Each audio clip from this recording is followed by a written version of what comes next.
1907 is the last year they struck the Liberty double eagle, and you can see another deep gouge there in the upper cheekbone of Liberty.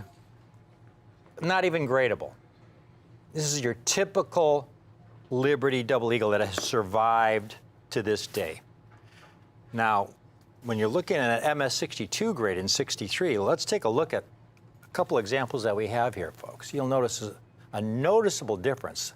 MS62 is an exceptional grade. Again, the example in the Smithsonian is MS62. So the 62s you see here are Smithsonian quality. This is a rare date. You look at this coin, folks. This is an incredible quality for an 1899 Liberty double eagle. I mean, only the lightest abrasions on the surface of this coin. And the reverse is, I mean, really fully gem. It's spectacular. And then we have the MS63, 1 grade point higher, superior to the Smithsonian specimen. These are graded by either NGC or PCGS, the two leading grading services in the country. Look at this coin, folks. To find a coin with so few marks is amazing. And again, when you compare it to an MS60, you can see the difference. This is a mid-state coin, but it's what you would typically expect to find in a gradable Liberty double eagle. Again, for a Liberty double eagle, MS60 is an exceptional grade. There are so few that have survived in mid-state condition. To give you an idea of how rare these coins are, I made a little chart of some of the double eagles that we have offered over the last 6-7 years. And I have them ranked from some of the most common issues to some of the rarest issues that we've been able to offer. In the St. Gaudens series, the most common issue is the 1924P. They've certified around 300,000 examples at PCGS. These are PCGS population totals, of which almost 50,000 are MS65 gem quality. And you go down the chart there. Now, one of the dates I really love is that 1907P, first year of issue of the St. Gaudens series. Only around 17,500 certified in all grades and about 2,500 in MS65. And then you get to the Liberty series. Now, there is one date that is the most common in the series, the 1904P. That's the one date when you find a Liberty double eagle. There's a good chance, if you see them at coin shows or if you go into a coin shop, if they have a Liberty double eagle, there's a really good chance that it's going to be a 1904P.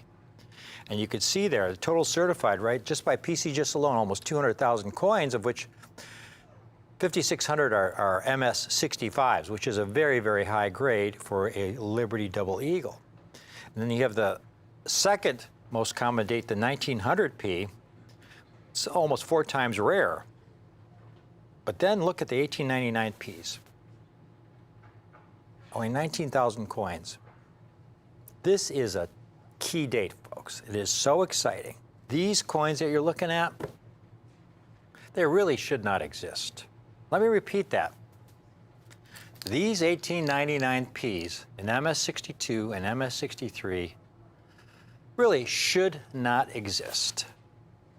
The only reason we have them is because they've been stored in a bank in Europe since the early 1930s. Now you might ask, well, what the heck were they doing in a bank in Europe since the early 1930s? The story really begins with the Great Depression. Great Depression was economic disaster for this country. We had unemployment around 25–30%, and this was going on for years. So the Great Depression started in the late 20s, and it continued on for years, folks. In 1933, it was estimated that there were approximately 4,000 bank failures. Think about that, 4,000 bank failures in 1933 alone. This is in 1933. This is like, 90 years ago. So imagine all these citizens with their life savings in the bank, their nest egg that they had accumulated over 20, 30 years. That was going to be for their retirement.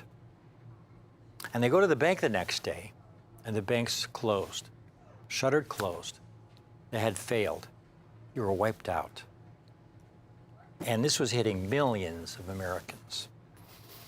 Well, there was panic among all the citizenry because for all those citizens who had money in banks that had not failed, they had to wonder if their bank was going to be next. So what they began to do is to pull their money out of the banks, because who knows what this paper money could be worth, in in a year or 2 or 5 years. Again, this is... Hi, I'm Rick Tamaska, and this is Rick's U.S. Coin Show. Rick's U.S. Coin Show is a brand new show that brings you rare, high quality, and unique coins at the most affordable prices on TV. My name's Jack McNamara, and I love coins. We're the Tamaska girls, Kim and Caitlin. Here at Rare Collectibles TV, we know what kind of coins you want, because we're collectors ourselves. I've been collecting coins for over 40 years. I love finding coins all across the country and bringing them to you. Whether you're new to coin collecting or an old pro, we've got the coins you're looking for. After my first book, dealers began calling me the Cameo King. Coin rarity and quality are what matter most to me. Now that's eye appeal. I do love Franklin's and Kennedy's. Rare unique coins At the most affordable prices. Coins are in my blood. Now that's a beauty. My goal is to bring you the ultimate in superb rare coins. Do you want the best?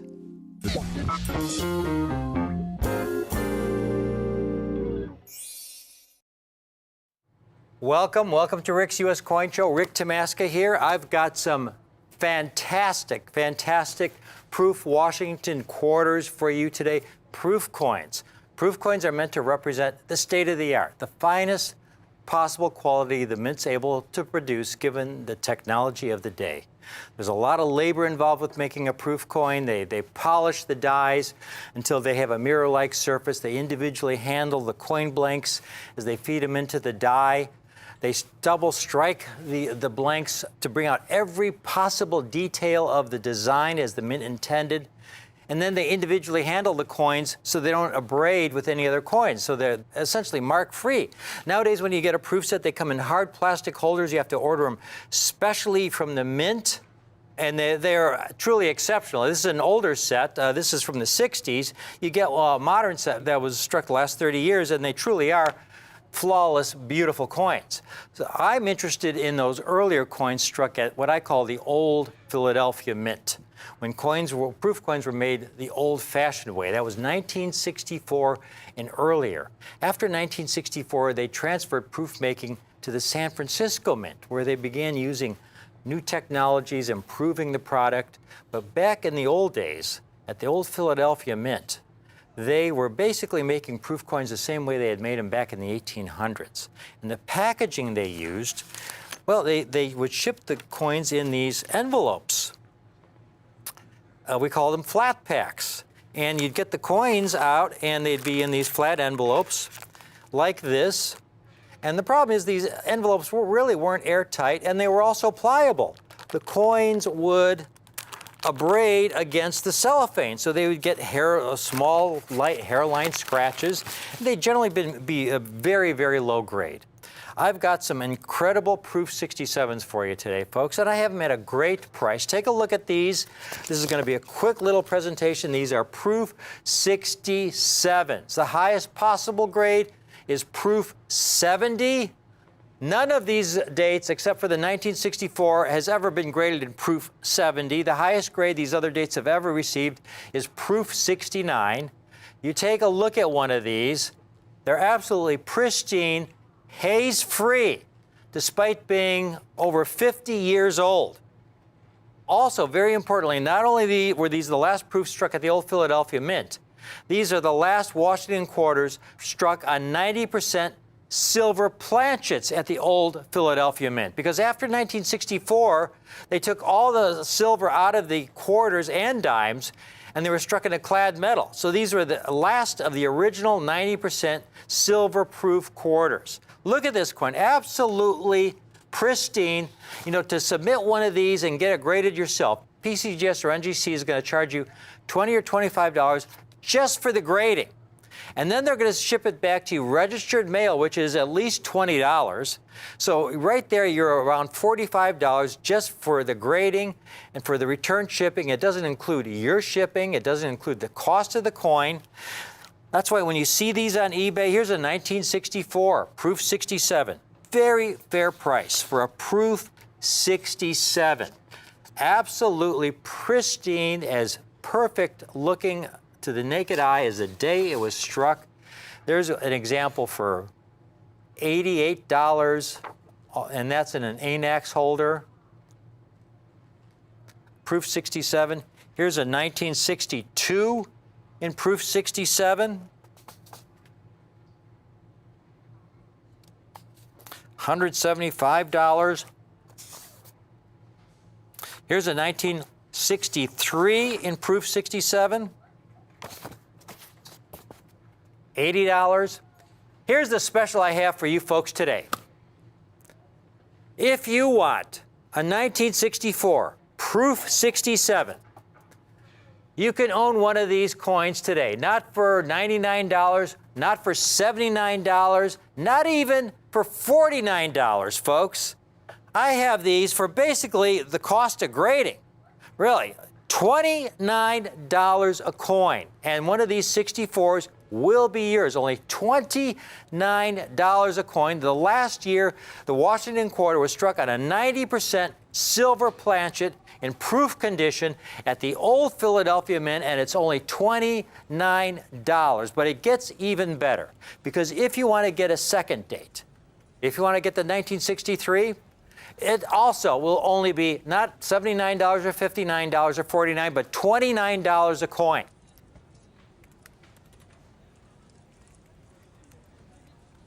$29 a coin. Now, if you want to get a third date, as we go earlier and earlier in this series, they get tougher and tougher to get in Proof 67, folks. But still, I'm holding the line on that price at $29 a coin for the 1962. And finally, if you want a 1961, same price, $29. That means you can own all four coins, folks, for $116.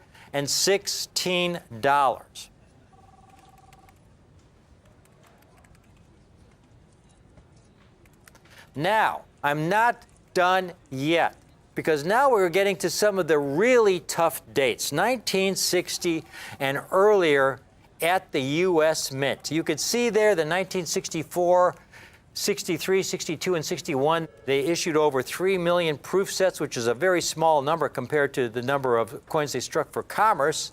And you could see how many have been graded in Proof 67. And now we get to the 1960, and the mintage drops tremendously. Only 1.7 million sets were issued, folks. A much scarcer coin in high-grade condition. But if you also want to get a 60, I'm adding that on. Take a look at this 1960. You can own all five coins, the 1960, 61, 62, 63, and 64, all five coins for $145. That means the 60 is also only $29. But it gets even better, because if you want to go into these earlier years, as you can see on the chart here, where the mintages really drop. When you go into the mid-50s, folks, the mid-50s, we were coming out of World War II. We had a lot of young families that were just getting their feet on the ground, just getting established economically. A lot of people who would love to collect coins, but who couldn't afford to collect coins. It wasn't until the late 50s, early 60s, when you really saw this growing middle class, and so you saw a boom in collecting. So you get into the 1959 and earlier, you could see how those mintages drop when people couldn't afford to collect. 1958, they didn't even offer 1 million sets. 1956, only 669,000 sets. But what I'm doing for you today, if you want the entire set from 1956 to 1964, you can own all 9 of those coins for only $249. All 9 of those coins, the 1956 to the 1964, $249. $249 is $27.67 a coin. $27.67 a coin for these rare dates. And finally, I've got one last coin for you. One last coin. You look on the population chart there, they've only issued 378,000 sets in 1955. 378,000 sets. A rare coin. Here's a 1955 Proof 67 on eBay. Here's one for $99. There you can see $99, a dealer with 100% positive feedback. Folks, you can own the entire 10-coin set that includes the 1955 for $275. That's $27.50 a coin. If you want to get a numismatic value where you're getting some beautiful, eye-appealing, really scarce, and some even rare coins for a price that is just a home run for the collector of today, this is your opportunity. The last of the Proof Silver Washington quarters, 90% silver Washington quarters struck at the Old Philadelphia Mint in extraordinary Proof 67 condition, and the entire 10-coin set for only $275. That's $27.50 a coin. This is a great opportunity. This is my specialty. Okay, I go through the hundreds of thousands of proof coins to select only the finest examples, submit them for grading. We cut out all the middlemen to pass the savings on to you. It's a thrill to be able to offer this kind of eye appeal, this kind of quality, this kind of incredible value with tremendous long-term potential to our viewers here on Rick's U.S. Coin Show. Thank you for watching, but please stay tuned because I've got a great little presentation coming right up.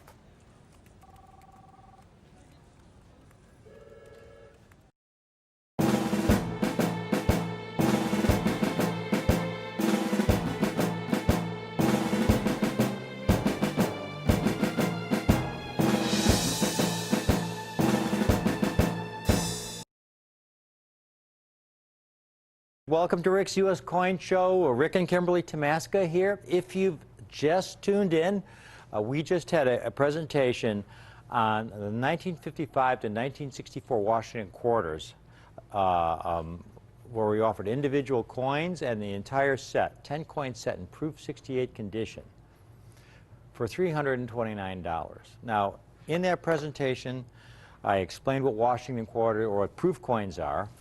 And this series is such an important series. It's going to be one of the central series to the next proof book I'm working on. This next proof book is going to pick up where my first proof book left off. It's going to cover not just the 1950 to 1970 coinage, but it's going to go all the way through the Eisenhower dollars.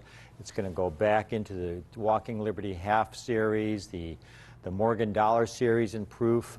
It's going to include, you know, we're going to go back to the Civil War era when we're talking about proof coins, particularly we're going to focus on the silver proof coins from the U.S. Mint. And this exciting, to be able to offer this kind of Washington quarter set for that kind of price, folks. Again, I had to emphasize the only way we're able to do this is through our hard work.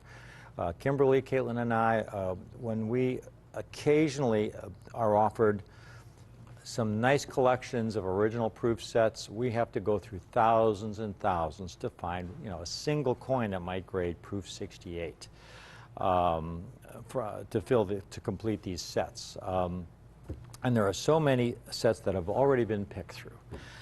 Now, we go through thousands and thousands of sets. We don't buy the sets already graded from some dealer who had them graded, and which we're essentially paying services, his services, when we buy them, and then have to tack that on to the price we offer to you. It's our work. And so we cut out all the middlemen, and that's where we're able to offer that great, great price. Now, out of all those sets we go through, occasionally we get really fortunate. Occasionally. And it's like one of those aha moments, I've struck gold, like eureka. Wow, look at this one. Look at this one. This might even be a proof 69. And you look at it and we study it under a halogen light, under a magnification. We can't find a flaw on it. And you get enough of those coins where we submit them to NGC, and, well, a lot of times they don't grade proof 69, they'll grade proof 68. Because maybe they'll see a little tiny flaw under magnification that we missed. And it could be the tiniest little imperfection that you can't even see with the naked eye. But we do get enough of them where eventually we're able to offer a complete set of these in proof 69. And I have a handful out of all of those 1955 to 64 coins that we look through.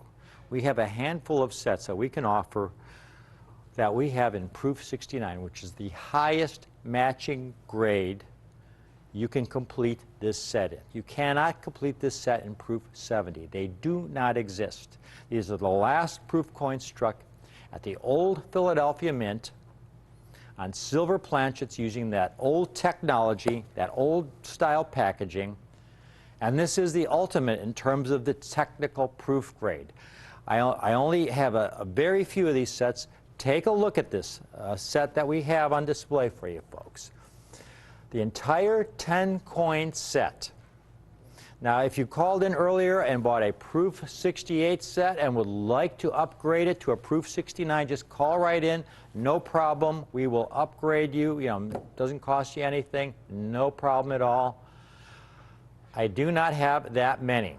And when you see the populations of these coins, you will understand why I don't have that many. Every coin, proof 69 from 1955 to the last year of the Washington Quarter Series, struck at the old Philadelphia Mint on a 90% silver planchet, the 1964. In 1965, the Mint switched to a clad planchet with no silver content whatsoever. And in fact, I have a 1965 quarter. It happens to be a special mint set quarter, but Kim is going to put it in front of the camera for you to see the difference between that coin. It has a slightly different, it's got a kind of a grayish cast to it.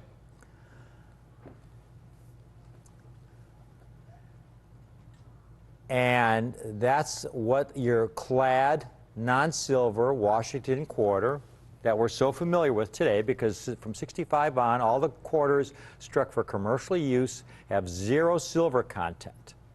Now compare that. Kim is going to show you the 64 and proof 69. Absolutely flawless. Absolutely flawless. Beautiful coin. The last, that 1964, the last quarter, struck at the old Philadelphia Mint on a 90% silver planchet, extraordinary condition. And all 10 coins, folks, just like this. These are miracle coins. These are miracle coins from all the thousands and thousands and thousands of sets we looked at. We made a fair number of proof 68 sets, but only a handful of these sets in proof 69.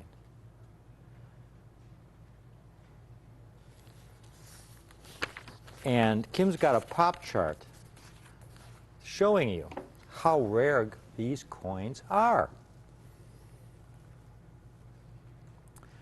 You could see in proof 69, the first year of issue, the 19, well, let's start with that at the bottom, Hector. The 64, they had the best quality at the Philadelphia Mint. A big improvement in quality in that last year that they made proof coins at the Philadelphia Mint. They struck about 4 million proof coins, but only 2,200 graded in proof 69. That's a low number, 2,200 coins. But as soon as you go back 1 year, look at how the number drops. 1963, 741. 62, 363. 61, 315. 1960, 244. 373 for 1959, and then again, the 58, 244. And I showed you, if you missed that, our earlier presentation, the big problem in proof production from 1958 to 64 were milk spots. And I showed you in 1960, Kimberly showed you a typical 1958 Washington quarter from this era. And here's one of them.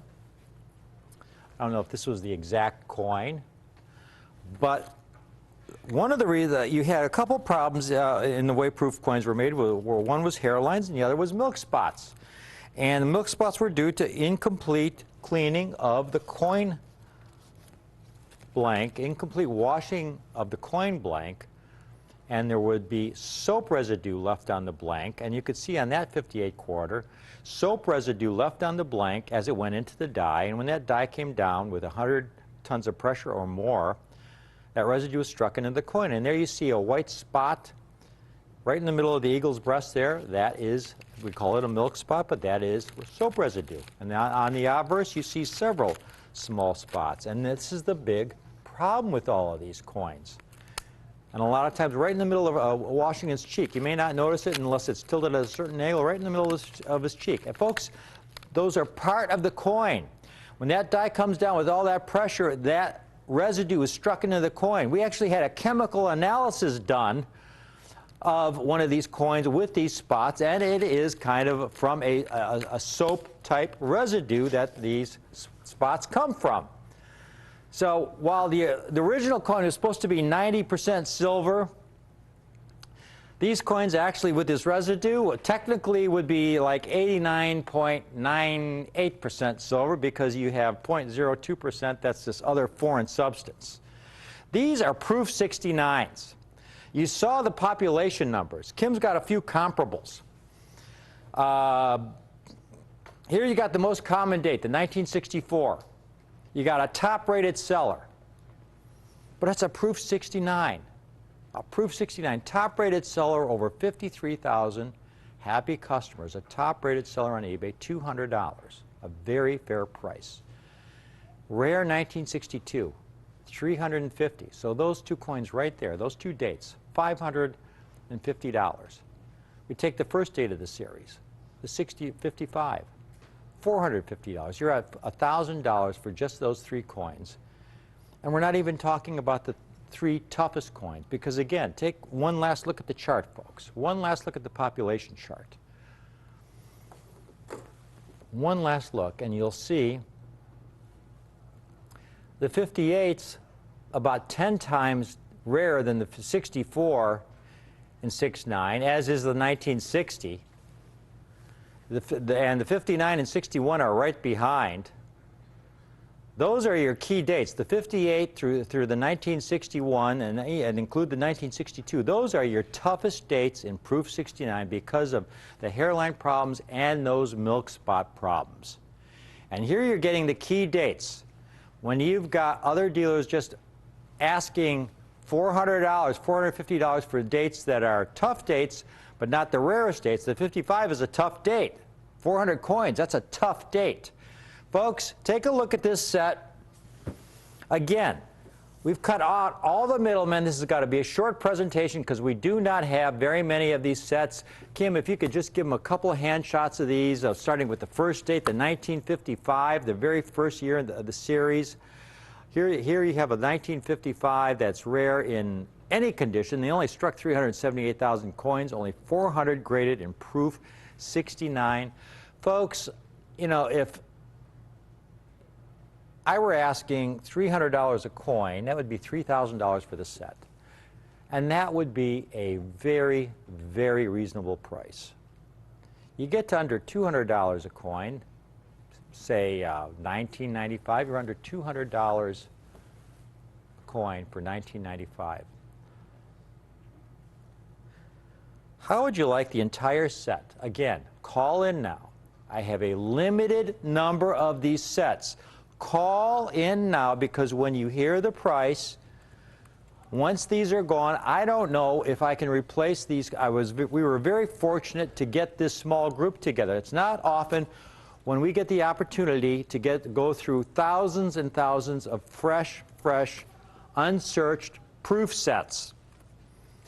And even though they're unsearched, most of the coins, as I briefly demonstrated, are flawed. They're either hairlined or spotted.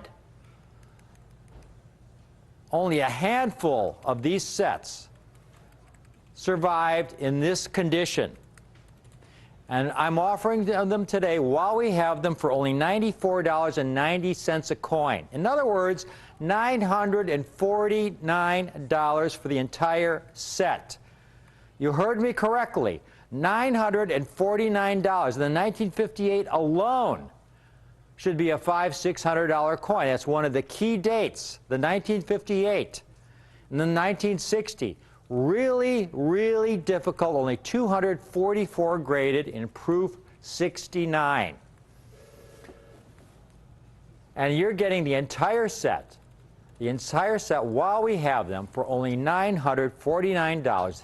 Ultimate highest grade proof coins for less than $100 a coin.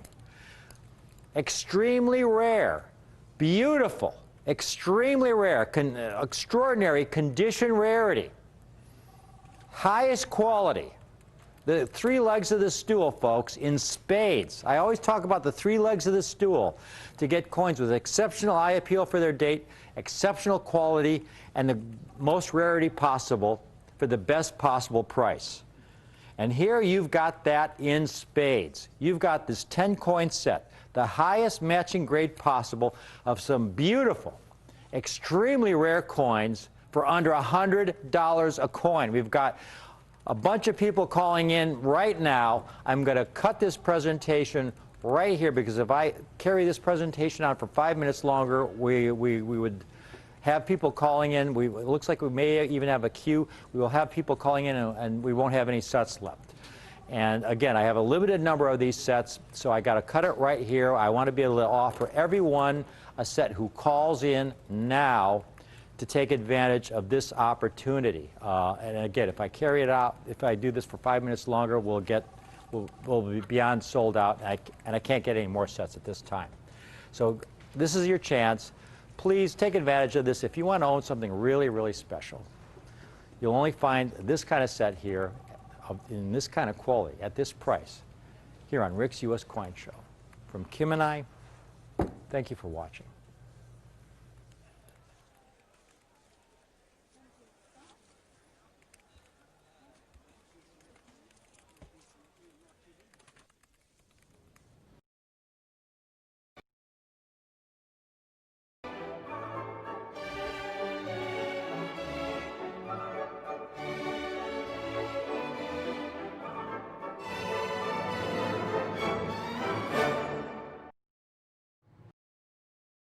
Rare Collectibles TV.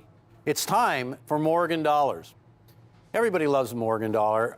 When I first started collecting coins when I was 7 years old, one of the coins I always wanted to get was a Morgan Dollar. It was so big. If you ever held a Morgan Dollar in your hand, just the size of the coin alone was impressive. And you wanted, especially when you compared it to half dollars or quarters or dimes, pennies, it was big. It was bold. It had an unbelievable design on it. And you would look at these coins, and they would date back a century, and you'd think, wow, that's where it all started. The Morgan Dollar, it has mythical properties just attached to the name. If you're a beginning collector, you have hit the right location to start collecting. This is the right spot, because you cannot get into coin collecting in a better way than the Morgan Dollar. And I invite you to pull up a chair and just see why, if you've never collected before, if you've been a coin collector all your life, why Morgan Dollars, especially right now, are the coin for you. the first Morgan dollar, was issued in 1878. And the last Morgan dollar was 1904. I know there were 1921s, that came later, 17-year hiatus. And the 1921 Morgan dollar is a little bit different. It's a separate variety all its own. The die had to be recreated for that coin. So when we talk about the Morgan dollar catalog, we're generally talking about 1878 to 1904. Now, there's way more to the story than that, though. During the time of the Morgan dollar, the U.S. Mint facilities were busy, very busy. In fact, they had been mandated to strike millions of coins on a monthly basis. So when you take a look at all the mints that were responsible for striking the Morgan dollars between 1878 and 1921, here's what we have. Philadelphia, the original mint. Why was Philadelphia chosen as the original mint location? Because the U.S. Capitol was originally in Philadelphia. So the mother mint. Now, I get this question asked of me all the time. How come coins from Philadelphia, Morgan dollars, don't have a mint mark on them? Well, at the time, it was the only mint, so a mint mark wasn't required.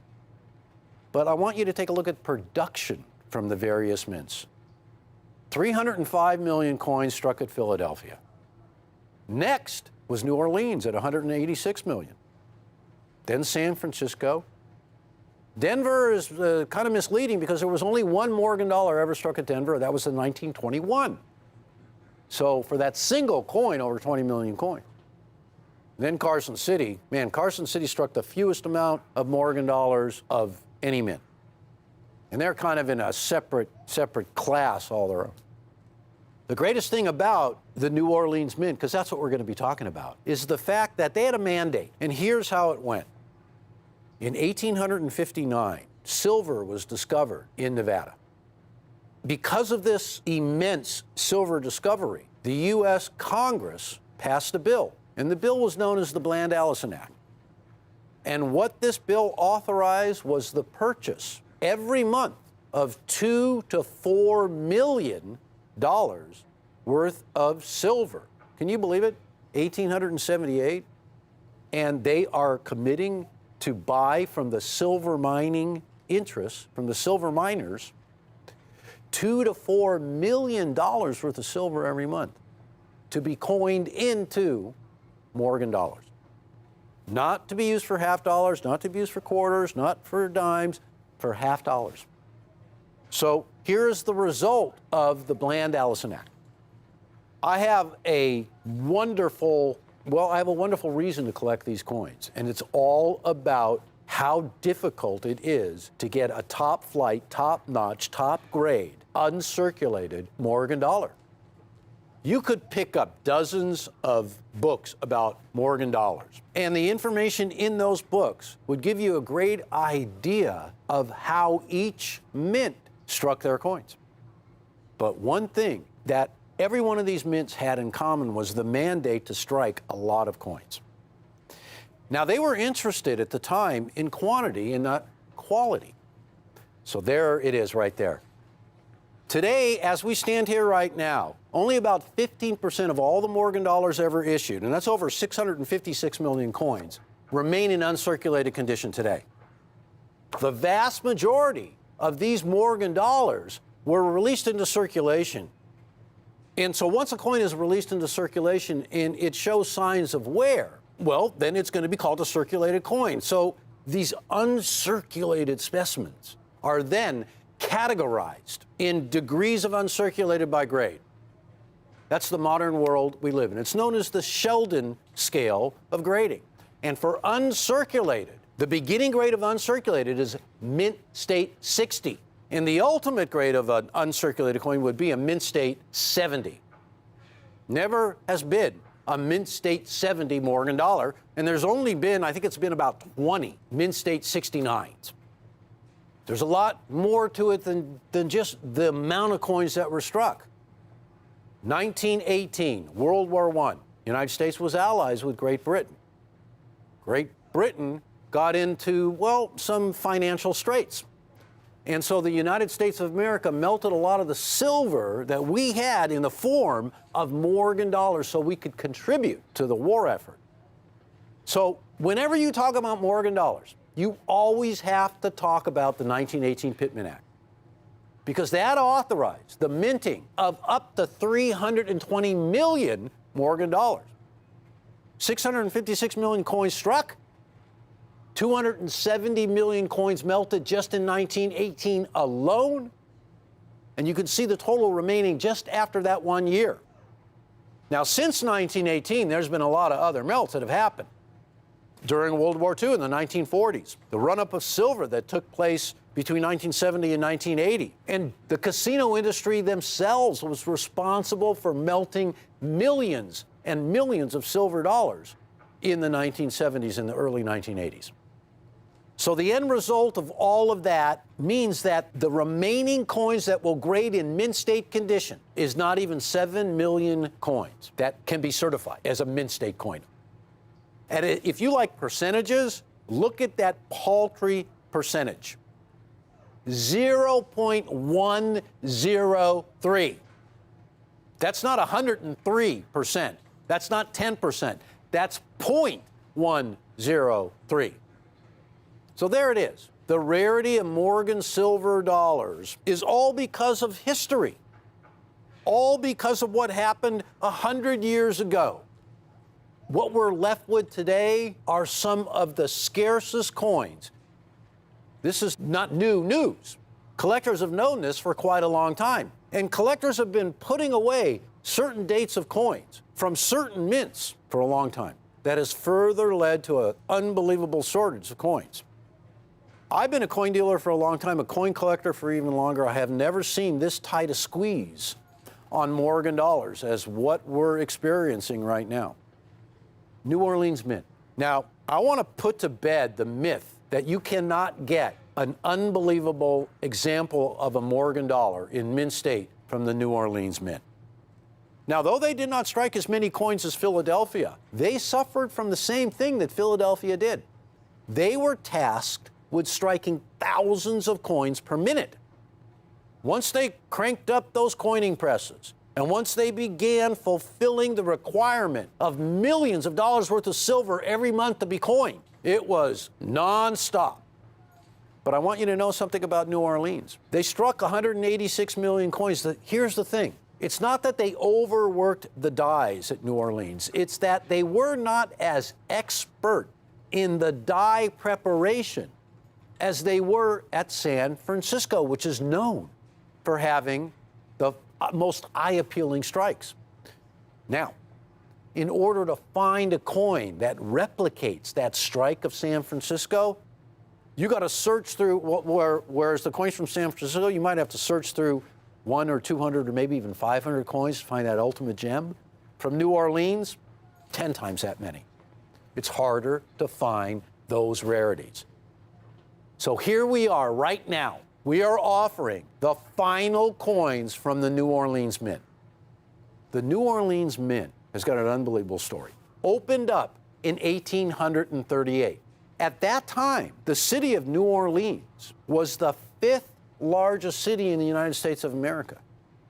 And because of its proximity to the riverways, to the Mississippi, which offered trade to the interior of the country and also with the entire world, New Orleans was a center of commerce, much akin to New York. It was booming. So in 1838, the U.S. Mint opened up a minting facility.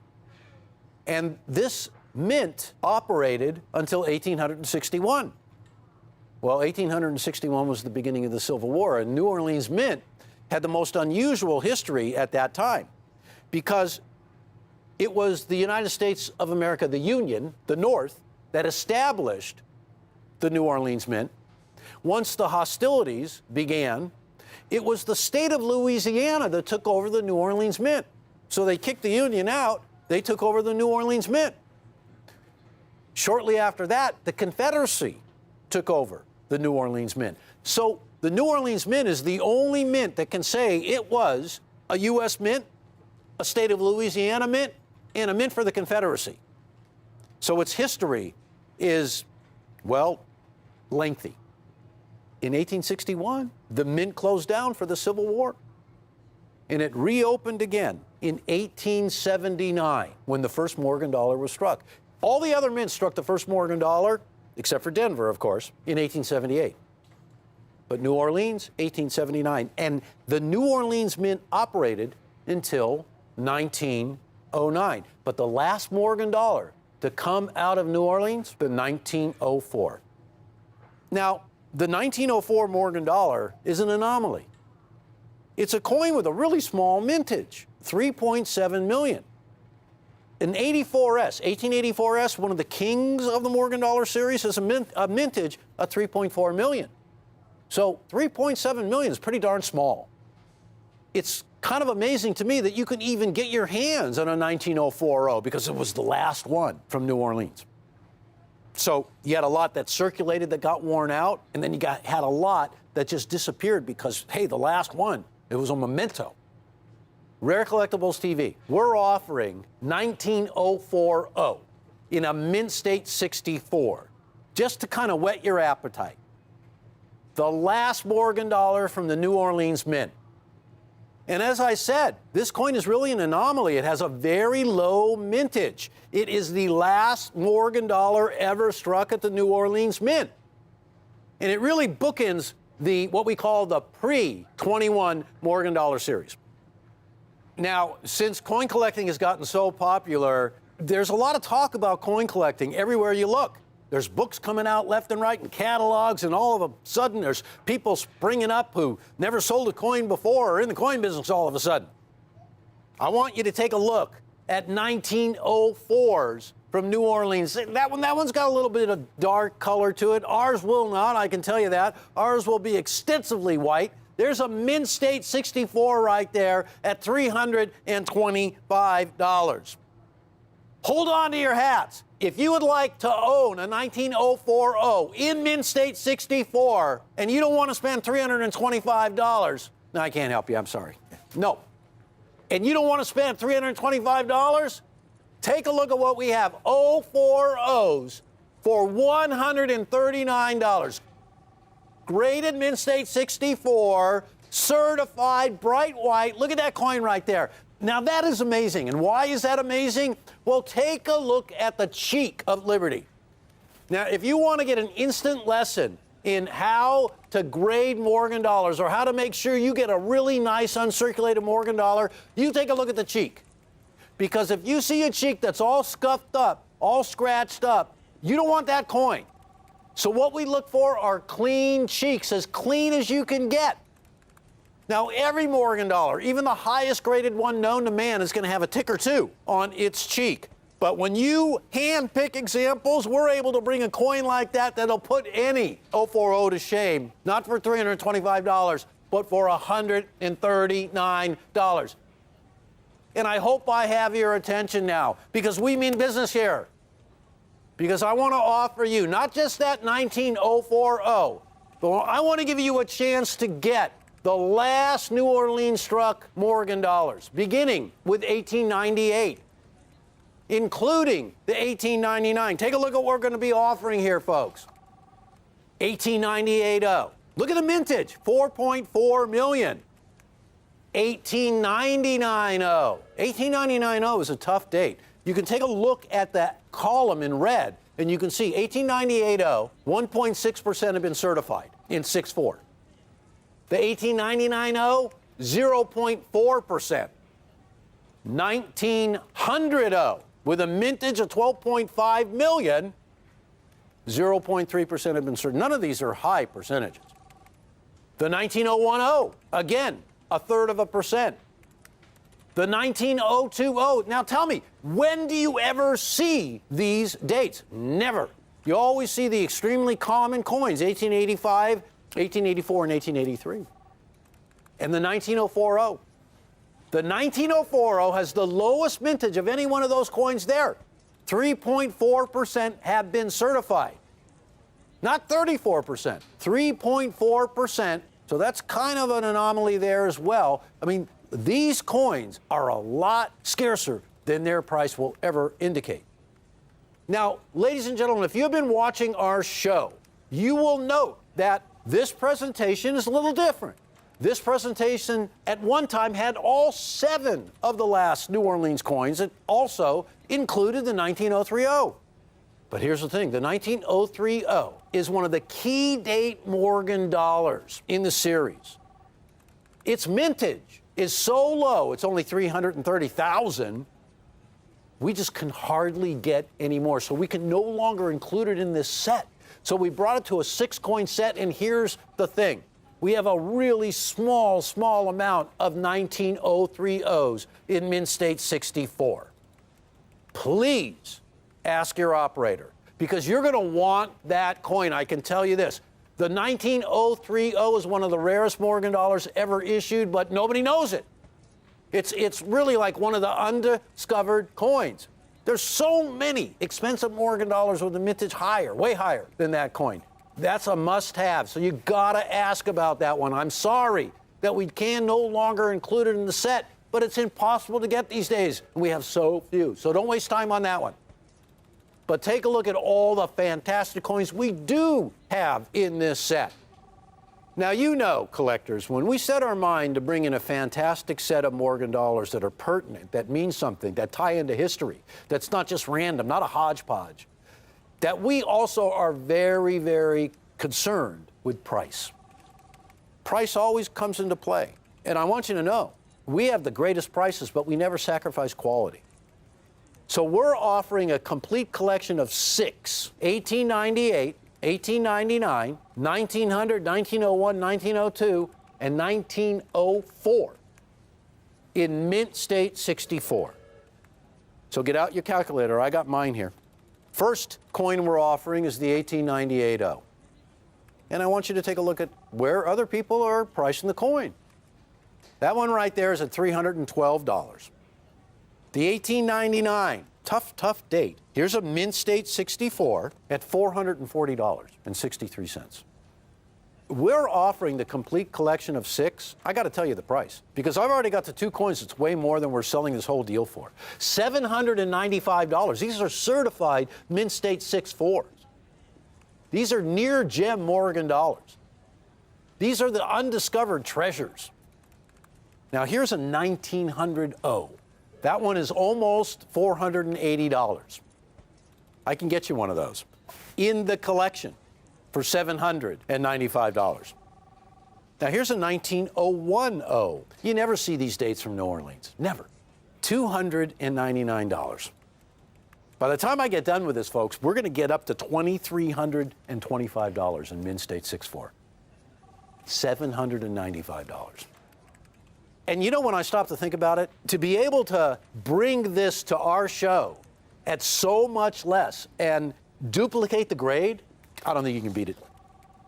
So right there, look at that, amazing, $470 for the 020. And look at that, folks, the 1904, which I just showed you, is at $325. Rare Collectibles TV sells that 6-coin collection, the one you're looking at right now, for $795. But there is something else here. Are you ready for this? Because we're going to step up. 1 grade, Mint State 65. So for those of you who not only want them in Mint State 6.4, but you're saying, I wonder if I could step up 1 grade to that gem category, where would you guys be at? Now let's take a look at how the story shakes out for 1 grade up, Mint State 65. So we're going to explore the percentages. So the mintages, they're not going to change. But I want you to take a look at the percentages on how these coins from New Orleans grade in this ultimate, what I call the ultimate high grade, because you are getting into the category, you are at the category of gem. And so when you look at that 19020, when you look at that 18990, those incredibly difficult coins to get, the 010, look at what we're doing here, ladies and gentlemen.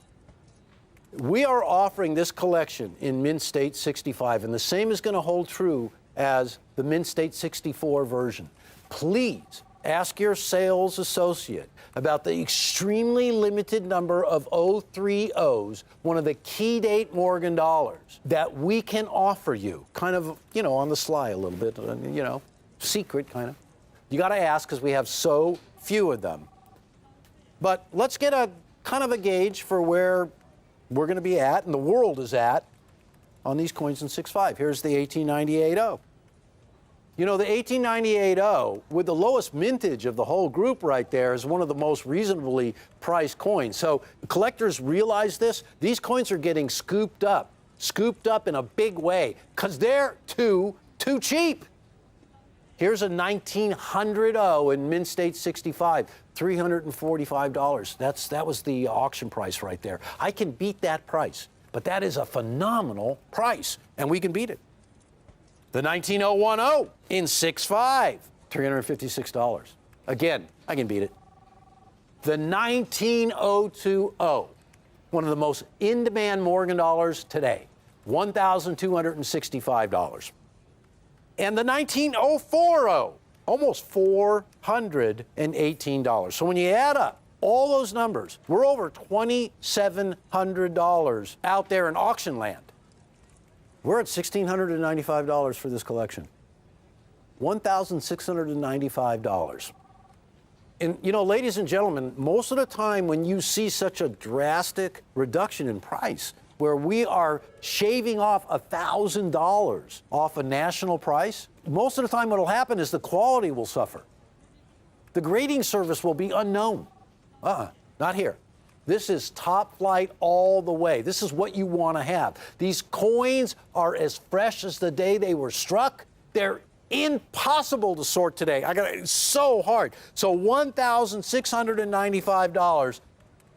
And you are welcome to split the payments into 2 equal payments of $847.50. The last of the New Orleans coins. Now, I started to tell this story about how this was once a 7-coin collection. We can no longer do that. But we can still offer you a really small amount. We have a small amount of 1903.0s that you can purchase in addition to this. We just simply cannot get enough coins any longer, so that if we continue to offer that set, we would have to go into extreme back order. We'd never be able to find the coins. You wouldn't like us anymore. So we're not going to do that.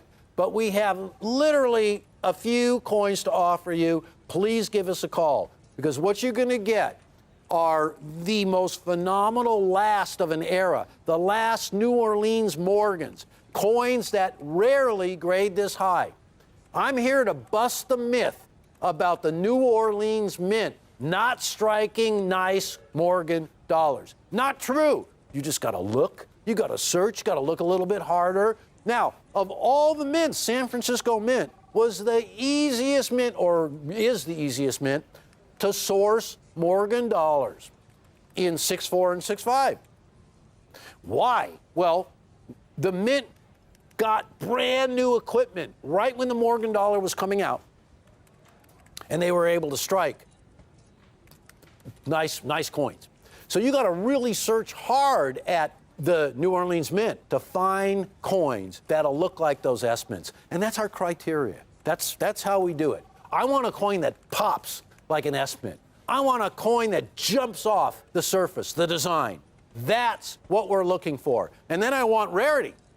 The reason why I get worked up and amped up over Morgan dollars is because once you start collecting Morgan dollars, and you've been at it for a few decades, one of the things you realize is that there are certain date coins that you have the devil of a time finding. And you really start to see it when you want to get more than one. You know, a lot of times a collector will be out there, they'll come across eBay or some other auction site, and oh, I've been looking for this coin forever, I'm going to buy it. But when you are constantly on the air, when you're trying to furnish thousands of collectors with the highest quality Morgans, wow, these coins, so hard to do. It's so hard to continue continuity in these dates. Some of it's luck that because of our exposure, the coins that we are offered, the collections, just put us in a position to bring to you coins that nobody else can get at the prices that we do. So I want you to give us a try if you never have before. That's the first thing. Because one thing you're going to find is we never take the easy way out. Never. So these aren't random dates. This is solid. 1898, 1899, 1900, 01, 02, and the 04. And if you ask, you could be in line, or I shouldn't even say that, you can get a 19030 if you act quickly. So let's go over everything. In Mint State 64, we are offering these final last 6 pieces of the New Orleans Morgan dollars. We're also offering the final Morgan dollar, the 19040, in a Mint State 64 for $139. You can bring this to a 6-coin collection that includes that 19040 and all the other coins that I mentioned. However, you are going to have to ask about the 030. Now, here's the other thing, guys. When we took the 030 out of this collection, we also adjusted the price accordingly. And I want you to know you're going to get a great deal on that coin as well. But I want to concentrate on the fabulous bag-free cheeks. The bag marks are hardly noticeable on these coins. If you're a Morgan dollar collector, that is everything. The lack of contact marks on these coins is really something to write home about. So from 1898 to 1904, except the 19030, we are offering this collection in Mint State 64 for $795. And if you want to step up into the Mint State 65s, we are offering the same dates, 1898, 1899, 1900, 1901, 02, and the 1904 for $1,695. And you can break it up into 2 payments of $847.50. For the remainder of this presentation, which isn't long, it's just a few seconds to tell you the truth, I want to gush about the quality of the coins. The thing about grading and the grading services, the accuracy is beyond reproach. But we go a little beyond the technical aspects of the grading because we are really interested in something known as eye appeal. Because we're collectors first, right? We want the best that we can get, but it's also got to be the most eye-appealing coin. And the stars have aligned right here in such a way that we had access to these Morgan dollars that are hands down some of the finest you're ever going to see and some of the most obscure dates you're ever going to get a chance to own. But here's the bottom line. These are the last of the Morgan dollars from New Orleans. 2 ways you can go. Mint State 65 gem, $1,695. A full $1,000 off. $1,000 less than the market out there. That's big. And huge amount of difference between our 6.4s and everybody else. We're at $795 for those dates that I mentioned in Mint State 64. Not circulated coins, Mint State 64. And why am I screaming? Well, because we are saving you a lot of money. I found a discount house that was selling this collection for $910 in Mint State 64. $910. That is an inside price. We're $795. Now, for those of you who collect with us, you know you can expect everything in a collection of coins. Well, this one delivers even more than that. So I want to thank you so much for watching, and I invite you to stay tuned for more great stuff. See you soon.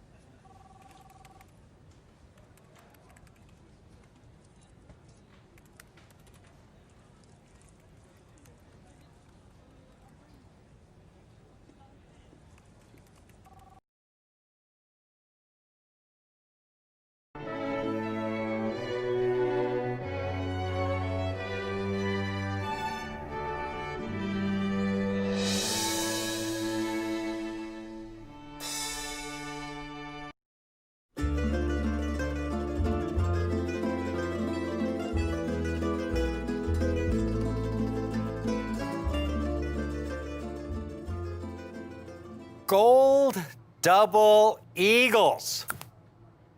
I have been most fortunate to handle many of the most desirable United States rare coins over the past decades. and placing these treasures with fellow collectors who love and appreciate these gems as much as I do. I know my gold double eagles. Here's one. This is an 1896. It's a proof. It's the finest known 1896 proof double eagle. This, if it ever came out to the market, could be $1 million coin. All the PCGS graded proof double eagles, this is the highest graded example for the entire series.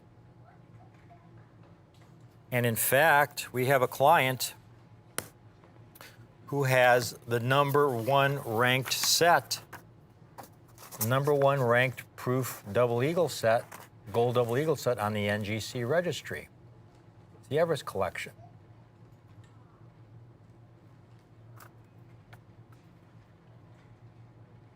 Now, I have a great gold coin for you today, folks.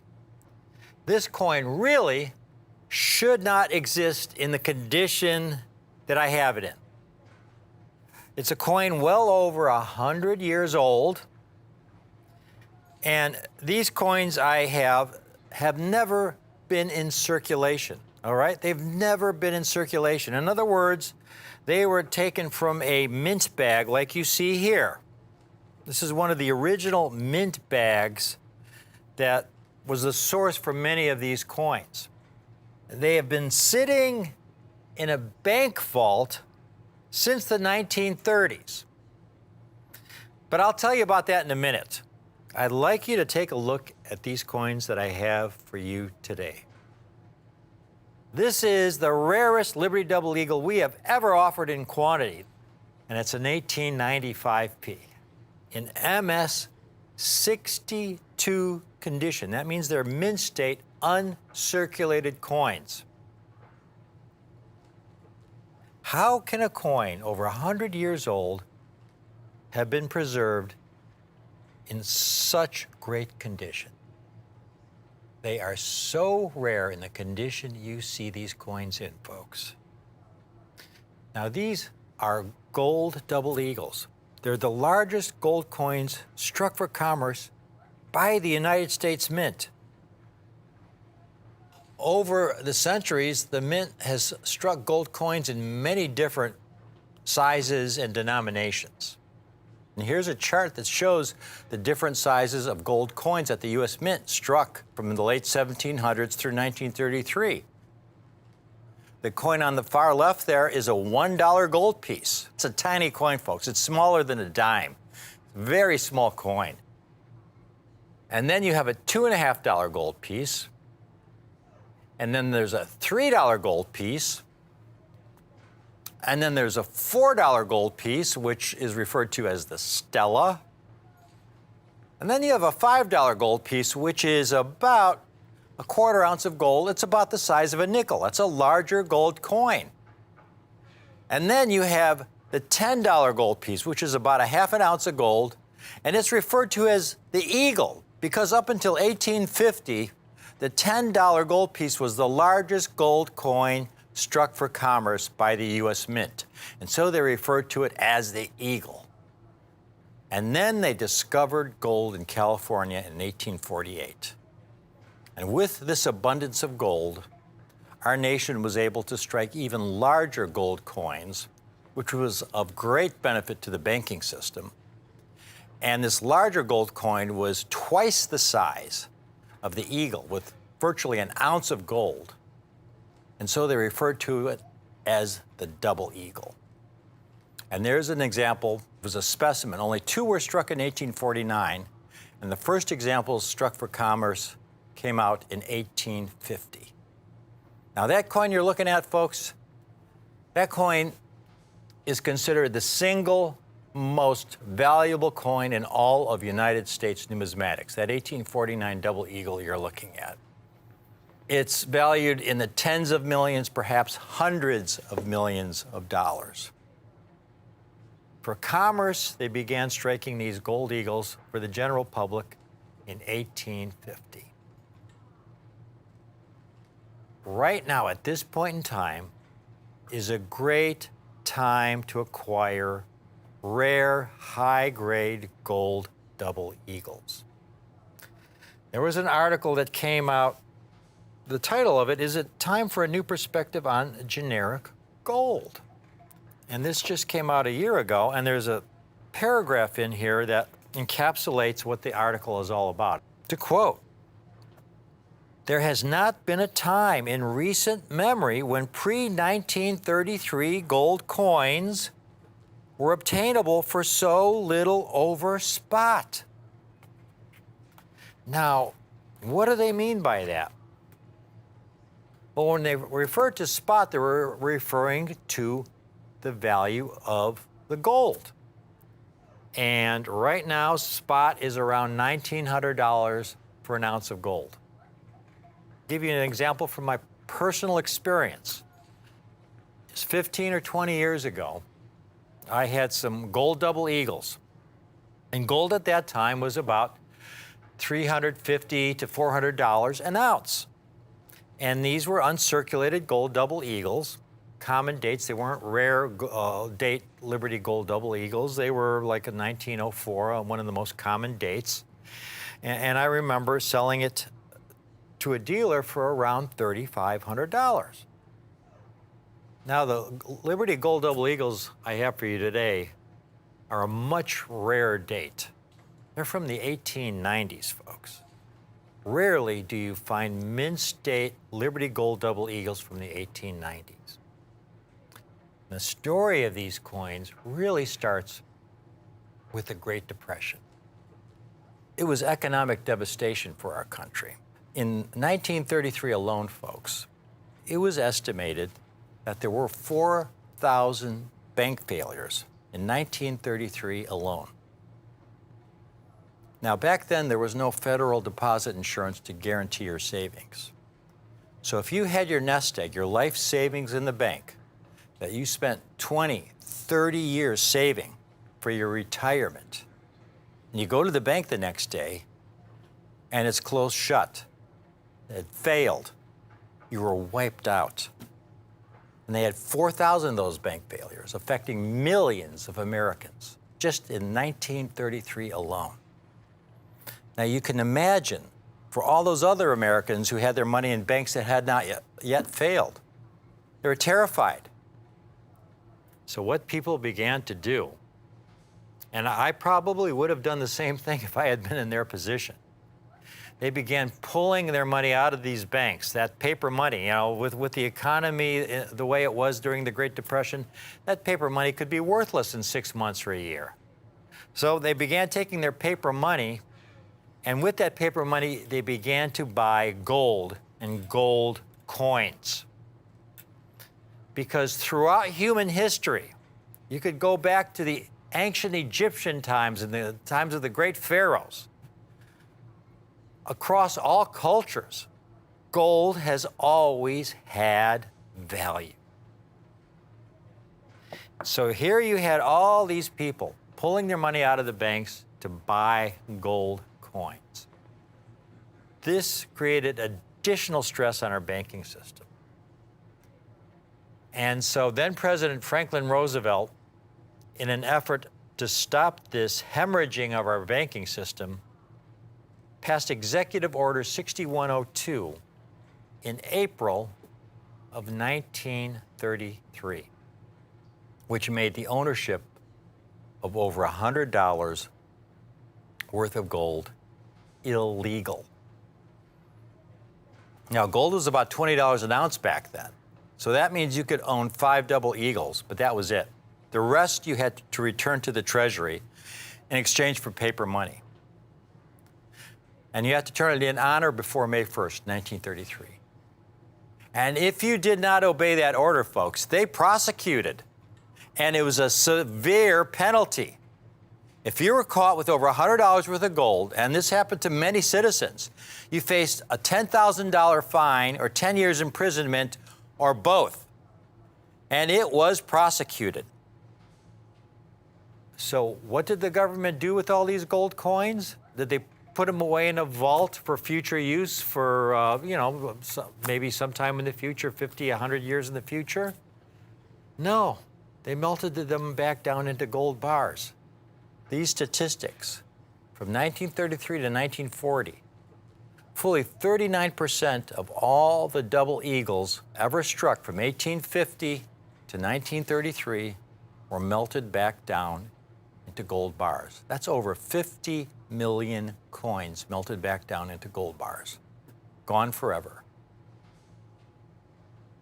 Which is just one of the reasons that finding any gold double eagles is extremely, extremely difficult. There are very few survivors.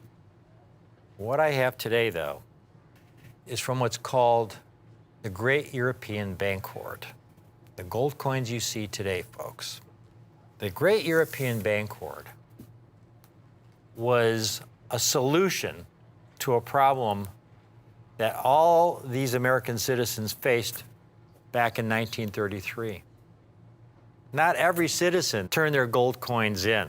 A lot of people were stuck between a rock and a hard place. You either turn your gold coins in exchange for paper money, which they did not want, or you hold on to your gold coins and you get arrested and thrown in prison, which was not very desirable.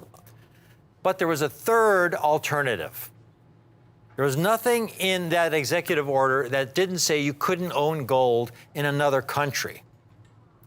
And so you had a lot of citizens and institutions who proceeded to take gold coins and to ship them to banks in Europe for safekeeping in the early 1930s. In bags, just like you see here. This is one of the original bags from what we call the Great European Bank Hoard. Now, most of the gold coins, folks, shipped to these European banks were of the more recent vintage. Again, remember, this is happening in the early 1930s. So most of the gold coins were struck in the 1900s. A lot of them were St. Gaudens double eagles, which were the most recently struck gold coins. Rarely do you see any coins prior to 1900, like we have today.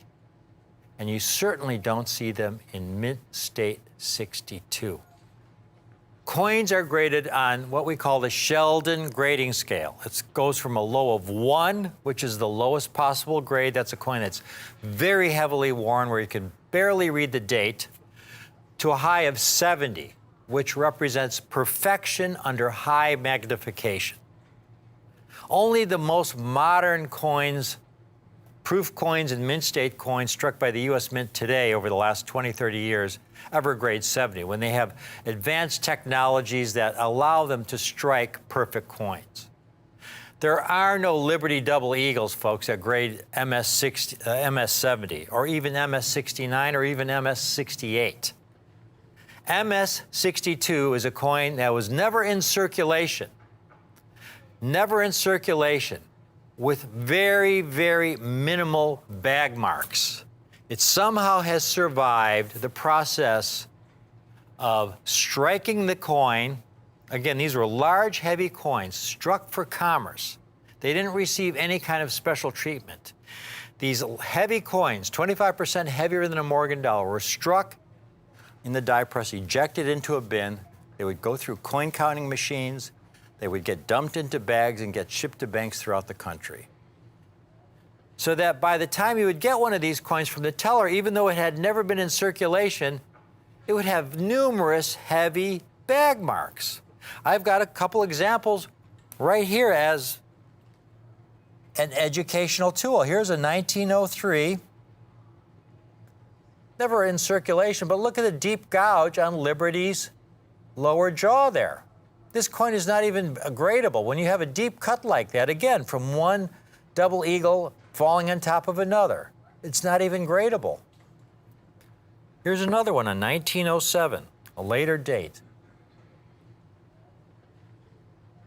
And you could see the deep scuff on Liberty's cheekbone and on the lower part of her neck there, just deep gouges. So even though this coin is not circulated, it's uncirculated, it wouldn't be gradable. You could send it to NGC or PCGS and they would say uncirculated, damaged. even that 1849 in the Smithsonian, folks, even though they only struck 2 specimens in 1849, you'll notice at about 8 o'clock in the fields, 3 very prominent and deep reading marks. My guess is this was the first of the double eagle struck. And it fell into the bin. The obverse was facing up in at the bottom of the bin. And then the second coin that was struck, as it was ejected down into the bin, the rim of that coin with the reeded edge, the rim landed on top at 8 o'clock on that first coin. And that's those reading marks you see right there. It's probably MS62, MS63 quality. So the fact that these have survived at MS62, when you take a look at one of these, folks, these are a miracle. Never been in circulation. A coin that's never been in circulation grades MS60 and higher. MS meaning mint state. Anything below MS, if it's a grade of 58 or 55, it gets an AU, meaning almost uncirculated. These are mint state, and they're mint state 62, meaning they're uncirculated with very minimal bag marks. Folks, if you've ever had the privilege of going to the Smithsonian, they have the greatest coin collection, United States coins in the world, including that 1849, considered the single most valuable coin in all of U.S. numismatics, valued in the tens of millions of dollars. You look at their Liberty Double Eagle collection, some of the most incredible Liberty Double Eagles in existence. The 1895P in the Liberty Double Eagle collection at the Smithsonian is a stunning MS63. And what I have for you today is just one grade below the Smithsonian specimen. Incredible MS62 examples from the European bank hoard. Again, these coins should not exist. The only reason they exist in this condition is because they were stored in a bank in Europe for almost 90 years, sitting there silently, not being jumbled around, just in the corner of some vault. And so they've been preserved in this most extraordinary condition.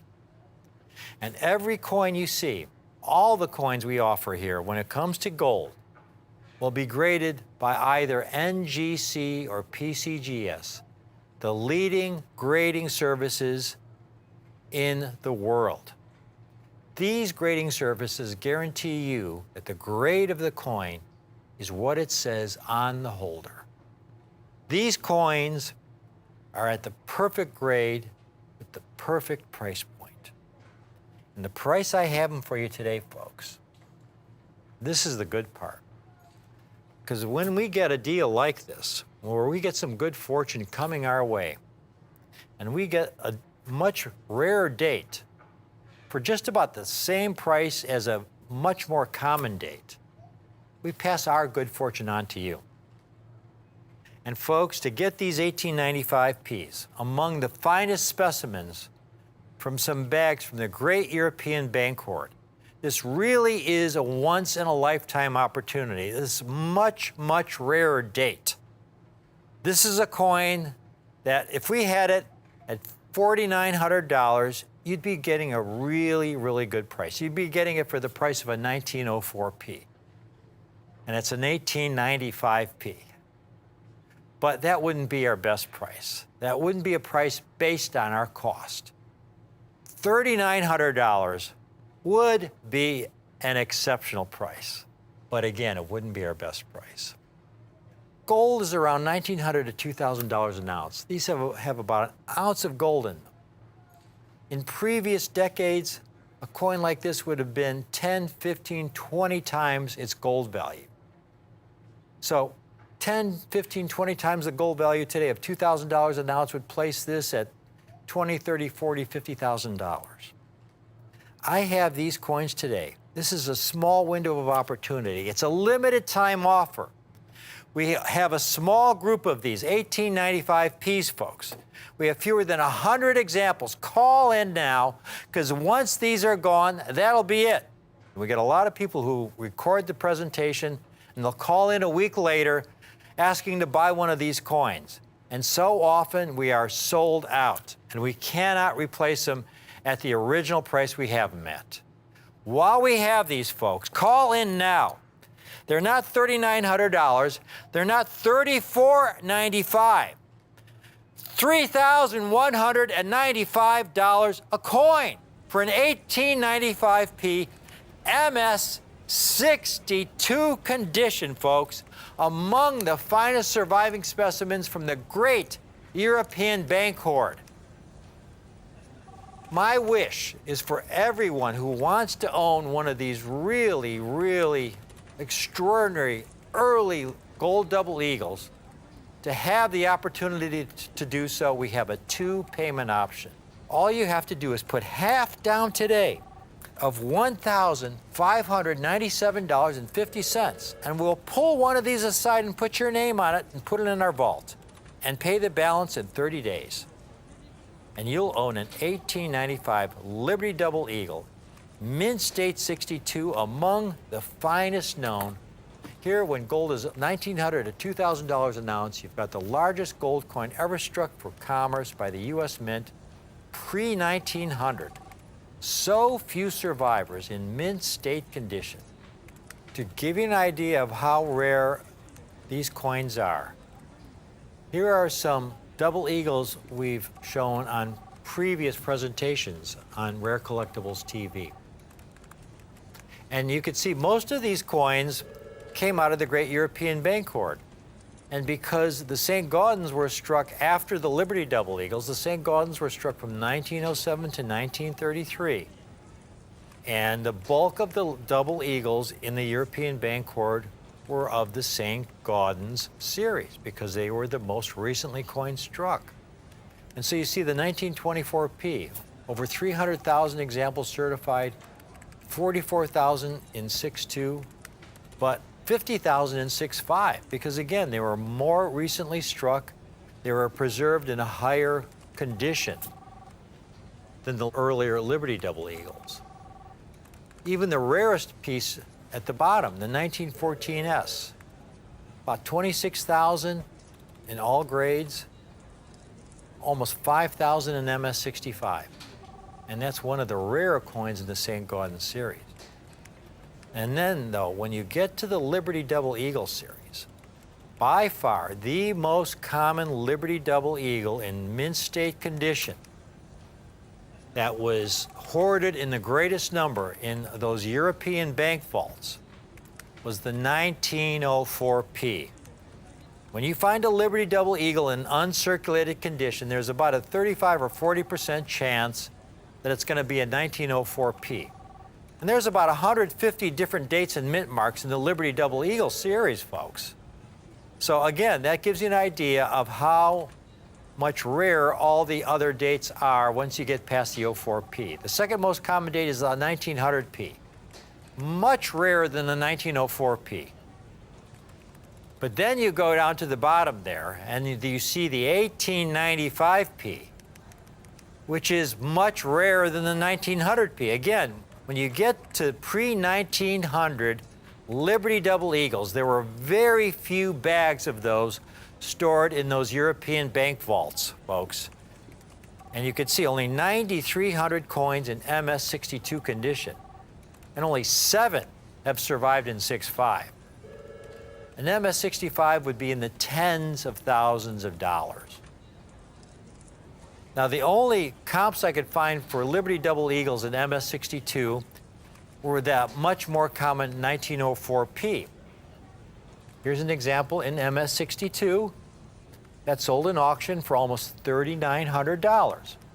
1904P, most common date. Here's one, a dealer with 100% positive rating, $4,200 for an MS62. Here's another dealer with 100% positive rating, $4,200 for an MS62. Here's a dealer, another dealer with 100% positive feedback. $5,400 for an MS62. Again, this is the 1904P, by far the most common date. Folks, this is not the kind of coin you're going to find at your local coin shop or your local coin show. An 1895P in this extraordinary high-grade condition for only $31.95. This is why I host Rick's U.S. Coin Show. I sure hope you would like to own one of these coins because this is, again, a small window of opportunity. This is a very rare date. We bought this small hoard. These are among the finest specimens from the Great European Bank Hoard. We have fewer than 100 examples. Every coin collector or even non-collector, if you've never bought a rare coin in your entire life, a Liberty Double Eagle, especially a rare date pre-1900, in this extraordinary condition, at this kind of price, folks, this is a coin I would hope you'd put away for yourself, your kids, your grandkids. If you've got more than one, get one for each of them. This is a coin you want to keep in your family for the long term. This is a piece of U.S. history. There are so few survivors. And again, pre-1900, you just don't find them in this kind of condition. And for $31.95, folks, what a great value and opportunity it is for all of you watching today. I sincerely hope you take advantage of this opportunity. This is a great, great piece of U.S. history. It's a great numismatic coin of the highest quality at a great, great buy it now price. Thank you for watching.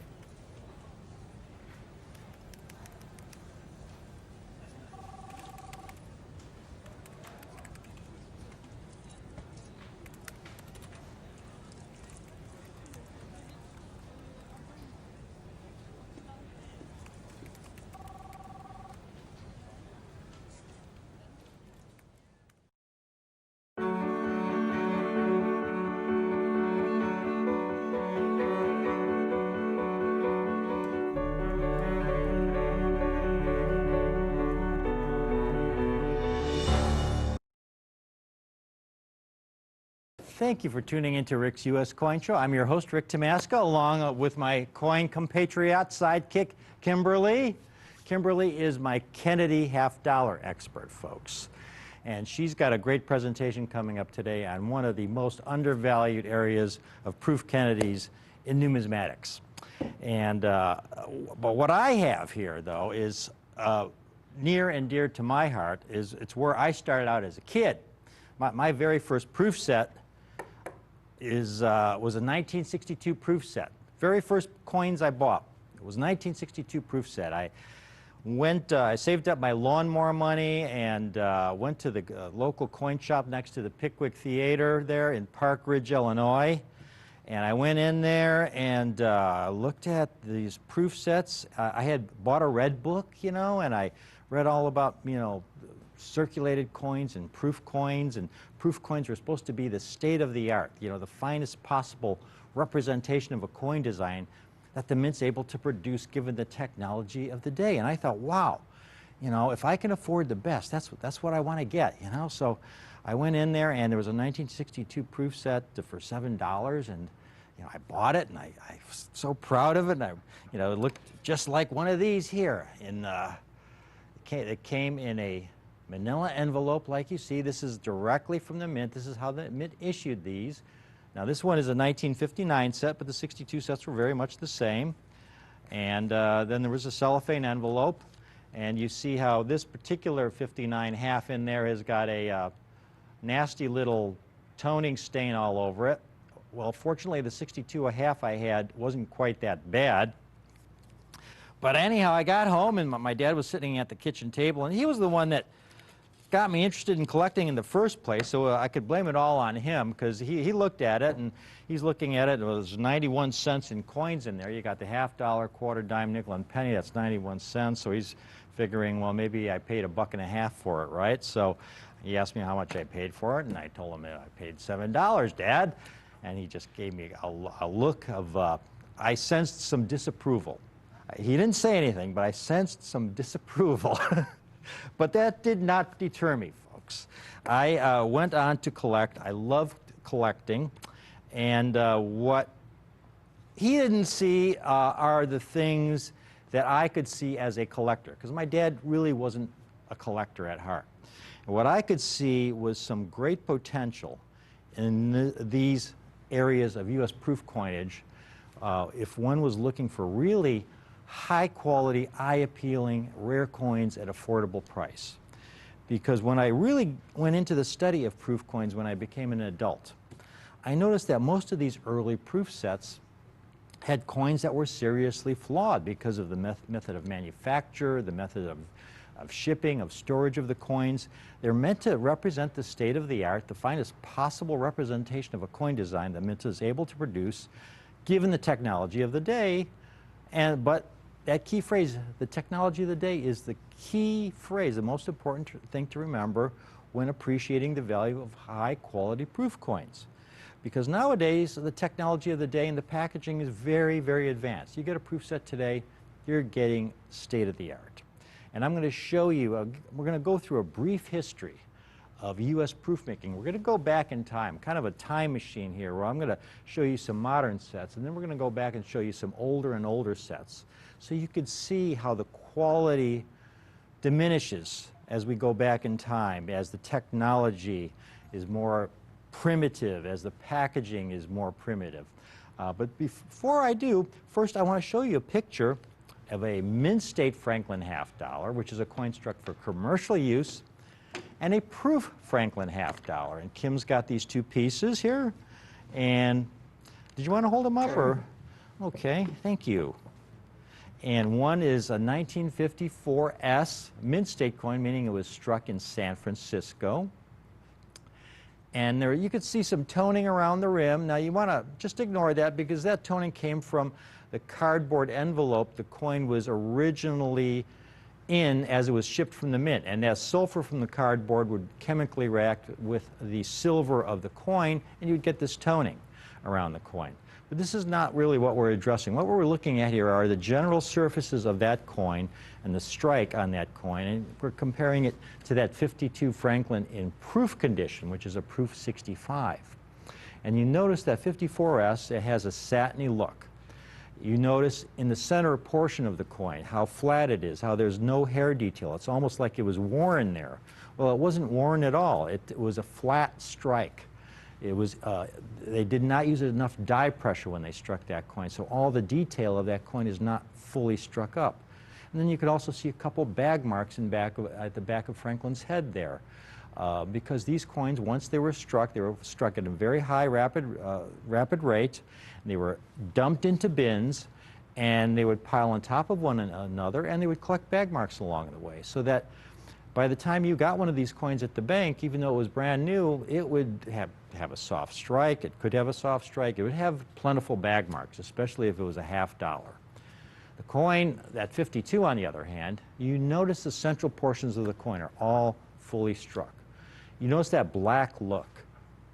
Well, the Mint goes to a lot of work to make proof coins. They've started making proof coins in the early 1800s. But back then, they were only for dignitaries, ambassadors, kings, queens, and they might only strike 10 or 15 coins a year. They were meant as special presentation gifts, something that we were proud of as a nation, to give somebody important from another country. And so to make a proof coin, they would take their finest craftsmen and take the finest dies and polish them to a mirror-like perfection.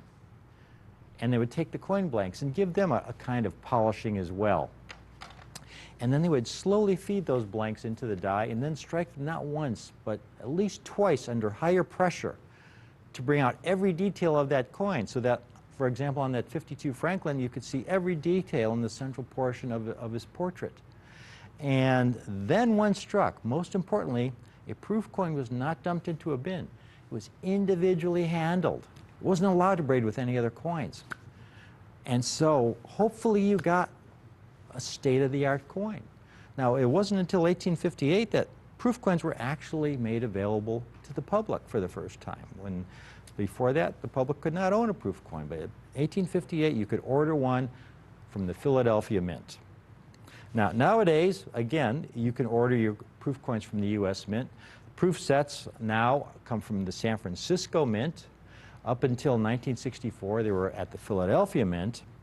But nowadays, proof making truly is state of the art. When you get a proof coin today, they have a sandblasting technology that they began using in the mid-70s to really sandblast a strong cameo effect into the dies, and they would polish these dies to a finer and finer grit, and they actually developed a chrome plating process to give these dies extra durability so they could strike more coins before they would wear.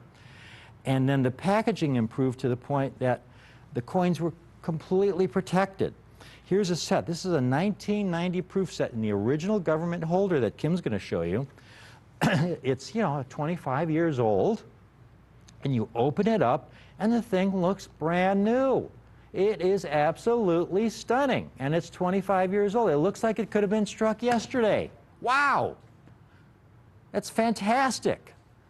Now, they struck about 3 million proof sets that year. And if you went to a coin show and happened to buy 100, 200 1990 proof sets, I would say out of those 200, 197 of them at least would look as nice as these coins you see here. So the Mint has really, you've got to compliment them for a job well done over the last 25 years. But now you go back just a couple years. Here's a set from 1988. Just 2 years earlier. And I write about this in my last book. You have these different eras in proof making. And as you go back in time, you have these issues that crop up that they don't have anymore. But from the period 1989 back through about the late 70s, you would get beautiful cameo coins, but when they were stored in these holders, they were using a different kind of material in the holders, and typically, this material would chemically react with the silver, with the coins, and there you could see a haze in the fields of that 1988 Kennedy. You see that fogginess in there? And the longer that coin is in that holder, the hazier, the foggier it'll get. The coin is basically getting slowly destroyed in the packaging that's being used. And how does how's the reverse look? The reverse might be fine. The reverse looks pretty good, So that's the thing. The reverse, there is some haze around the perimeter on the reverse, and you can see some on the other coins. The penny looks incredibly nice. Different material, copper, perhaps whatever material is being used in that holder, the copper is not reacting with that material as the other coinage is. Now we go back to a little bit earlier. Here's a 1981 set. And the problem looks even worse here because there's quite a bit of haze. Again, the longer the coins are in these holders, generally the worse they get. And there's a lot of that blue opaque haze you can see on those proof coins. And then here's a 1973 set. 1973 was a 6-coin set, had the Eisenhower dollar in it. And this packaging in the mid-70s was very poor because the coins would generally develop a lot of toning. As you look at the Eisenhower dollar, and it's really, really hazy. The Kennedy doesn't look too bad, but the Eisenhower dollar, there's an opaque film that just covers the surface of that coin. But now we're going to get back to an even earlier era, folks. 1964 and earlier. That's when proof coins were still being made at the Philadelphia Mint. And Philadelphia Mint was using proof-making technologies that were basically unchanged from the 1800s. And it was really primitive by modern standards. But it's the fact that they were so primitive that makes finding high-quality examples from this era so valuable. And that's what I have for you today. I've got what I call the big boys from the flat pack era, the tough sets, the tough coins to find in high-grade condition. And this flat pack era that we're addressing goes that I typically talk about is 1956 to the 1964 sets, those 9 years. There was also some flat packs in 1955. But if you look at the minages during the flat pack era, you'll see that 1964, the last year of the flat pack, they struck almost 4 million proof sets. As you go back into the 50s, the minages drops considerably. 1.1 million in 1959, 875,000 in 58, 1.2 in 57, but only 670,000 in 1956. Now the flat packs, folks, were kind of, again, this was state of the art for this era. Here's a flat pack set. This one is from 1963. Paper envelopes. They were not hard plastic envelopes. You notice those later sets, they were hard plastic envelopes that protected, or holders that protected the coin. These were shipped in paper envelopes, third-class mail. Now this has always perplexed me because the Mint goes to all this work to make proof coins. They take the finest dies, carefully inspect them, and they polish them, and they repolish them to a finer and finer grit until these dies are perfect. They take the best planchets, the best coin blanks. They carefully weigh them so they're the most accurate weight possible. They put them through a kind of polishing. They slowly feed those blanks into the die. They strike them not once, but twice under higher pressure to bring out every possible detail of that design. And then they individually handle the coins so they won't abrade with any other coins. With all that special treatment, I mean, they had plastic back then in the 50s and 60s. Why didn't they use it? I don't know. So your proof set would come in this envelope. This shipped third-class mail. And you can only imagine what kind of treatment it would get along the way, getting shipped third class.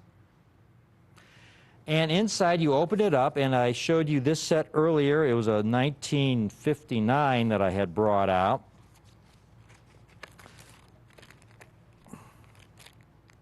Well, this is a different 59. This one has a lovely spot on it. The one I originally showed you had this toning spot on the obverse that Kim's going to show you. And the problem with these cellophane envelopes is they're very pliable. The cellophane is always abrading against the coin. It's cracking. And you get coins that will get all kinds of toning spots, as you see there on that 1959. Here's another 1959. Now, what makes these 5 years, 1958 to 1962, so difficult is a combination of the packaging that was used, which was a problem for sets from 56 to 64, but also the fact that these coins had a higher incidence of hair lining and milk spotting than other years. From 1958 to 64, you had this little phenomenon occurring on proof silver coins where you would find what we call milk spots. And here's one, for example, that's on a 1959. You can see a couple little spots in the obverse, but the main one is on the bell on the reverse that Kim is going to show you. And they can be quite nasty. It's a huge problem. That doesn't come off. Here's a 1960 set. Take a look at this, right in the back of his head. It's a milk spot. Now, for those of you who watched my show before, you know all about milk spots. So this is, if you could just bear with me for a couple minutes, because this is for our newer viewers. We get so many new viewers every week, and this is really, really important information. From 1958 to 1964, I had many conversations in the writing of my first book with a gentleman by the name of Don Weaver. And I give him attribution and acknowledgement in all my books. He passed away many years ago. But Don Weaver worked at the proof-making facility from 1960 up through 1990. He started out as a press operator, he was a general foreman, a production controller, and he finally became chief of the coining division. And in my phone conversations, I would talk to Don and say, Don, what's with these spots on the coin? What we call them milk spots. And he would explain to me that back during this period, one of the things they would do was take that silver planchet, that silver coin blank, and they would wash it in a soap bath. And then they were supposed to wash all that soap solution off the blank before it went into the die. Unfortunately, whoever was in charge of that part of the operation back in those years, from 58 to 64, was not really very conscientious when it came to making sure those blanks were completely clean of any soap residue. So when that blank went into the die, with that soap residue still on the coin, and that die came down with about 200 tons of pressure, which is what they used to strike a half dollar. Strike it twice. That residue is struck into the coin. At that point, it's part of the coin. It's a huge problem for proof coins of this era. So to get a proof coin from this era, folks, in just proof 66 condition is extraordinary. Proof 67s are great, and I've got a proof 67 presentation where I offer these complete year sets in proof 67. But then to get them in proof 68, you've got something that borders on absolute perfection. Now what I have to do today are the complete year sets in proof 67 and proof 68 from 1958 through 1962. Now a year set, real simple. It's one example of every denomination that was struck in proof for that year. So in 1958 through 62, you had the Lincoln cent, Jefferson nickel, Roosevelt dime, Washington quarter, and the Franklin and half dollar. You've got those 5 years. They're really popular because a collector who wants to build a top quality set or top quality collection, he can put together a top quality year set by just getting these 5 key coins. On the other hand, if he wants to, for example, build a top quality Walking Liberty Mint State collection, he's got 50, 60, 70 dates that he's got to buy to complete that collection at a cost of hundreds and hundreds of thousands of dollars. Even a Mint State Franklin collection has over 30 dates and mint marks. But a year set is really cool because you can have one of the finest known year sets, the 5 coins. It's an achievable goal at a modest cost with tremendous, tremendous potential. I want you to take a look at these year sets I have for you today. I have them from 1958 through 1962, folks. These are the big boys, the toughest years to get from this flat pack era. In this high grade, proof 67 and proof 68 condition, Amy's going to quickly take you through the sets in 6-7, beginning with the 1958s. Take a look at these here. The penny, nickel, dime, quarter, half.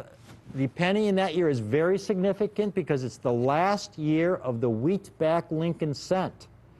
The 1959 Lincoln has the memorial reverse Lincoln cent, and Kim will show you one of each of those in a minute here. So from 59 on, you have the memorial reverse Lincoln. The 58 is the only set here with that wheatback Lincoln. And then you have the 60 large date. And then on the second row, we've got the 1961s in proof 67 and proof 68.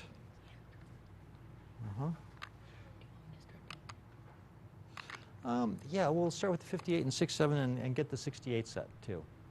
Get that set, yeah.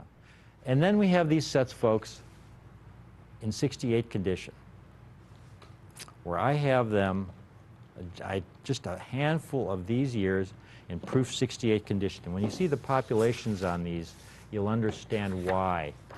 Proof 68 is the best grade. I've got these complete sets in right now. Proof 68. There are no proof 70s for these years, folks. Proof 70 is mainly reserved for modern proofs. You look at the modern Kennedy Gold Commemorative of 2014, I'd say probably over half the population grades Proof 70. In these earlier years, Proof 69 is the ultimate grade. Very, very few coins ever receive that grade. The highest grade Proof Morgan is a 69. Proof Walker, I think there's maybe 2 or 3 69s. If you can get a 68 from one of these years, you've got an incredible piece. And these are just absolutely extraordinary. And there's your 60 set. Penny, nickel, dime, quarter, half. These 5 years. 58, 59, 60, 61, and 62. And why I call them the big boy years, I'll show you in a second when you see the populations of these coins in Proof 68 condition. Kim's going to show you some of the 58s that we have. 6, 7? Show them the 67s, sure. Here's a little chart I want to show you that shows you how rare these coins are. This is the NGC population totals of the 10 years or 9 years, 56 to 64, graded in Proof 68. You see the 56 only 2,900 coins, the 57 only 2,700, but then the 58 drops to 1,300, 59, 1,500, the 60, 1,700, 61, 2,200. Despite a mintage of 3 million sets, only 2,268 and 2,362. 63, the quality was a little bit better. And then in 64, there was a tremendous improvement in the quality, but still only 6,300 coins. That's not very many coins, folks. And you look at the Lincoln cent population, again, 64, tremendous improvement in quality, 2,300 coins. But you look at those tough years back 58 to 62, 600, 500, 700, 500, 600 coins in 68 condition. Very, very rare coins. Kim's going to show you a few of these close-ups so you could see close-up how flawless these pieces are. I'm going to price these out to you in just a minute because I don't have that many of these sets. And it's taken me a long time to put the few together that I have. You look at these folks, and it looks like they just came off the die. 58 sets, these are almost, these are going to be 60 years old soon. And these things are absolutely spotless, brilliant, deep mirrored, haze-free. Those holders you see that they're encapsulated in, state-of-the-art holders. NGC uses the highest quality medical-grade plastics for these holders. It's much more difficult to work with because it's a harder plastic, but it's much better, far superior for storing coin storage than any other plastics. And here's the set in 68. And then the halves of these holders are fused together so it's actually one piece. These holders are as close to 100% airtight as is possible to make a plastic holder. So these coins that you're looking at today, folks, are going to be as stunning 20 and 30 years from now, as flawless and haze-free 20 and 30 years from now as they are today. That is so, so important. Now, getting these coins graded. First of all, just the grading fees for one of these coins, it's about $15. Minimum fee. No, you don't have to show that. That's okay. For NGC to ship the coin back to you, they ship it back to your registered mail. That's $16, $17. For the cost of you shipping it to them, registered mail, that's another $15. For the cost of the coin, but just the grading fees alone and the shipping fees, you're talking $40, $50 a coin. So you'd figure a 5-coin set in 67, just the grading fees alone, folks, about $200. The coins themselves.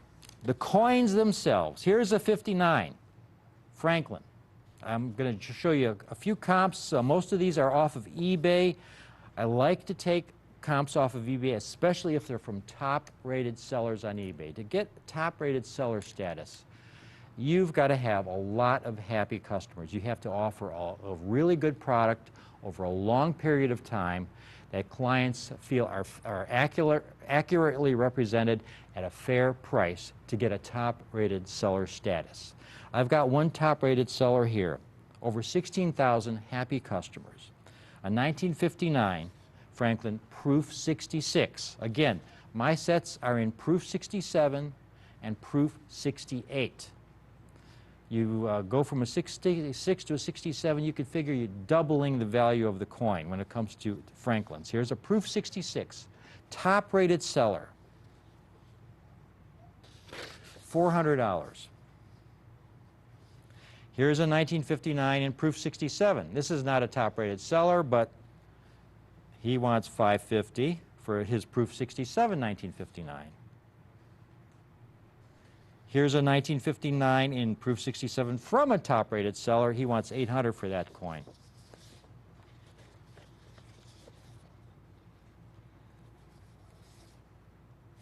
That'll give you an idea, just 59s and 67. Here's a 61 Franklin in Proof 67. Okay, the 58, 59, and 60 are the toughest years to get in high grade. 61, not quite as tough. 61, top-rated seller, $350. That's a PCGS coin. Here's an NGC coin, same top-rated seller, $350. Just for the Franklin, folks. That's not the year set. That's just the Franklin half dollar, a top-rated seller. And then we get to the Proof 68s. We get to the Proof 68s. Here's one top-rated seller, 1958. And Proof 68, just for the half dollar, $1,100. Here's a 1959, $1,050. A 60, just the half dollar. Don't forget the quarter, dime, nickel, and especially the cent, because the cent is among the toughest coins in this set, and the cent can be the most valuable coin in many of these sets. Here's a 61, top-rated seller, $750. And finally, the last year, top-rated seller with a 62, Proof 68, $650, just for the Franklin half dollar. Now the Lincoln cent. If we could show them, Kim, the 58 Wheatback and the 59 Memorial so the viewers can see the difference there, because that is a very, very important coin. The Lincoln cent can be the toughest coin of all because it's copper. Copper is the most reactive of all the metals. It, as you know, when copper is exposed to the air for any length of time, it turns brown. And once it turns brown, that's it. It's done. To get these Lincoln cents with their original color in this condition, that's what makes them so rare. It's a very sensitive metal, and these things look like they came just off the die. And those 67s or 68s? 67s. And those are 67s. Take a look at the obverse. These are extraordinary. These are the Lincolns. You know, I've got, just to give you an idea how valuable these Lincolns can be, folks. If you were, for example, to try and build a 1941 year set, go back 15 years, a 1941 year set, which is even rarer than some of these in Proof 67.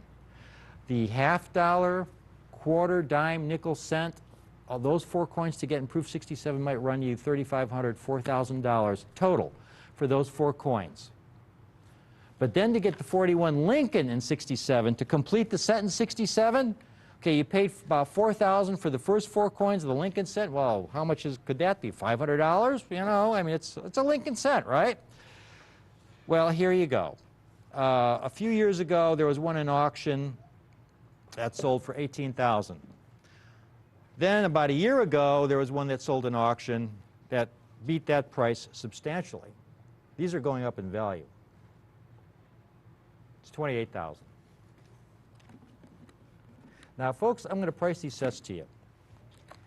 And you're going to get them at a great price. And I have limited quantities. But I want to tell you one last thing. One last thing. And this is really, really important.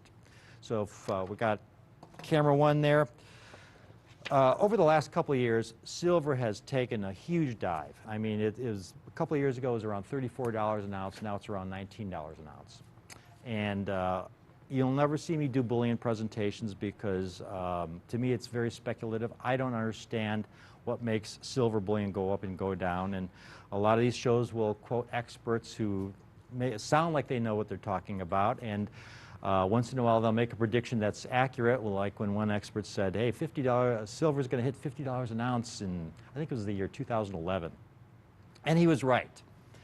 And, but it quickly dropped down after that. By the end of the year, it was like at $30 an ounce. Well, he predicted silver would hit at least 50 the following year. Well, it never got close to that. Well, no worries. The following year, he predicted silver would hit maybe even $60 an ounce. Never got even close. Today, it's around $19 an ounce. So silver has taken about a 40% drop over that time period. Now, I do believe silver one day will hit $50 an ounce again. You know, a broken clock is right at least twice a day, and so his prediction at some point will come true again. But when that year will be, I have no idea. Could be next year, could be the year 2020, could be the year 2030. You know, to predict what silver and gold is going to do is, it's like looking into a crystal ball. It really is. You get all these experts, and you hear about the correct predictions, but you never hear about all the incorrect ones they make. So I don't get involved in silver bullion predictions. I will be the happiest guy on this planet if and when silver goes up, because most of my coins are in silver. And if silver goes up, all these silver coins are going to be supercharged. It's super silver, because even in this market, when silver prices have dropped tremendously, values for high quality numismatic silver coins have been going up. Why? Because it's a limited commodity. They can't keep mining it. They can't keep pulling it out of the ground. They can't make up these new coins, Disney coins and kangaroo coins and stuff, as if there's some kind of special collector coin. Well, they're fun coins. Those are fun coins to own, but when you go to sell it, there's a good chance you may only be able to get your bullion value for it. These are numismatic rarities with a large growing market. Here's the latest NGC price guide for the Franklins in proof. It's covered in green. Green means it's gone up in value. If it's red, it means it's gone down in value. And here we are in the face of falling silver prices and increasing values for nice quality proof coins, especially Franklin proof coins. I've never seen so many plus signs in my life. This is the time to get these, folks. These are getting rarer by the month. And someday, you know, when silver does head back up, this will just supercharge these coins. This reminds me so much of the Morgan dollar market back in the early 1980s, folks. Silver had dropped down from $50 down to like $20 an ounce. But in the early 80s, the Morgan dollar market was the hottest market in numismatics. Gem Morgan dollars were increasing in value by the week. By the week, I would go to one show, and a certain coin in a certain grade would be $100. 4 months later, I'd go to another show. That same kind of coin would be $150. 4 months later, it'd be $225. That's how fast it can go when you've got coins that are high quality, extremely rare, and so affordable. So here we go on the prices. You've seen the cost and what these other dealers are selling these for. You know, just again, the grading fees alone for one of these sets is at least a couple $100. Here you're getting a 1958 set, ready to go in proof 67. If you want a 1958 set, proof 67, the entire set, all 5 coins. You've seen them selling 67s of common dates for $350 just for the Franklin. You might expect this set to be $700, $800. It's not $700 or $800. It's not $500. It's not $400. It's $239 for the 58 set in proof 67. The 59s. $229 on the 59s with the memorial reverse. The 58 set, again, had the wheatback reverse. $229 when dealers are selling the $50 alone, folks, for $800. Top-rated sellers on eBay. $229 for the 5-coin set. The 1960 set, $209 for the 1960 set. Extremely rare, almost as rare as the 59 and the 58. And then we get to the last 2 years on the third row, I guess it is. The 61s and the 62s. Those 1961s, you saw a top-rated seller on eBay selling the $half alone for $350. $199, all 5 coins, $199, and these things are absolutely spotless, brilliant, deep mirrored, haze-free. And the 1962 set, also $199. Now, if you get all 5, folks, you get all 5 for the really incredible value, incredible price of only $1,059. That's barely $210 a set. That's 25 coins. And then we get to the Proof 68s. We get to the Proof 68s. We just sold a 1 complete set in Proof 67. Thank you very much. But now the 68s. This is where I just have a few where we're going to just go on for a few more minutes, because when these sell out, I'll be gone out of these for a long time. 58s, where dealers are selling just the $half for $1,100. The penny should be going for $500. The 58 penny, the wheatback penny. I've got this set, folks, for only $595. The 59 set is only, again, dealers are selling the 59 in Proof 68 for $1,100. They're selling the 59 in Proof 67, just the $half, for $800. I've got the entire set for only $529. This is my specialty. This is what I've been doing for over 30 years, so I get opportunities to get some of the finest proof coins at the best prices. I get to cut out all the middlemen.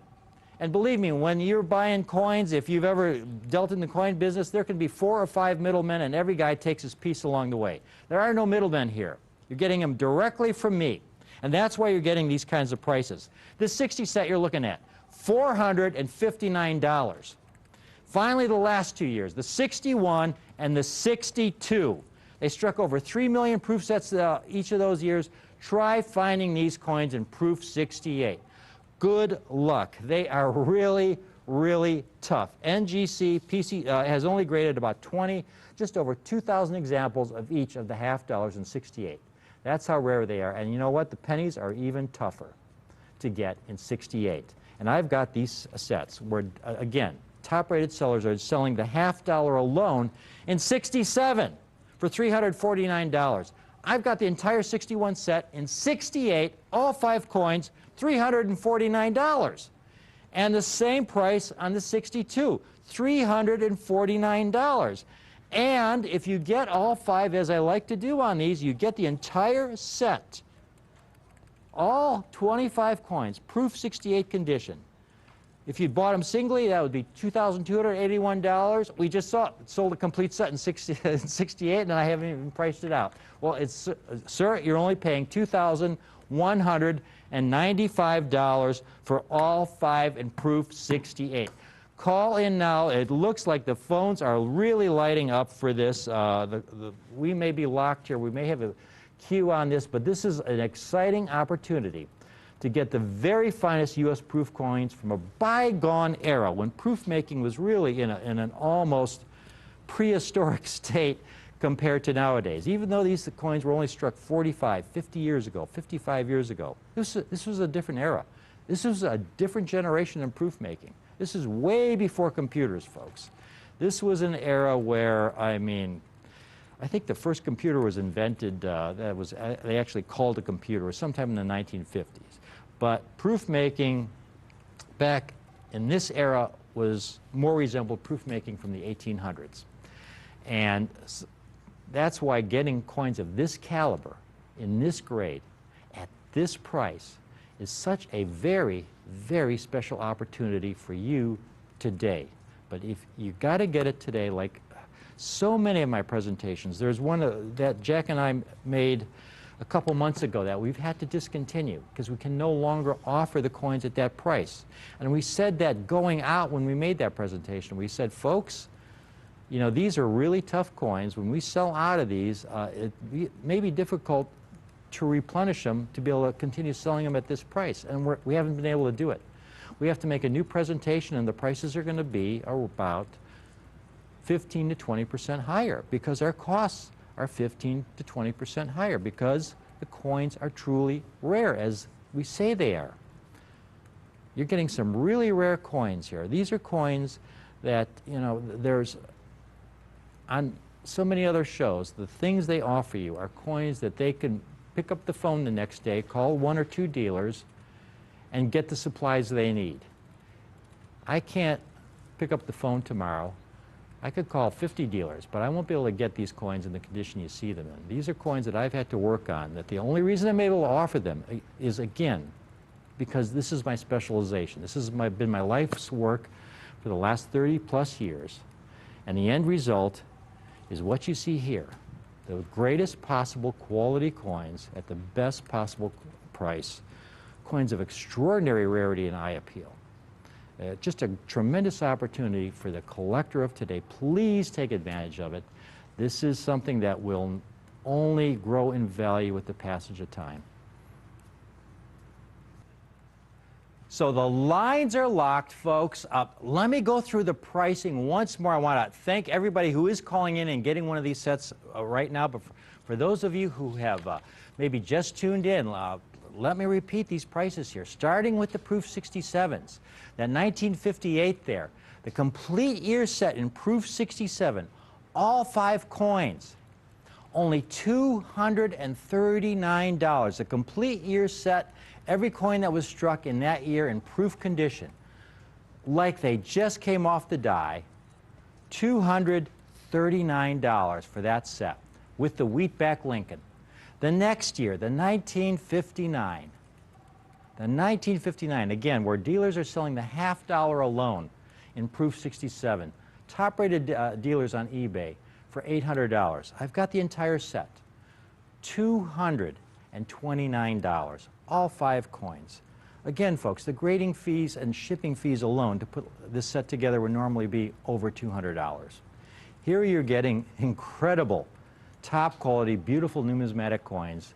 The whole thing, complete year set, $229. And then we got the 1960 set in Proof 67 for only $209. All 5 coins, $209. And then at the very bottom, we have the 1961 and the 1962. And believe it or not, I've got these sets for under $200, $199 a set. And I looked at that and I said, you know, $209 would be a fair price. I'd give me a little bit of room. But I said, you know, boy, if I could offer these at $199, I'm going to do it. And I have these at $199. Well, $199 for the 5-coin set. And then, if you get all 5, boy, the lines are locked on this. We have a lot of you buying the complete 5-coin set. The 5-coin set, if you bought these individually, would be $1,075. You're getting, if you get all 5, it drops to $1,059 for all 5 of these year sets in Proof 67. And then finally, once more on these Proof 68 sets, of which I have limited quantities of the 67 sets. But you can, you know, I've got less than half of that of these sets in 68. So we're going to do this really quickly. Those 68 sets, this key date 58 year, very tough date, with the Wheatback Lincoln, $595. Again, $50 alone is going for $1,100 in 68. That Wheatback Lincoln has got to be a $500 coin. These other coins, I've seen dealers selling the quarters for $100, $150. The 59 set, Proof 68, every single coin. I remind you, again, eBay sellers selling the half alone in 67 grade, for $800. This set in 68, entire coin set, 5-coin set, $529. $529. The 1960 set. I love the 1960 year. It is so underrated. It's so difficult to get, and it's only $459. And finally, we have the 1961 and the 1962 with mintages of 3 million. They are such a problem-plagued era with milk spots, hairlines, spotting. So difficult to get these coins as you see them here. The complete year set in proof 68 for only $349. And the 62, only $349. We've sold another 5-coin set in 68, taking advantage of my quantity break on that, because if individually that comes to $2,281. We're selling all 5 for only $2,195. Thank you very much. We're going to have to cut this at about this point because, again, this is not an item I can oversell. And I put this together just for you. So I hope you take advantage of it. I've enjoyed giving the presentation. Thank you from Kim and I for tuning in. It's been a lot of fun. And please stay tuned for our next presentation.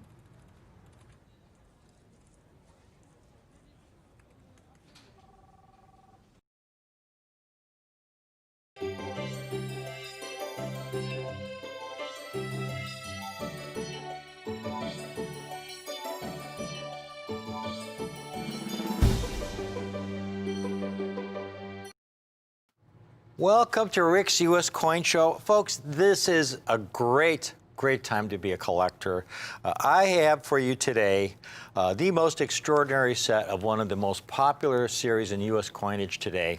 And it really all began, I believe, with my very first book that came out late 1991 called Cameo and Brilliant Proof Coinage of the 1950 to 1970 era, where I didn't just talk about proof coins, but I talked about cameo proof coins.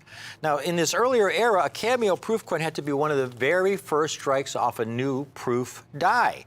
If the die wasn't brand new and if it had been struck several hundred coins, it wouldn't be striking cameos. The frosted cameo portrait on these delicate proof dies would wear away very quickly. And so I had an illustration here, for example. On the very first page of my picture section in the book, I show 2 1961 Franklins. One is a cameo that was among the very first strikes off of a new proof die. And the second coin was a later strike off of a proof die. Now, they could both be very high grade. They could both, for example, be proof 68 in terms of their surface imperfections, or even proof 69. But the main difference is that in addition to the proof grade, one was an early strike that had this beautiful cameo contrast, and one was a later strike that didn't have the contrast. So I started specializing in these cameo proof coins in the early 1980s, and there was a huge following among collectors. I mean, collectors love the coins for obvious reasons. The things that always attract most collectors. You want a coin with exceptional eye appeal for its date, exceptional quality for its date. You want rarity as well, because if everybody on the block can own one, it takes a little bit of the thrill out. So you want something that's rare that not everybody can get their hands on, that's really unique. And you want it to be affordable at the same time. I mean, it's great to have a coin with tremendous eye appeal, tremendous quality, and tremendous rarity. But if you have to pay $20,000 or $30,000 or $40,000 for it, or even $5,000 for it, it can take a lot of the fun out. You know, there are some really rare coins which for $5,000, $10,000, $20,000 are great coins that we'd love to own, but not everyone can afford coins in that price range. But here we had some coins that, because it was a new area of collector interest, very few dealers were very knowledgeable about cameo proof coins. They didn't know how rare they were. I spent many years researching this book, so I had a date-by-date analysis giving estimates of the rarity of each of these dates in cameo and ultra cameo condition. And this was an opportunity for a collector of today to get a spectacular set of these cameo Franklins or Kennedy half dollars or Washington quarters, Roosevelt dimes, Lincoln cents, Jefferson nickels, coins with exceptional eye appeal, exceptional quality, a high degree of rarity to get it at a great price. Now, some amazing records have been set of late in both series. And in the Franklin series, last year, you know, I had a picture on the cover on my first book here, this 1951. Beautiful cameo. When this book came out, folks, this is about a $1,500 coin. Beautiful cameo 1951, exceptional. It was about a $1,500 coin. There was one that recently, well, sold last year for over $80,000. I have another picture here on the cover of this book, 1958 Franklin. Back then, it was about a $1,000 coin. Beautiful, beautiful deep cameo Franklin. Last year, one in Proof 68 Plus deep cameo sold for almost $33,000. And now, more recently, a Mint State Franklin, the first Franklin ever to break the six-figure barrier, the $100,000 barrier in an auction. A Mint State 1958P MS67 Plus full bell line sold for $129,500, folks. So this is something I've been predicting for decades. Now at the bottom there it says price realized $110,000, but that doesn't add in the auction house fee. When you add in the auction house fee, the buyer paid $129,500 for the coin. Again, this is something I was predicting decades ago, that there would come a time when you'd see Franklin selling for six figures. And the same thing for the Kennedy Half Dollar series as well, its sister series. And just recently, it's the first Kennedy Half Dollar that broke six figures in auction, and it made headlines everywhere. This is just recent, folks. 1964 Kennedy brings $108,000 in auction. $108,000, breaking world record. Today, I've got a set of Kennedy Half Dollars for you. This is a beautiful, perfect time to begin collecting this set. I'm working on my next book, which will focus very heavily on these coins, folks. This is a series, when you talk about the Franklin and Kennedy Half Dollars, especially in proof. There is so much beauty, eye appeal, quality, rarity, and you can get so much for so relatively few of your numismatic dollars with the sets I have for you today. What I have for you today, first time ever, folks, I've offered these sets, these Kennedy half sets, graded by NGC, complete year sets from 1977 through 2011.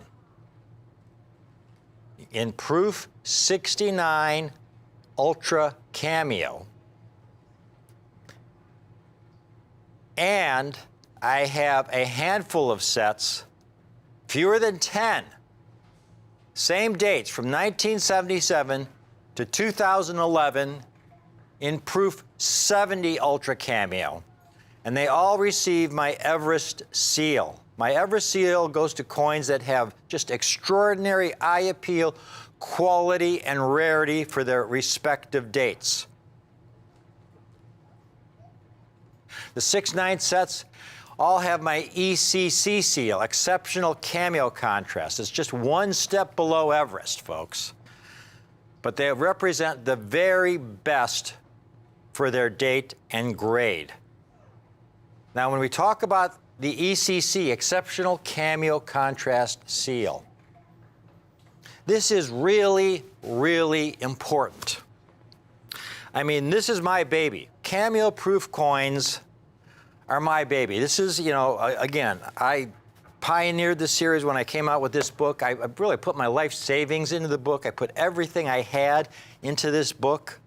You know, I took out a loan. You know, I went into debt for the book because I believed so much in what it had to offer the collectors out there. And you folks love it. I mean, I was shocked. It was about a year ago when Sasha showed me what some of the copies, used copies, were selling for on Amazon. Here's this was kind of really, it blew my mind. It was like, wow. But used copies of my first book, you know, we had printed around 7,000 copies. There's one fellow asking $291 and $455, and there's one used good condition for $999. And then here's some new copies. There's one for $225. And then at the very bottom, there's a guy asking who's asking over $1,600 for, I believe, yeah, $1,692 for a brand new copy. I still have a handful of copies left, but they're almost all gone. But it's because the information in this book, when I wrote this book, it wasn't to make a quick buck, that's for sure. I mean, if I figured the time, I spent about 5 years writing the book. And if I figured the time and effort I put in and the money I put into it, I was probably working for about 10 cents an hour. Okay? You don't do this to make money. You do this because you believe in something. That you have something that you know is going to be good for the collectors out there. And so that's why the book has legs, because it's got great information that's as relevant today as when it first came out. And this set I have for you today, this is a great set for the collector of today. Now, let me tell you briefly about my ECC seal, my Exceptional Cameo Contrast seal. This is something I've trademarked. This is really important because if I'm going to sell you a coin that's graded Deep Cameo by PCGS or Ultra Cameo by NGC, I want to make sure it's a full Ultra Cameo with the heaviest possible contrast for the date. A full Ultra Cameo. And that's really important. Now, first of all, before I go any further, it's important to note that while there is a lot of objectivity in grading, to a large degree, there will always be a degree of subjectivity in coin grading. That's why both at PCGS and NGC have a regrade process. If you get a coin graded and you think it's undergraded, you could resubmit it to them. And they might look at it again and they might say, you know, you're right, we undergraded the coin, and they'll regrade it and give you a higher grade. Now, on the other hand, if they give you a grade that may be, let's say, optimistic, that maybe you got a little lucky, and maybe it's, you know, it was borderline and they gave you the higher grade, where you're not going to see people resubmitting the coin to get a lower grade. I mean, if they get a higher grade, they're going to keep it at that grade. But certainly there are many, many cases where coins are sent back for regrade because people think that they've been undergraded, okay? Now, and the same holds true with Cameo and Deep Cameo proof coins. Now, first of all, when we're talking about coins struck pre-1973, most of them are what we call brilliant proof coins without any cameo contrast. This is because they did not have the technology back then to consistently strike cameo coins. Back in those early years, they would dip the dies in an acid bath. They called it pickling, a bath of 5% nitric acid, 95% alcohol, to actually acid etch the entire die. And then they would take the die out and they'd buff the fields. Since the portrait was recessed, it wouldn't receive that buffing treatment. It would retain that acid etch cameo effect. And so that die would have this two-tone cameo effect, and the earliest strikes off that die would have that cameo effect transferred to the coin, and you'd get these beautiful cameos. But that acid etch cameo effect was very delicate, wore very quickly. You had 200 tons of pressure when you struck a $50, and very soon that acid etch cameo effect was worn smooth, and so every proof struck thereafter would be a brilliant proof like you see here. Now, in the early 70s, they began to experiment with new types of die preparation to create more cameos because the demand for cameos was so great. I mean, collectors loved the beauty of the cameos. And so in the early 70s, they actually began to sandblast the dies to create an intense cameo effect and then buff the fields. And then they began experimenting with a chrome plating process to give the dies added hardness and durability. So if you get one of these early strikes, especially in this early era, you could get what they called a deep cameo. We've got some examples from PCGS and NGC grading sets. that they use to determine whether a coin is going to be a cameo or deep cameo. Now, this is for the purposes of the graders at PCGS and NGC. When they look at a coin and to determine whether it should be a cameo or a deep cameo, they refer to the grading set. And if it's a deep cameo minus on the obverse and reverse, where it matches that coin that you see there that says deep cameo minus, they give it a deep cameo designation on the holder. They don't say deep cameo minus, they just say deep cameo. And it's got to have that contrast on both the obverse and reverse. That is the minimum standard for a deep cameo at PCGS, and it's very similar at NGC as well. If you have any less contrast, then you have what we call a cameo. Not quite enough frost for a deep cameo designation. Sasha's got 3 Eisenhower dollars to show you, all the same date, all the same grade. And this will explain the meaning of my ECC seal and why it's important. It's kind of an insurance policy for my clients, for you folks, when you buy one of my sets. Proof 69 Deep Cameo is the grade that PCGS gives theirs with heavy cameo contrast, and GC calls it Ultra Cameo. They all have the same grade. PCGS felt that that silver Ike there on the far left was a deep cameo, and they graded it Proof 69 Deep Cameo. When I offer you deep cameos, I want them to be solid, deep cameos and ultra cameos. When it comes to the modern proof coins, what I have noticed is that NGC seems to be extremely strict when it comes to applying the ultra cameo standard to these modern proof coins. Here's a short chart I'm going to show you on the number of Eisenhower dollars graded in ultra cameo by NGC. Now, my ECC seal, whether it's PCGS or NGC, you know you're getting a great coin. Now, these Kennedy sets I have for you today, they're all magnificent Proof 69 high-end ultra cameo coins. And putting together a set like this in an NGC holder is really challenging. I want you to take a look at the populations of these coins. I start with the year 1973. This set starts at 1977. Because you can see in those earliest years, there's only a handful graded by NGC. 1977, only 940 by NGC. You go down the page, in some cases only 1,000 examples graded by NGC.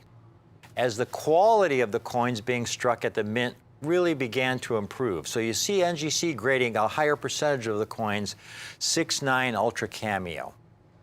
Now, where this set really becomes extraordinary is in the 70 grades. I have a limited number of these sets in Proof 70 condition.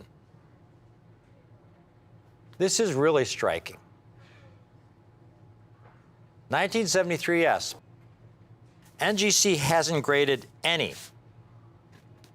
They've only graded one example of the 74, one of the 76, and only 86 of the 77. Now, folks, you take a look at what some of these early Kennedys have sold for in Proof 70 Deep Cameo graded by PCGS. Here's a 73S that sold for almost $5,000. This was in an auction several years ago. Here's a 76S that sold for over $5,000. 3,700. Here's an 88S.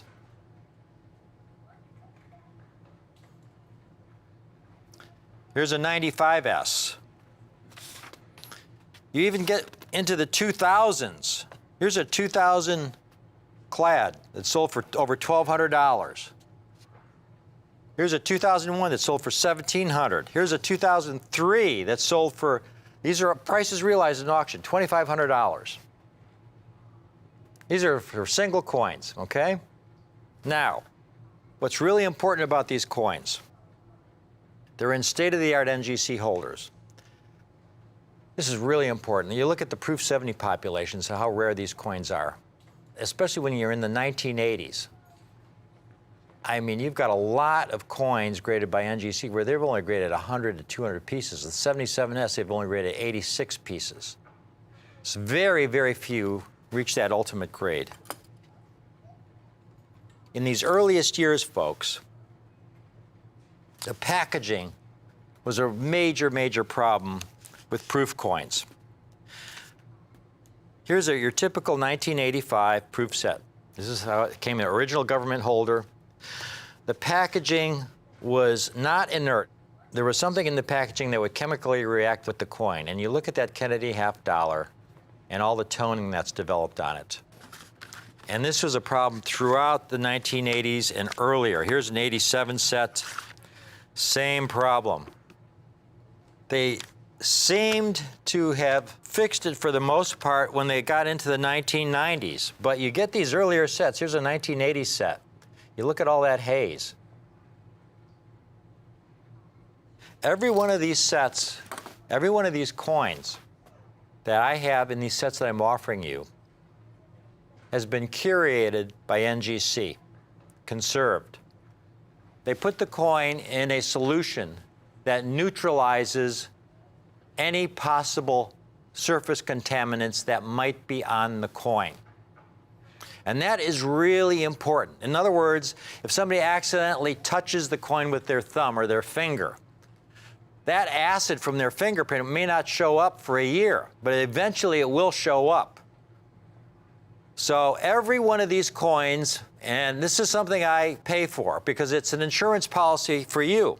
Every one of these coins has been neutralized so that it is absolutely pristine, so it will remain as flawless 20, 30, 50 years from now as you see it here today. And it's in an airtight holder that NGC uses with medical grade plastics. These are the same holders the Smithsonian uses to house their own collection. They use these same NGC holders. But I go through the extra step of making sure that every coin has been neutralized through curation. Because if it's not, you could end up with coins like this. Here's a 1980 that some other dealer sent in. And at the time, it may have looked great when it was originally encapsulated. But now you look at all the toning that's developed on the coin years later because it wasn't curated.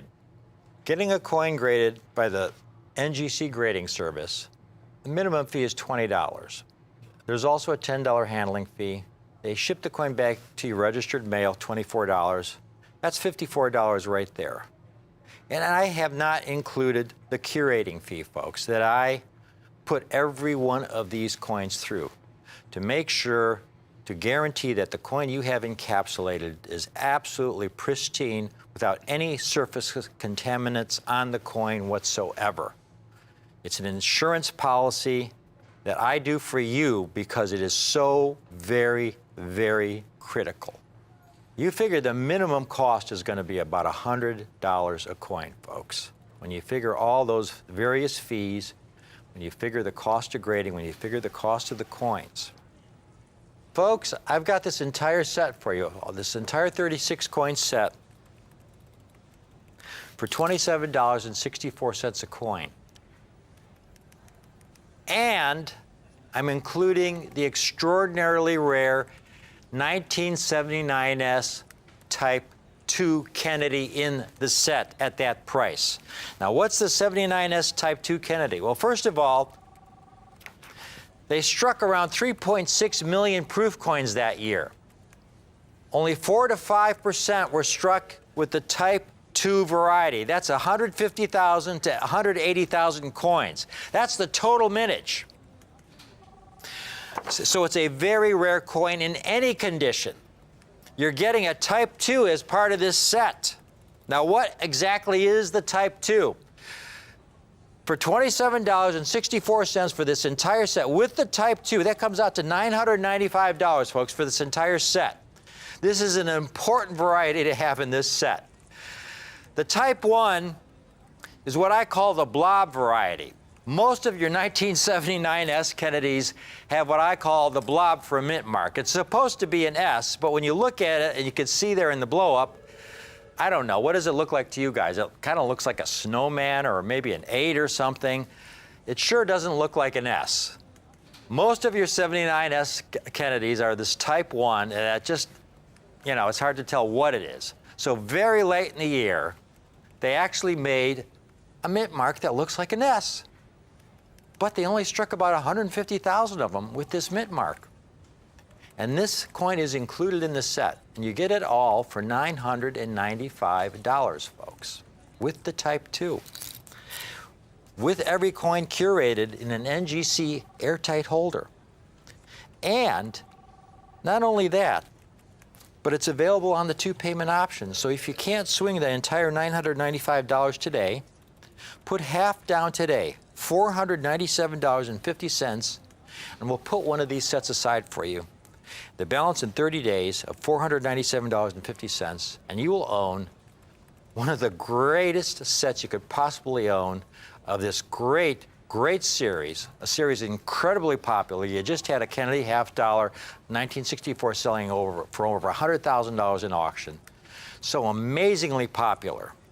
And then if you want to get 2 sets, folks, if you want to get 2 sets, I can drop the price down to $947.50 a set. Put half down today of $947.50, balance in 30 days, and you will own 2 of these magnificent sets. We've got a lot of people calling in, and I haven't even gotten to the Proof 70 set. I forgot to mention also, when you get one of these sets, for every set, you'll get a copy, softcover edition, softcover of my guidebook of Franklin and Kennedy half dollars, 3rd edition, with the purchase of a set in Proof 69 Ultra Cameo. Now, my Ultimate Everest set. I have fewer than 10 sets, all the same coins. Everyone hand-selected, everyone curated by NGC, and it includes a 79S Type 2. So this coin will be as pristine, haze-free, and spot-free decades from now as it is today. Look at this piece. This 79S Type 2, only 327 graded by NGC. You look at the populations of these coins by NGC, folks, in Proof 70 Ultra Cameo. They're shockingly low, especially when you compare them to NGC. The 77S, starting with that coin, there's only 86 examples graded. We've got, the set starts with the 77S. You've got several dates here where only 100 to 200 coins have been graded in Proof 70. You'll see dealers offering these individual coins. Here's a 79S Type 2 for $950, Sasha? This is a dealer, that's a dealer with almost 100% positive feedback. Another dealer with almost 100% positive feedback. He wants over $1,200 for his. Here's a 77S, first year of issue, $950. Here's an 82S. They're all tough, especially in the 1980s, folks, especially in the 70s and 80s. They are so difficult because of the poor packaging. Here's an 83S, over $800. Here's a top-rated seller on eBay, over 3,000 happy customers, 100% positive feedback, 86S, $549. 78S, second year of the series, $800. Folks, this is the perfect time to acquire one of these sets. Call in now. Again, the grading fees alone, the conservation fees, the curating fees to be holdered in the state-of-the-art holder, folks. At $300 a coin, this would be about a $10,000 set. At $200 a coin, it would be about a $7,000 set. I've got the entire set for $97 a coin, and it includes the 79S Type 2. You heard me correctly. $97 a coin. Okay, I put everything on the table here. There are no middlemen. We've done all the work to select these coins for you to be able to offer them at this kind of price. The entire set, 36 coins total, $3,499. $495. And, you know, $3,495 for a 36 coin set is a true deal of a lifetime to get this most popular set in this incredibly popular series in the finest possible condition, graded by NGC with these ultra low populations because of their ultra strict grading standards. We're making it available on the 4-payment option, which means all you have to do is put down $873.75 today. And we will hold one of these sets for you. Again, I have fewer than 10 sets in Proof 70 Ultra Cameo. There are just some dates. Well, again, Sasha, if you could show them the population tables once again that are just so difficult to get. I have fewer than 10 sets available. So if you just put down $873.75 today, 25% down, we'll hold one of these sets for you. There you see the first page there, how much rarer these NGC coins are in 70. You make the second payment, folks, in 30 days of the same amount, $873.75. 60 days, you make your third payment. And finally, in 90 days, you make your final payment, $873.75. It's those years from 1977 through the late 90s. Those are the key years that are included in this set, folks. And every coin in this set includes the 79S Type 2. Every coin is only $97 a coin. Call in now, get one of these while you can. We have these sets again. We have the ECC sets in 6.9 Ultra Cameo for only $995. We've got a lot of people calling in. This is a limited time offer right now. Again, I have so few of these sets in 70. The 6.9 sets are difficult to put together. The 70 sets, again, this is the first time I've offered these in NGC because of their extremely strict standards. Very few grade this high at NGC. I've had every coin curated and conserved at NGC to make sure that every coin's surface is neutralized, that there's no impurities on the coin that might otherwise tone the coin at a later date, and that is so important. Here's a couple other coins to show you. Here's, for example, here's an NGC coin that some other dealer had submitted that was not curated. You can see all kinds of toning that's developed around the rim and haze and spotting because it wasn't curated. And with this set, folks, our final shot will be of that 79S Type 2. Beautiful 79S Type 2. Proof 70 Ultra Cameo. When you get one of these sets in Proof 70 Ultra Cameo, you'll also get one of my few remaining limited edition hardcover copies, the library edition of the Franklin and Kennedy half-dollar book, hand-signed and numbered by yours truly, with one of these sets in Proof 70 Ultra Cameo. And it's available on the 4-payment option. First time ever we've offered a set on a 4-payment option. We want to make this available to every collector possible who wishes to own something really, really special. Here you're getting this amazing set, some of the finest Proof Kennedys in this set that ranks among the most popular series in U.S. numismatics. Certainly the Franklin and Kennedy half-dollar series, when you're talking about half-dollar series in U.S. numismatics, the Franklin and Kennedy half-dollar series are the most popular in U.S. numismatics today and in the years to come. All you have to do is look at all the record auction prices over the last couple of years, folks. The demand is through the roof because these series offer so much for the collector of today in terms of the eye appeal you get, incredible eye appeal, the incredible quality, the rarity when you can find these coins in the condition you see them in today, and at the price I'm able to offer them at. I mean, it's a win-win for everyone. This is what collecting is all about, getting all these beautiful assets in a coin for so few of your numismatic dollars. Okay? I've done the best I can pricing this set for you. We put a lot of work on it. The 6.9 sets for $27.69 a coin. Again, these coins are all curated and conserved. The Proof 70 sets for less than $100 a coin. Same kind of curation. The coins are absolutely pristine. You know, it's the same philosophy I had when I came out with my first book. When I wrote this book, I didn't write it with the idea of making any money on it. I wrote it because I knew it would be great for collectors. And these sets I offer today are great for the collector of today. You're getting so much numismatic bang for your buck. This is something you can put away today, hand it down to your kids, your grandkids. This is a great set that will be great to you and for your future. Thank you for watching this presentation. Please stay tuned, though. We've got another great presentation coming right up.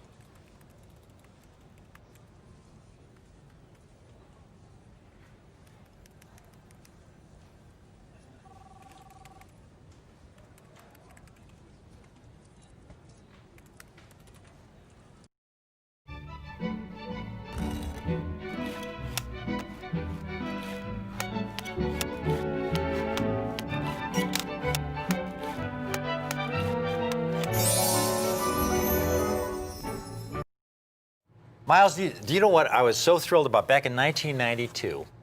After all these years when you're buying proof coins from 1971 for decades, all the coins were clad. They had taken all the silver out. Right. Remember that?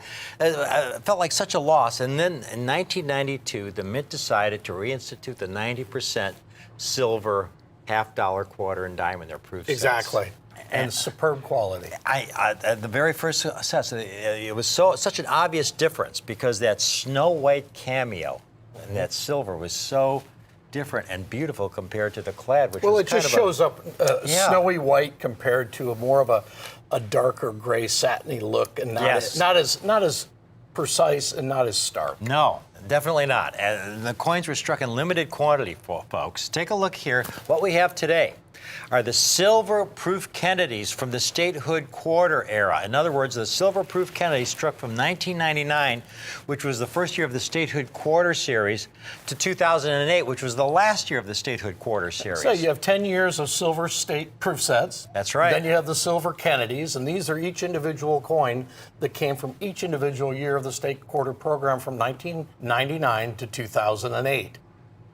Now, folks, we've got an option for you here. This is going to be a short presentation because while I have almost 30 of the sets in 6.9, I only have 7 of the sets in 70 condition. It's really difficult. You guys, NGC is really strict when it comes to the 70 grade. And I'm sure, Miles, as a verifier over all the decades, there were a lot of times when the graders would hand you a coin that they graded 70, and as the finalizer, as the verifier, you would look at it and say, no, guys, I'm sorry, this is not a 70, and you would kick it back out. It's human nature to always find something wrong. Yeah. And that's why coins fall out of those holders and they go down to 69 from 70.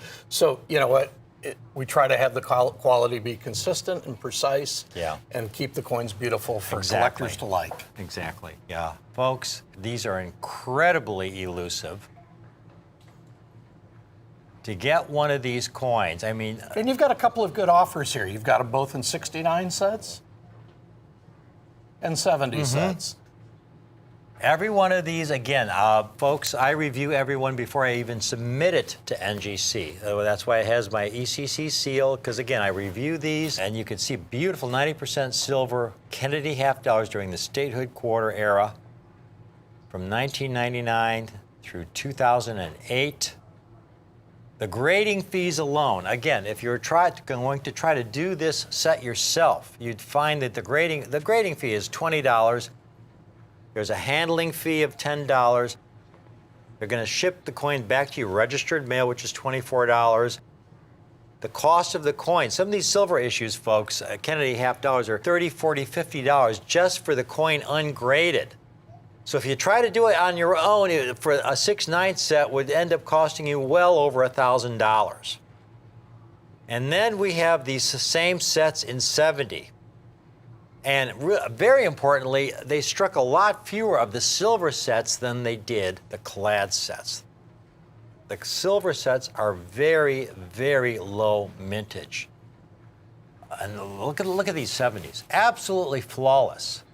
Flawless under higher magnification, and that I understand is the standard, where they take a coin and if it looks flawless under normal grading conditions, they then review it under higher. Well, no more than 5-power magnification to find anything wrong with it. Exactly. And these coins have been deemed not to, and that's why they make the 70 grade, and they make it through the verification process, and they get shipped back to the owners. And you can see for most of those years, they struck fewer than 1 million examples. That's the total mintages, folks. Now, we've got these sets today, the 6-9 sets, okay? The 10-coin set. The entire set, folks, is only $479. That's $47.90 a coin for the 10-coin set. $479 for the set in Proof 69 Ultra Cameo.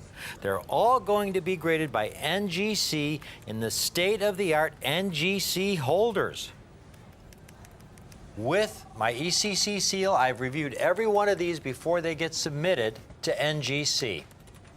Ultimately, Rick, they've been double verified. That's NGC has exactly. verified them in their final state That's of the grade, right. and you've approved them for your I'm customers. really picky when it comes to proof coins for my clients. Extreme, I want my clients to have the best. Now we get to the 70s. Folks, now is the time for the 70 sets because I was not involved in the 70s back when they first came out some 15 years ago because the coins were going for moon money. I mean, here's some auction prices, folks, and these were for clad Kennedys with higher mintages. A 2000 that sold in auction for over $1,200, just the one coin. And here's one, a 2001, that sold for $1,725 for the one coin. Here's a 2002 that sold for $977. A 2003 clad that sold for over $2,500. This is a price realized. I was not involved in the 70s at that point in time. I just thought the prices were too high for what you were getting. Well, the prices, the prices make it very collectible. You've set it so that somebody can get a nice 10-coin set in 69 or a 10-coin set in 70. Yes. Get a wonderful package of coins in the mail of great Kennedys. And, there's so many, you have so many collectors of Kennedys around the world and on your television show, Rare Collectibles Television, that want to collect Kennedys. Yeah. These are all the silvers from 1999 to 2008. Exactly, and this is the great time, folks. At $300 a coin, this set would be $3,000, which would be a much, much better price than you would have had to pay, say, 10 years ago. Exactly. $29.95 would be a great price. $19.95 would be an even better price. But you've got a fantastic price. I've got a today. fantastic price. We only have 7 of these sets, but we have the entire set, folks, for $1,095. $109.50 a coin. Folks, now is the time to build an incredible ultimate proof Kennedy collection. Because now I have a limited number of these sets. Limited number of these sets in NGC Proof 70 Ultra Cameo, the finest possible condition and grade, for $109.50 a coin. In other words, the entire 10-coin statehood series set for $1,095. I only have 7 of these sets assembled at this point in time. It's really difficult putting this set together, especially the 1999. I have a hard time getting that coin. In the history of the U.S. Mint, there's only going to be one state quarter program. Yes. And these are going to be the largest size coins issued in the state quarter program. That's right, yeah. And they'll be the only silver Kennedy half dollars from that program, period. They're going to incredible demand for these. The Kennedy half dollar series. When you look on the NGC registry, Miles, and you look at all the collectors who have sets entered in the registry in the half dollar series, I mean, there's a lot of collectors with Walker sets. But the Franklin and Kennedy sets have by far the most collectors with their sets on the registry. And especially the Kennedy. It's a global coin. Yes. His presidency of Camelot was very global. Yeah. I know collectors in South America. I know collectors in Europe. And I know collectors in Asia that collect John F. Kennedy half dollars simply because of his presidency and what he meant at the time. I remember when he was in Germany. What was it? Ich bin ein Berliner. That's it. Yeah, John, that famous moment in time when he visited Germany. We have the set for you today, folks. Again, a short presentation. We have these sets in Proof 69 Ultra Cameo for only $47.90 a coin. $479 for the 10-coin set. Again, reviewed by myself and then submitted to NGC. In the state-of-the-art NGC holders, these are, again, they're the Smithsonian holders, the same kind of state-of-the-art holders that the Smithsonian uses to house their own collection, the greatest coin collection in the world. And here you're getting the greatest Kennedy set in the world, highest possible condition and grade, Proof 70 Ultra Cameo for only $109.50 a coin. Now $1,095 for the entire 10-coin set in the finest known condition. And these two packages are great. You know, as a collector, you can get a 69 Great set place of to start. 69 set of 10 coins. Great for any collection. Yeah, If yeah. you want to step up, spend a little bit more money, buy the 70s, you can get that set at a little Yeah. bit more money. But Yeah. either way, Yeah. these It's a win. coins Yeah. are a one-time happening Yeah. in American history. And over what, 227 years of the U.S. Mint, That's right. that these coins are Yeah. made. Period. That's Yeah. it. They're not going to happen again. There's Yeah. not going to be another That's state it. quarter program again. That's exactly right. Because people talk about investing in bullion, for example. Right. And the point I always try to make is that, you know, gold and silver, there's always gold and silver reserves out there. There's a lot of mines, though, that aren't operating right now that are closed because of the low price of silver. Right. But as soon as silver spikes, it becomes worthwhile to reopen those mines, and all of a sudden there's this greater supply of silver that comes onto the market. That doesn't happen with these. What struck is all there is. No, that's it. That's it. Like I said, in 227 years in the history of the Mint, there's only been one state quarter program, like I said. Yeah. These are the only Kennedys, Yeah. one of the most popular presidents in American history on a coin, one of the most heavily collected amongst beginning Yeah. collectors, A when I say continuing novice series. collectors Yeah, yeah. or advanced collectors. Yeah, yeah. The global thirst for Kennedy and his coinage will always remain popular. Folks, get them now. 10-coin State Series set, Kennedy half dollars, 1999 to 2008. The silver issues, not the clad, the lower vintage silver issues. 69 Ultra Cameo, only $479. But then the ultimate set, the same years for only $1,095. We've got a lot of people calling in. Got to cut it right here because, again, I only had a limited number of these sets in 70 from Miles and I. Miles, thank you so much. This has been a thrill to be able to do this presentation with you. Thanks for watching, folks, but please stay tuned. We do have another great United States coin presentation coming right up.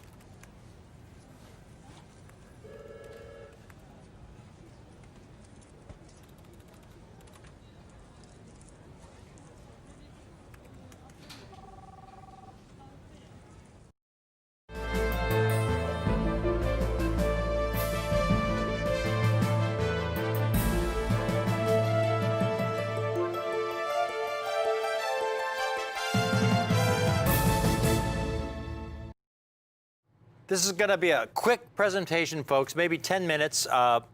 This has to do with this phenomenal, extraordinary 1957 proof set collection that I have. I've never in my life, I've been doing this, specializing in these coins almost 40 years, proof coins. Never have I handled a group of proof sets from the 1950s like I have here before you. It involved 74 unopened boxes of 1957 proof sets, unopened from the U.S. Mint, folks. 50 sets per box. When I was offered this deal, I asked to open a couple of these boxes so I could inspect them because the gentleman who had the collection was asking a considerable premium. But when I opened these, I mean, here's your typical 1957 proof set you see nowadays. It's pretty ragged, okay? It's pretty frayed. It's been, you know, handled, thrown around. You take a look at it.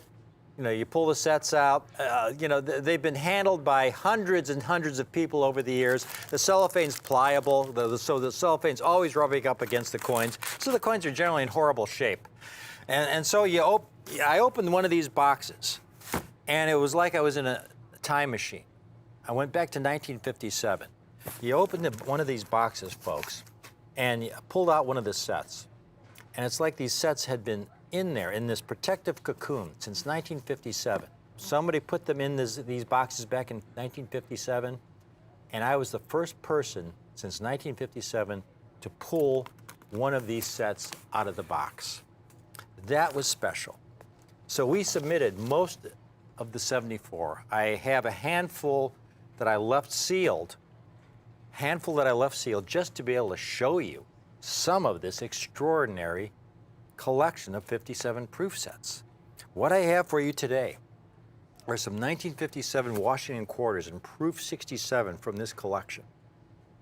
And because the quality was so extraordinary in this truly once in a lifetime acquisition, this incredible collection, I've got these coins at a great price, folks. 1957 quarters in proof 67, that's a very, very high grade. Again, when you see 1957 proof sets, you see one of these quarters, I'll just cut one out real quickly here from one of these sets. In the cellophane, the quality is not very good. The cellophane was a very poor storage material. A lot of the coins were hairlined, and this is how they look. Okay? They're over 60 years old. By the way, these coins were struck at 90% silver. The U.S. Mint struck the dimes, quarters, and half dollars in 90% silver up until 1964. 1965 and later, the quarters had 0 silver content. So this is the end of an era in proof making at the Philadelphia Mint where you can get coins struck in 90% silver. These are phenomenal pieces. We have around 1,200 examples out of this extraordinary once-in-a-lifetime collection. 1,200 examples in proof 67 condition, folks. And I got them at a great price. Just take a look at one of these. I mean, they are absolutely flawless to the eye. In my opinion, they are all regrade candidates. I can't find a flaw on any of these. Take a look at this piece, folks. It looks like it just came off the die. I mean, it's 1957, over 60 years old. There's no haze, no spotting. I can't see any hairlines on it. It looks like it just came off the die. You caught it on a velvet pillow and encapsulated it and brought it to this year, over 60 years later, like it's in some kind of time capsule. The great news is because, again, the grades were so extraordinary, my cost is well below what I would have expected. So I'm able to offer one of these coins to you, one of these quarters, folks, at a great, great once-in-a-lifetime price. I'm going to price it tell you out in 1 minute. Again, this is going to be a 10-minute presentation. Now, Mint State 1957 quarters in MS67 go for hundreds and hundreds of dollars if they're in Mint State. Now, there's a Mint State, folks, example, a 1957 MS67 that's over $300.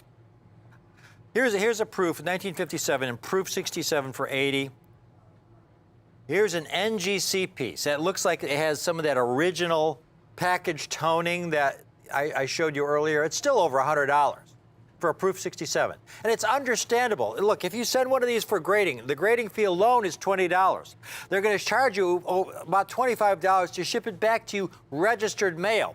They don't ship anything back insured mail. Everything goes back registered mail, at least $25. So right there, grading and shipping alone is $45. These 57 quarters, again, take a look at one of these. Every one pristine, haze-free, as brilliant and flawless as the moment it was struck in 1957. $24 a coin. $24 a coin, but it gets even better because, again, we have well over 1,000 of these from this amazing collection. But once these are gone, I'm not sure what the price will be, but while we have them, if you want to get 5, this is even more unbelievable because if you want to get 5, you can own 5 for $99. That's $19.80 a coin for a 1957 silver proof Washington quarter in NGC proof 67. The highest grade this date has ever been given is proof 69. It's 2 points from the highest grade. There are no 70s. $99 for 5. And then my ultimate package, 20 1957s in proof 67. 20 for only $18.95 a coin. That's $379. This is one of those specials where we get a lot of dealers calling in, a lot of part-time dealers will buy deals like this, and then set up at a local coin show and sell the coins for $35 or $45, which is a really fair price. They have a great margin on it, you know? But they got them at an unbelievable below wholesale price.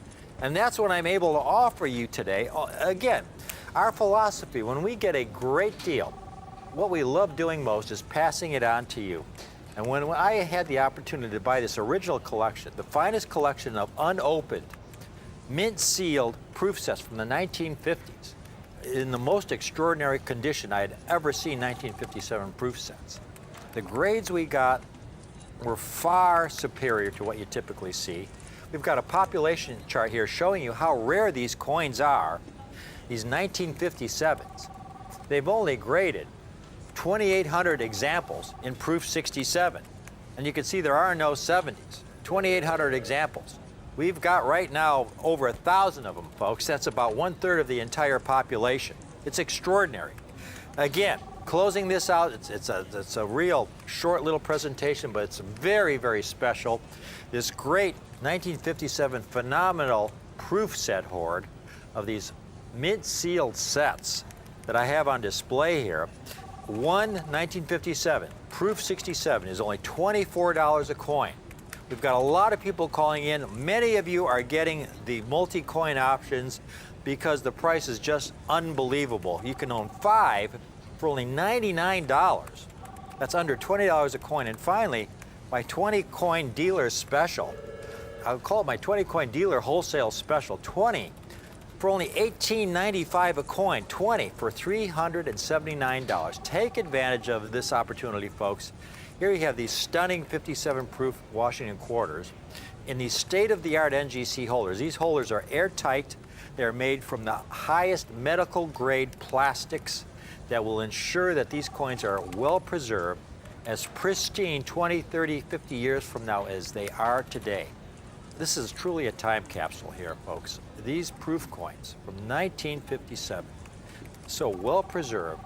By a miracle, some collector, I never could understand this, when a collector will buy a proof set from the U.S. Mint, a box of proof sets from the, just one box of these is 50 sets, a box, and never opening it. And here there were 74 boxes and they were never opened. You never see this anymore. It's unheard of. It's a miracle. And I just want to pass it on to you folks today. I hope you can take advantage of it. Thank you for watching.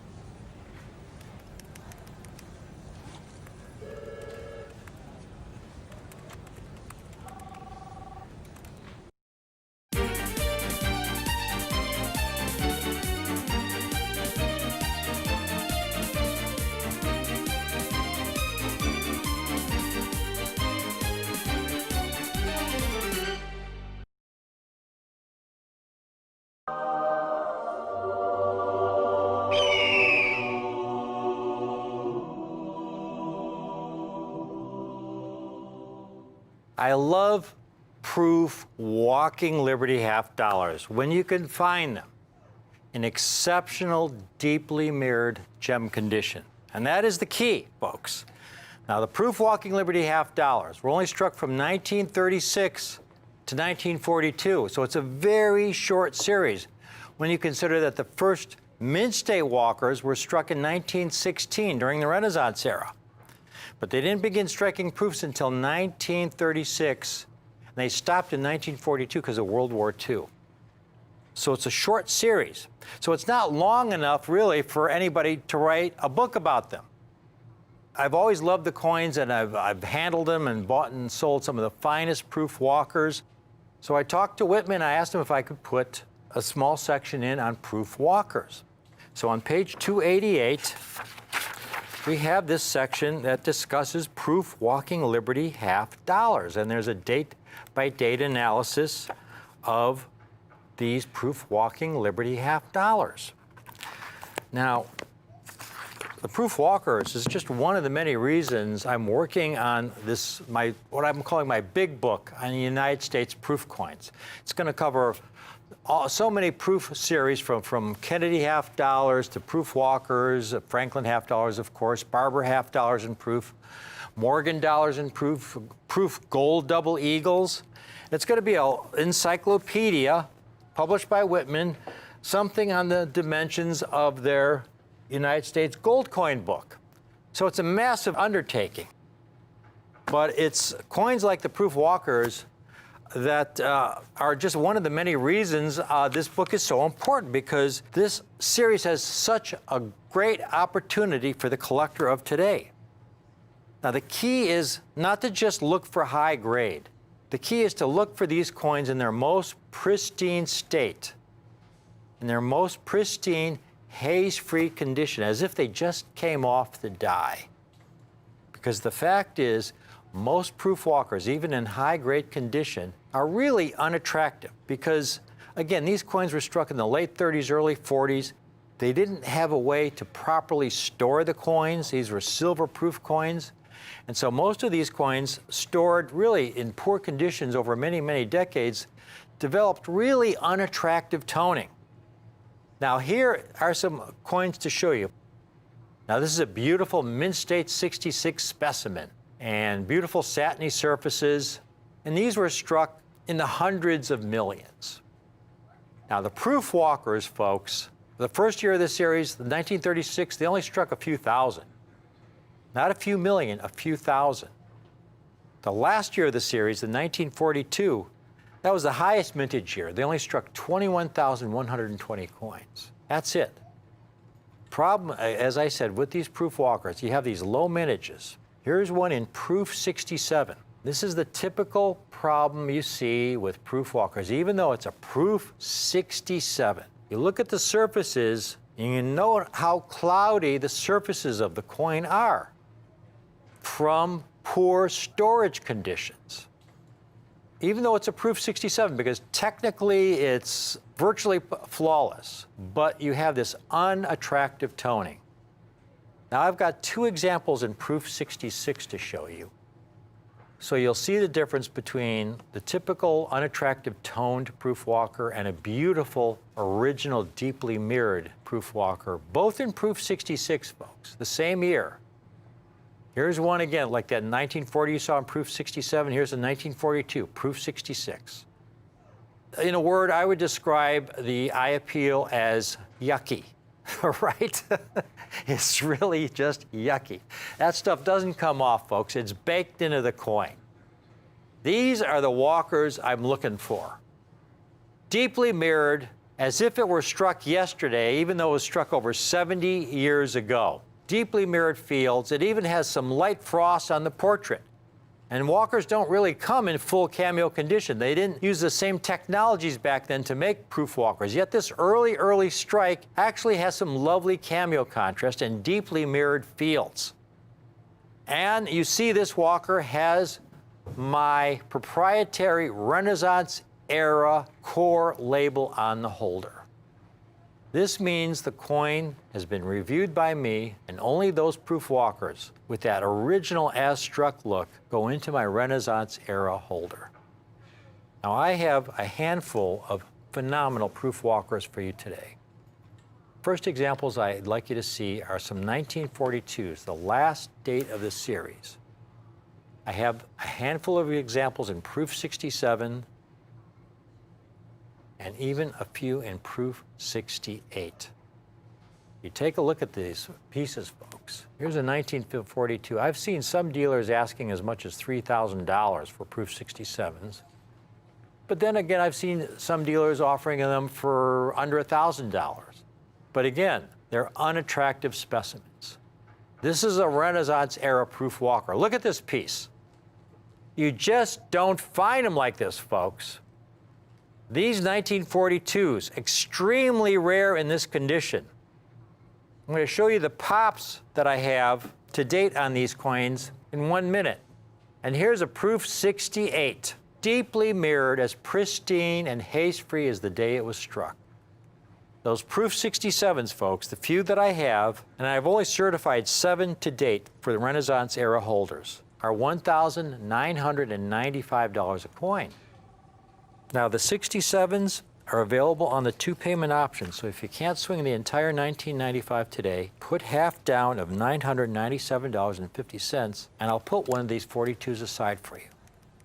They're extremely rare in this condition with this original deeply mirrored condition. I mean, to survive in this condition, hairline free, okay, they needed the most ideal storage conditions over many, many decades. And the Proof 68s are $4,795 a coin. This is the highest grade I've handled in this pristine condition, folks.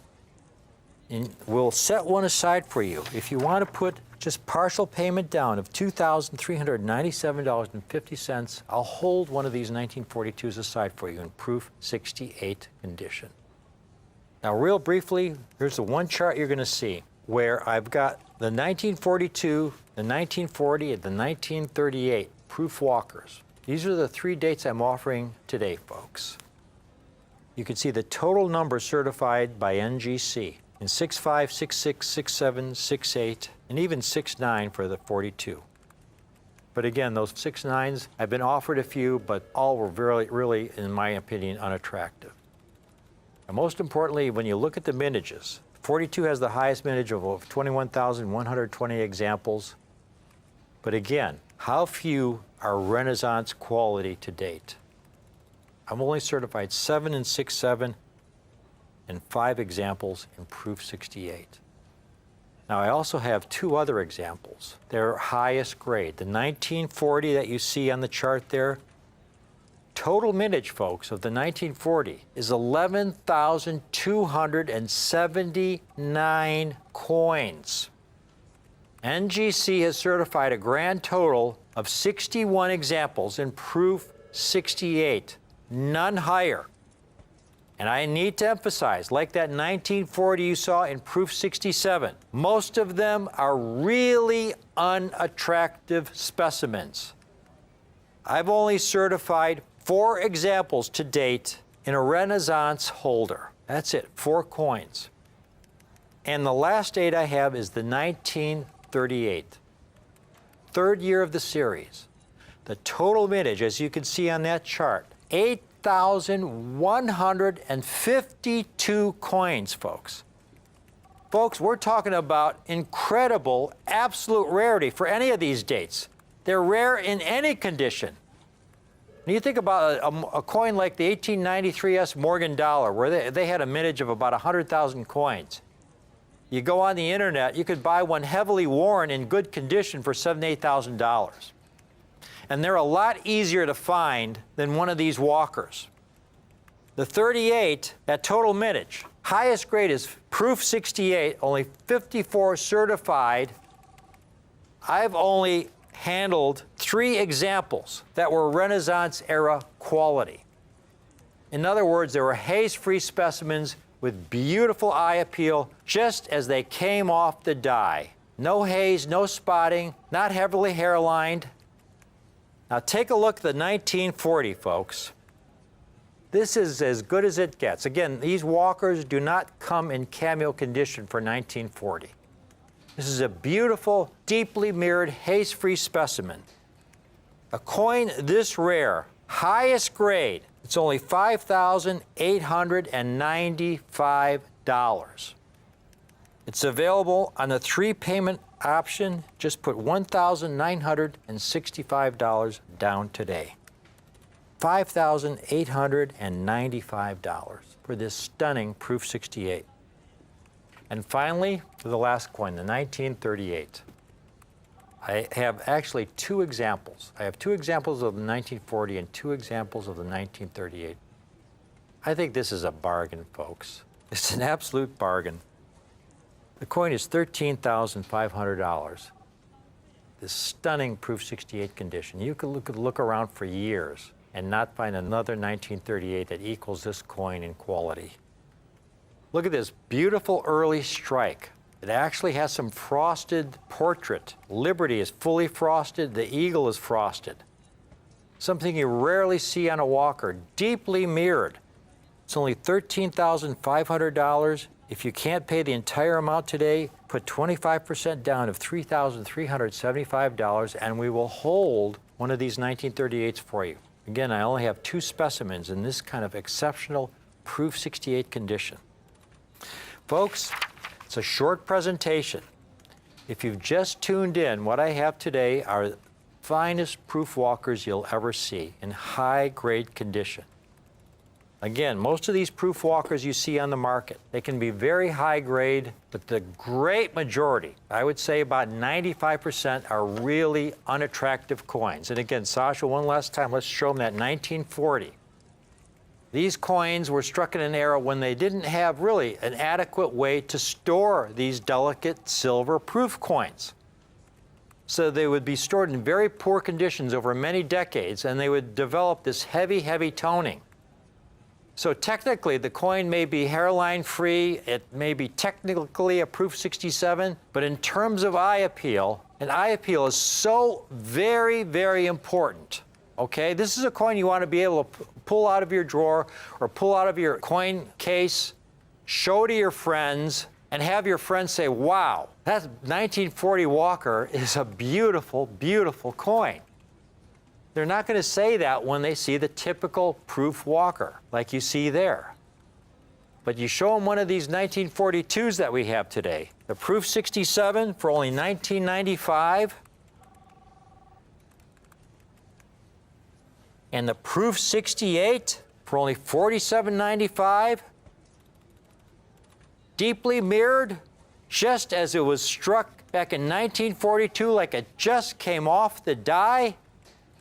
And then we have two examples of the 1940, which is the highest grade, proof 68. There's never been a proof 69, folks. This is the highest grade in deeply mirrored condition, and it's only $58.95. And finally, the 1938. Remember, again, the first year the Walking Liberty half dollar was struck in proof was 1936. Not 1916. 1916 was the first year they were struck in mint state. In proof, the first year was 1936. This is one of the earliest years. Highest grade, beautiful Renaissance era quality. You can see how rare they are by this Renaissance era chart, and it's only $13,500. Folks, if you're seriously interested, call in now. Get yourself one of these phenomenal Walking Liberty half dollars. Or you can call, if we have one left, talk to our personal advisory coin team about this coin.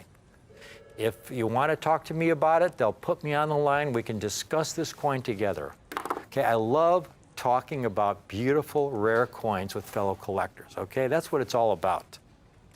That's what I've been doing since the mid-1980s, talking about rare coins with fellow collectors who love these coins as much as I do.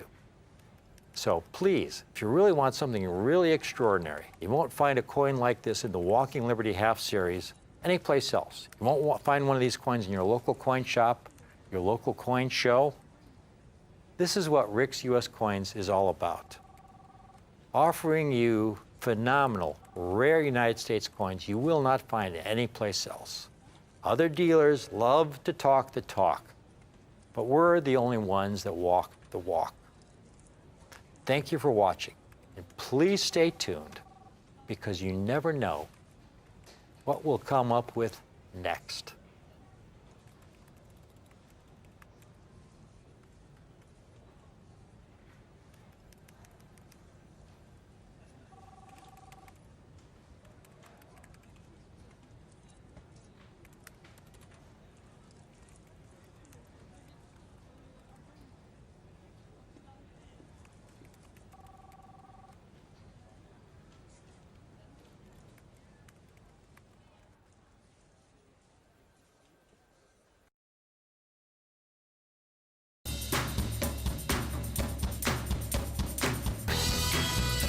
You're watching Rare Collectibles TV.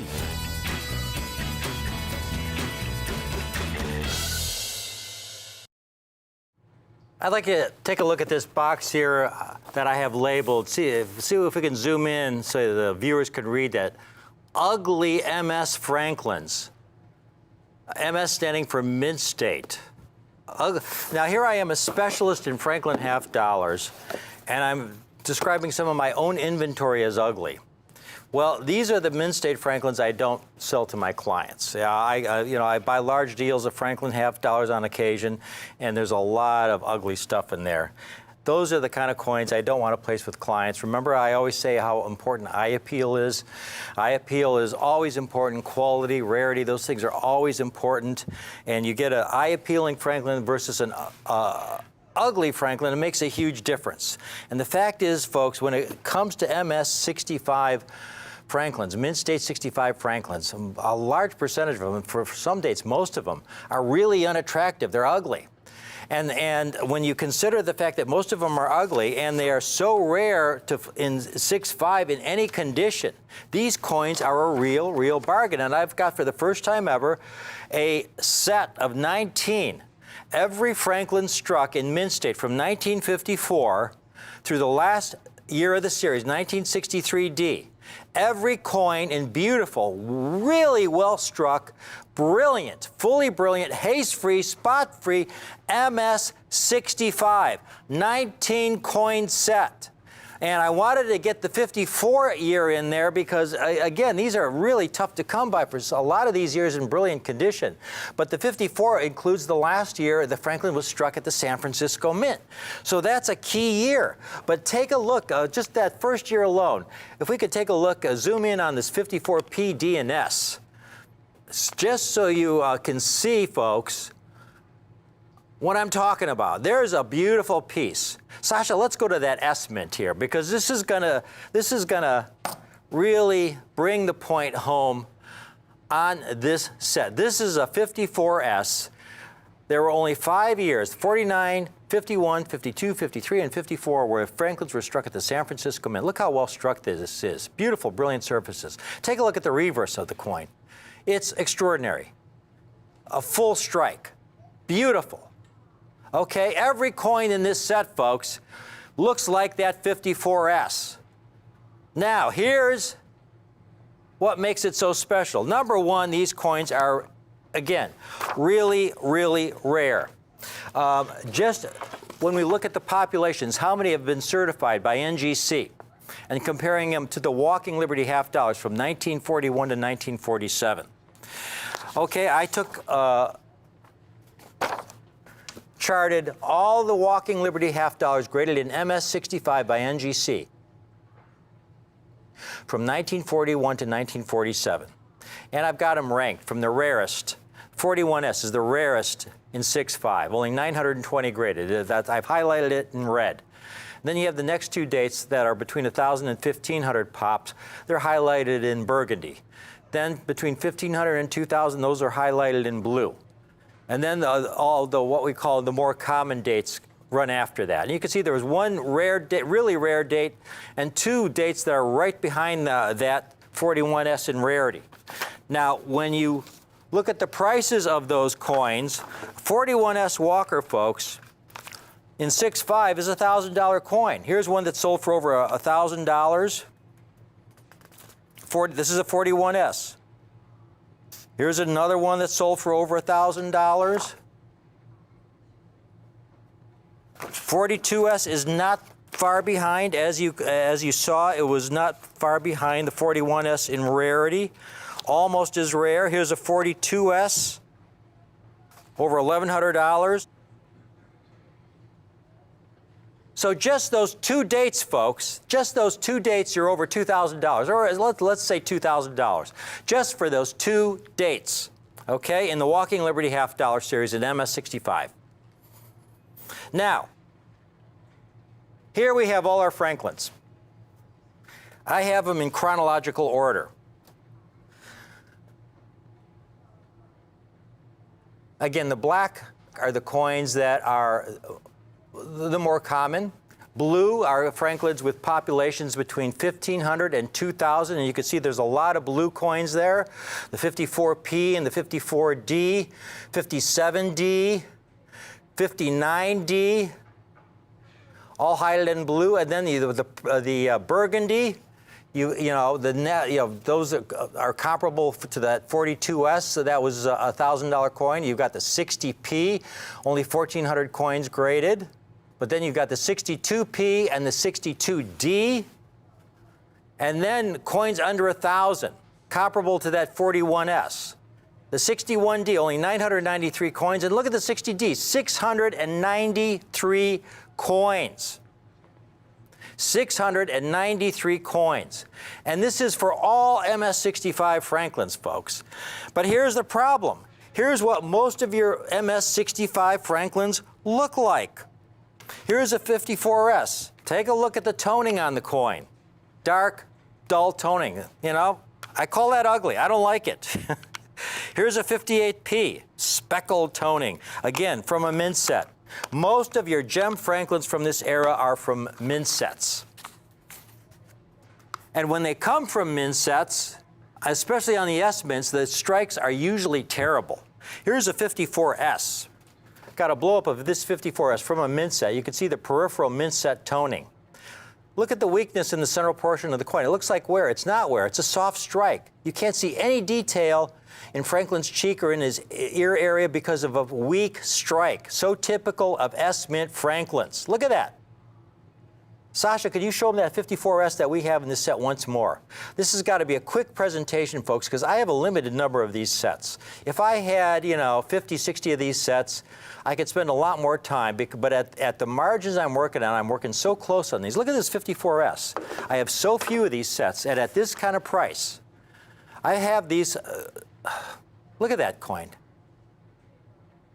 Look at the full strike. It's all there. Now that mint set toning we're talking about.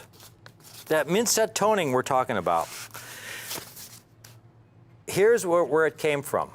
Back in the day, when you wanted to order uncirculated coins from the U.S. Mint, they shipped them in these envelopes, and the coins would come in these cardboard sleeves like this.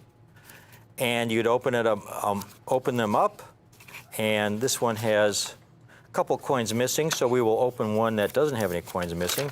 Here you go. This is typical. You get two from each mint. You'd get 250.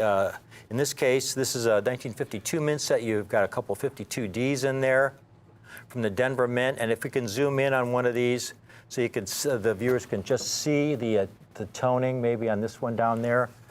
And this is your typical speckled, unattractive mint set toning. Once in a while you get a beautiful coin, but most of the time not so attractive. Okay? Now here we have this 19 coin set. Every Franklin struck from 1954 to 1963. Everyone is well struck. Folks, I helped put the Mint State Franklin series on the map back, this is about 15 years ago now, where I placed a 53S Franklin with a client. It's actually a very attractive mint set tone coin, but the photography for this coin was not very good. The lighting wasn't very good, but the coin actually has really bright amber and bright blue color.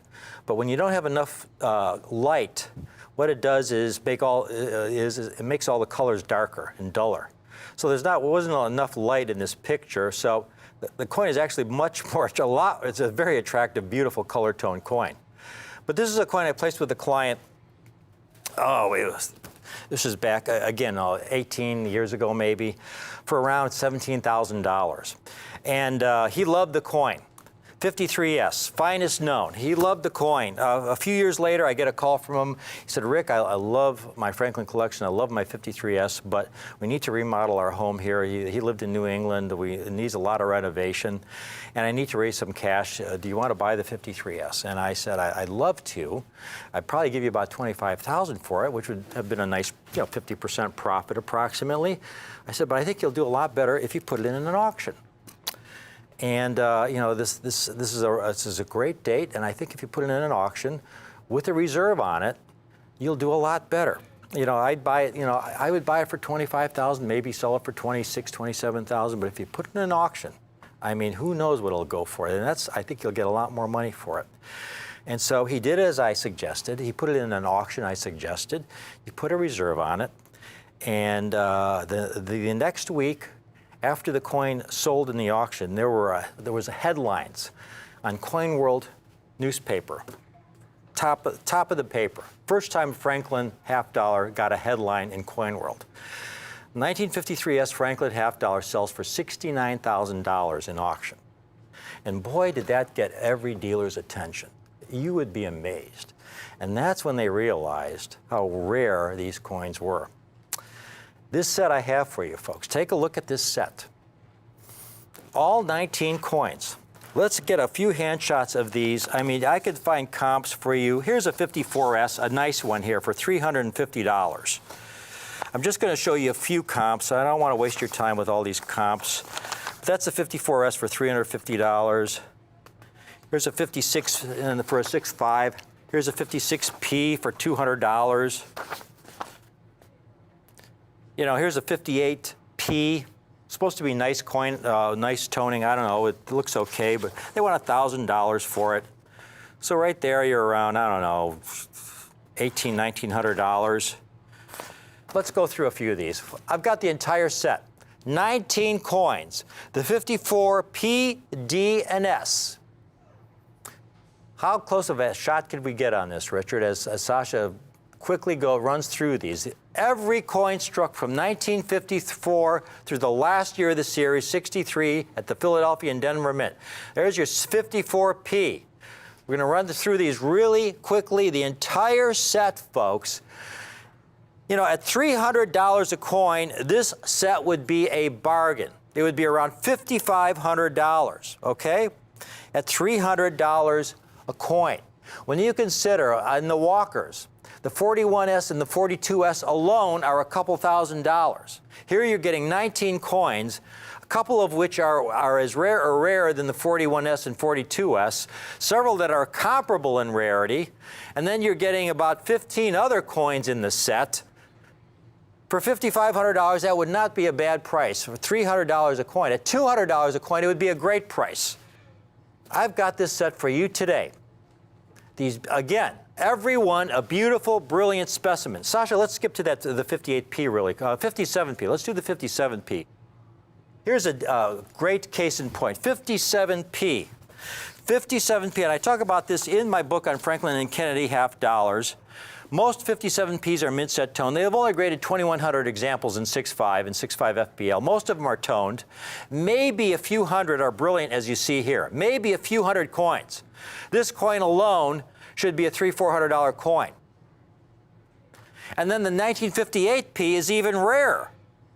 While the 58P shows 2,500 graded in 6.5, I'd say about 95% of those are from mint sets with mint set toning. These brilliant specimens are extremely rare in fully brilliant condition because, folks, the mintages for these coins were really low. They only struck a few million 1958Ps. And most of them went into commerce. The only way you get a brilliant 58P is to find an original roll. An original roll from the bank, and there are very, very few original rolls with a mintage that low, very few original rolls of 58Ps. And then when you do get an original roll, they're very baggy coins. So that 58P right there should be a $1,000 coin. I've got the entire set. Finally, they're saying, Rick, get to the price rate. How much? $1,795 for the entire set, and it includes a free copy of my Franklin and Kennedy book. $1,795. That comes to $85 a coin. There are many coins in here that are $300, $400, $500 coins in this set. And you're getting the entire set. 59P and D. 59D, only 1,800 graded in 6.5 and 6.5 FBL by NGC. 59P, only 2,000. 60P, only 1,400 coins. The 60D, the toughest of them all, 693 examples. I write about this in all my Franklin books, how tough the 60D is because it's such a baggy date. Your Denver Mint issues, folks, especially those later issues, are so baggy. I've got one last story to tell you before I close out. Again, call in now. I have a limited number of these sets. They're only $1,795 for the entire 19 coin set. Includes a free signed copy of my second edition Franklin and Kennedy book. One last story. I once bought an original bag of 1963D Franklin half dollars. We're going to end it on this coin. Sasha, could you pull this? This is 63D.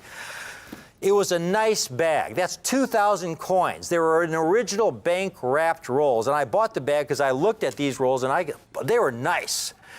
Out of the 2,000 coins, I hand-selected 150 of the finest examples. 150 of the finest examples. I send them to PCGS. The highest grade I got, MS 64.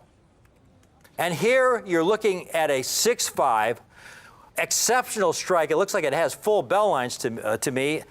And the coin is a beautiful, brilliant MS65, superior to any of the 63Ds in that original bag I bought. That's how good this set is. And the fact that you can own the entire set for only $85 a coin, we're getting a lot of folks calling in. I'm going to call this in just about one minute. Again, one last look at this. So the complete Franklin series was first struck in 1948. The last year of the series is 1963. It was the last half-dollar series struck entirely in 90% silver. Now, I've offered the entire set before that began with the 1948, but that entire set was around $6,900. Here, I've been able to put together the 1954 to 1963 set for you, over half the years in the set. And I've been able to do it for only $1,795. And again, folks, they're all beautiful, brilliant specimens. There aren't any hazy pieces, aren't any unattractively toned pieces. I talked to you before about how most of your 57Ps are toned from mint sets. Here's a good example of a 57 piece in 6.5 with that mint set toning.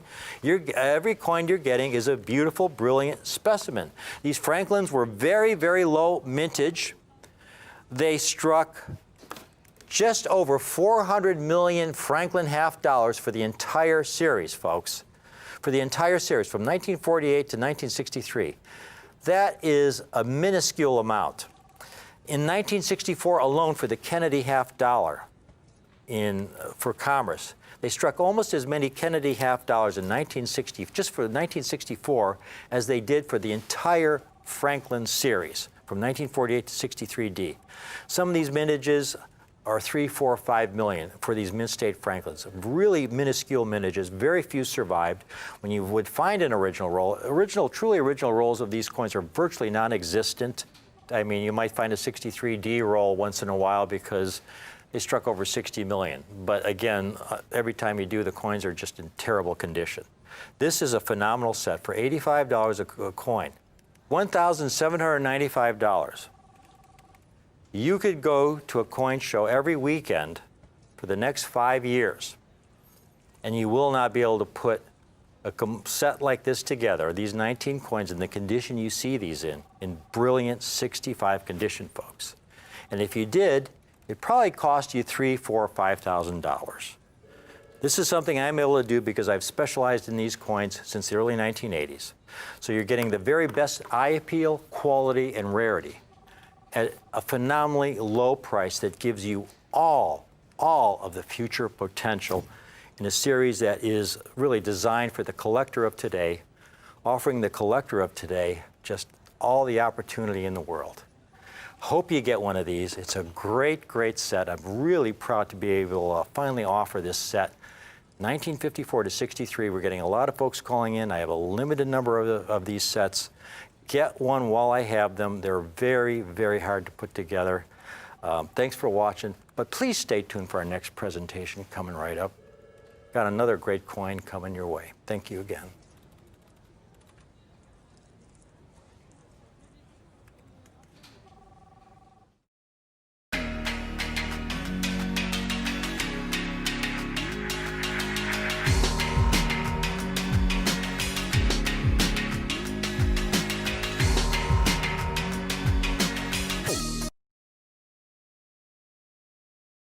This is extraordinary. This is cool. This is great.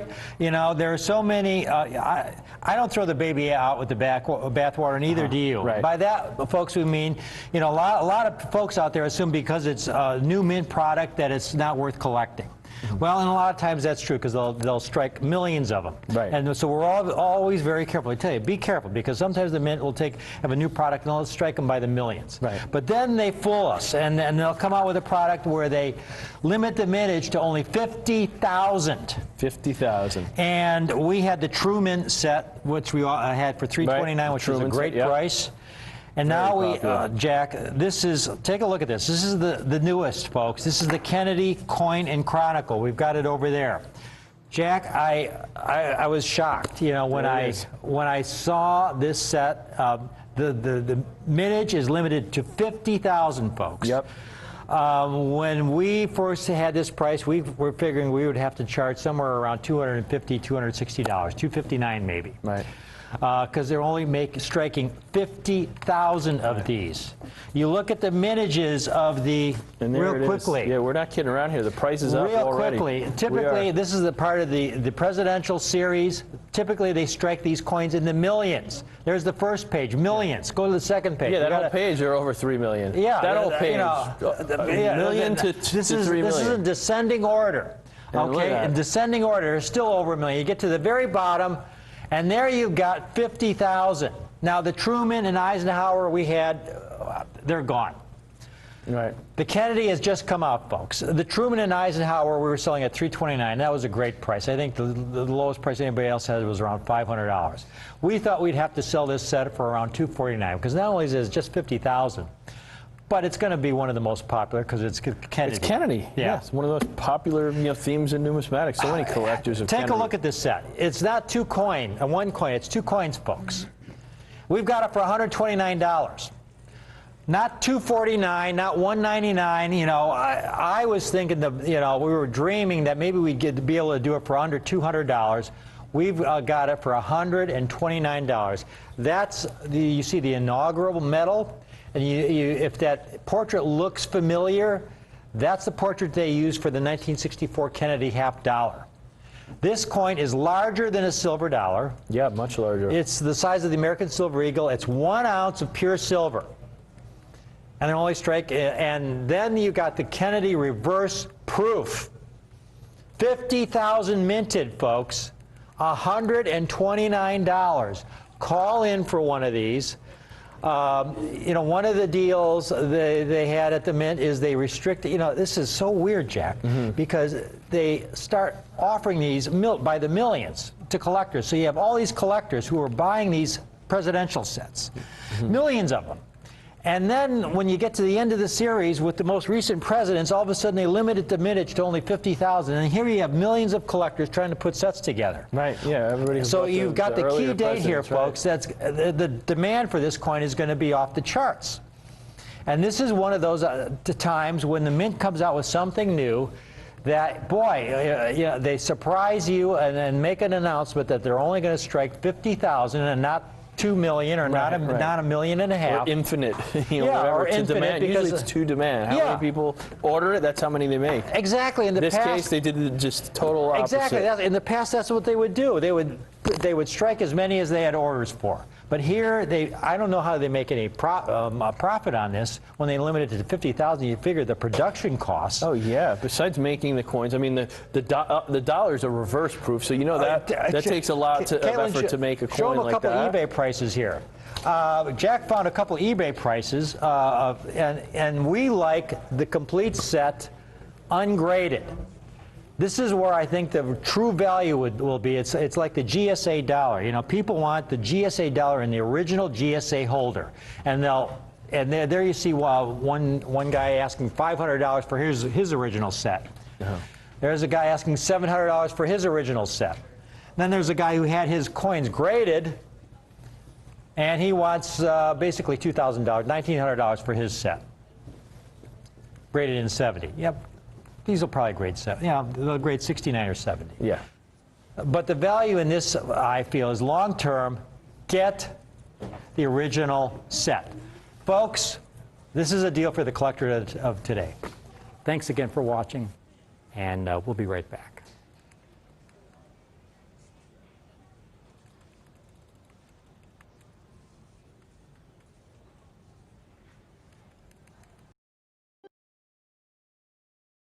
From the old San Francisco Mint, known as the Granite Lady, this is Rick's U.S. Coin Show.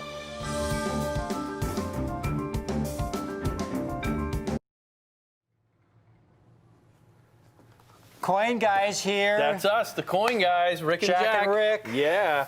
How you doing, folks? We like to get together, Jack and I, when we have something really, really special. I mean, seriously, I mean, if we don't have a coin that's really cool, that we think is a tremendous opportunity for our clients, it's kind of like, no, we don't really want to come up here and offer you something that we really don't believe in. That Right. From our experience, I've been doing this about 35 years. Jack, you've been doing it for like 40 years. Yeah, professionally. Professionally, That was a joke, Jack. No, I know it's a joke, but professionally, I've been doing it 15 years. You have been. And as a collector, Yes. albeit when I was 5 or 6 years old, I was a novice, but I've been doing it a while. For our newer viewers, Jack, it used to be, you were a buyer at Stax. Yep, probably the busiest counter in a coin store anywhere in the world. Stax is, I believe, the oldest living auction house today in operation in the today. US, yeah, in the they US. started out in the 1930s. 30s, yeah. They're long out time. of New York. Yep. They're among the most respected auction houses in the country, especially if you have numismatic coins. Oh, yeah. And you were with them for about 7, 8 years? Yep. So you've got a great background. I've seen a lot of You've coins got there. to handle some of the most amazing coins. Oh yeah, I've seen 1913 nickel, 1894 S dime. The most $1 million amazing coin, Jack, was I never got to handle it. The first, what they believe is the first silver dollar ever struck. 1794 silver dollar that they argue Imagine is the first silver dollar struck by the U.S. think Mint. it was a specimen 66, I believe was It's the a grade. remarkable coin. It's something special. You could tell it wasn't just a business strike. Right. There was a lot of care taken to make that coin. The first silver dollar ever struck, I believe the coin sold for over $10 million.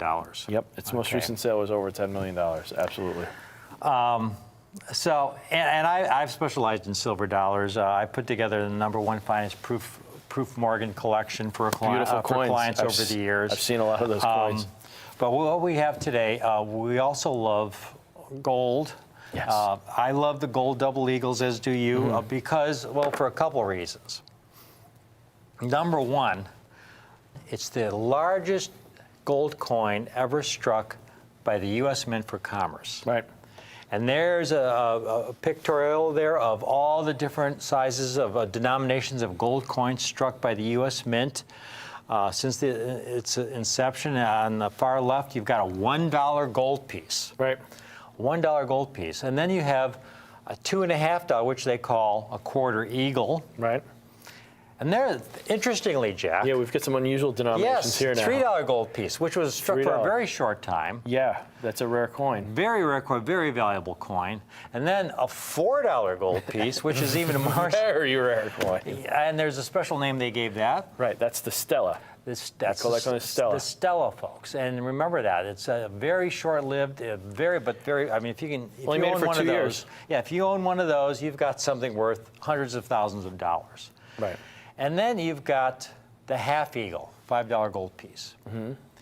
And then you have the $10 gold piece, referred to as the eagle, Right. because initially when our country first started striking gold coins, the $10 eagle was the largest denomination. Right. They first started making them in 1796, and they wanted to have a name for this, benchmark of our coinage, that largest gold Right. coin, and they decided to call it an eagle.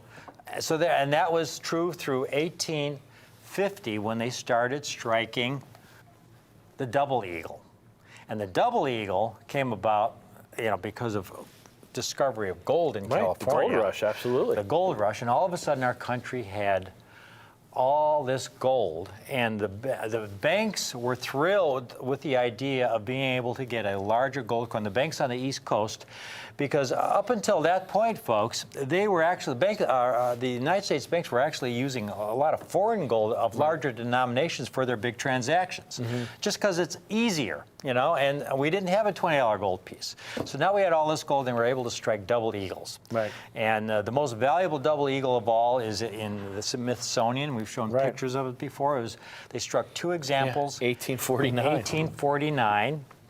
One is Folks, no longer. Jack, I'm not supposed to do this, but I'm going to do this right now because Where'd you go? it's very important. I'm back here. It's very important to make a point.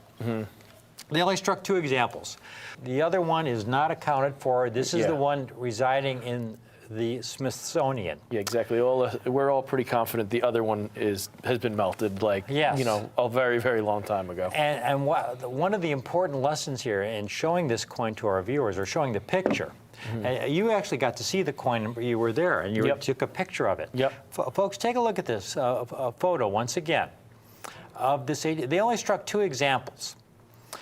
Only 2 were struck, and yet, when you look at the obverse of this coin at around 7, 8 o'clock in the field, you'll see 3 very deep and obvious rim, reading what they call marks. reading marks or rim dings. In other words, the rim of another coin, the other coin struck, hitting the surface of this example you see here.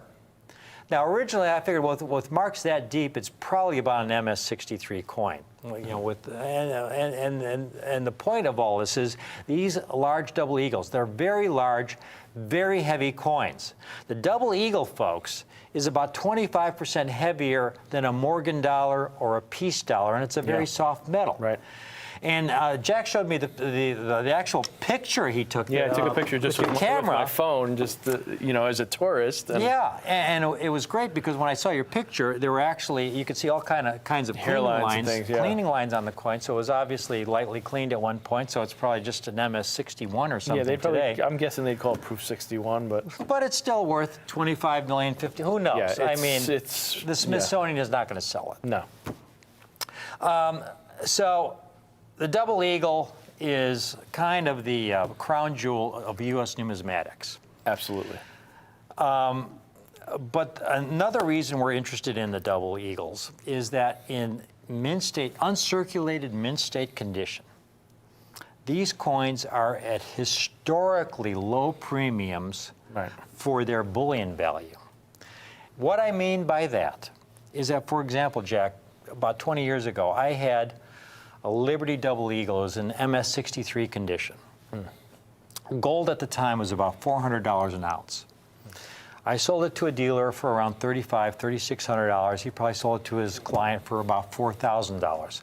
So it went for about 10 times its bullion value. And this is a common date. It was it was not a rare date. It was one of the most common dates. About 10 times its bullion value in MS-63 condition. Today, Jack, we've got a rare date double eagle, Right. that we're offering for less than twice its bullion. Right. This is a window of opportunity, folks, for the collector of today. And we have got from an incredible collection some very rare San Francisco Mint issues in uncirculated condition. Now, first of all, to get any double eagle in uncirculated condition is difficult. Kim's got a chart here showing you the total mintage of the double eagles that we have for today. Today, folks, we've got some very, very special St. Gaudens double eagles. For the entire series, the U.S. Mint struck just over 70 million examples. Now, interestingly enough, Jack, here you had the St. Gaudens double eagle. That was the spark for the creation of that coin was Teddy Roosevelt, our president in 1903, 1904. And he believed we should have some beautiful coins that had offered classic beauty that represented the great country that we were. Right. And so we managed to contract Augustus St. Gaudens, who never wanted to work for the U.S. Mint again, and that's for another presentation. But we were able to get his services to design this beautiful St. Gaudens double eagle.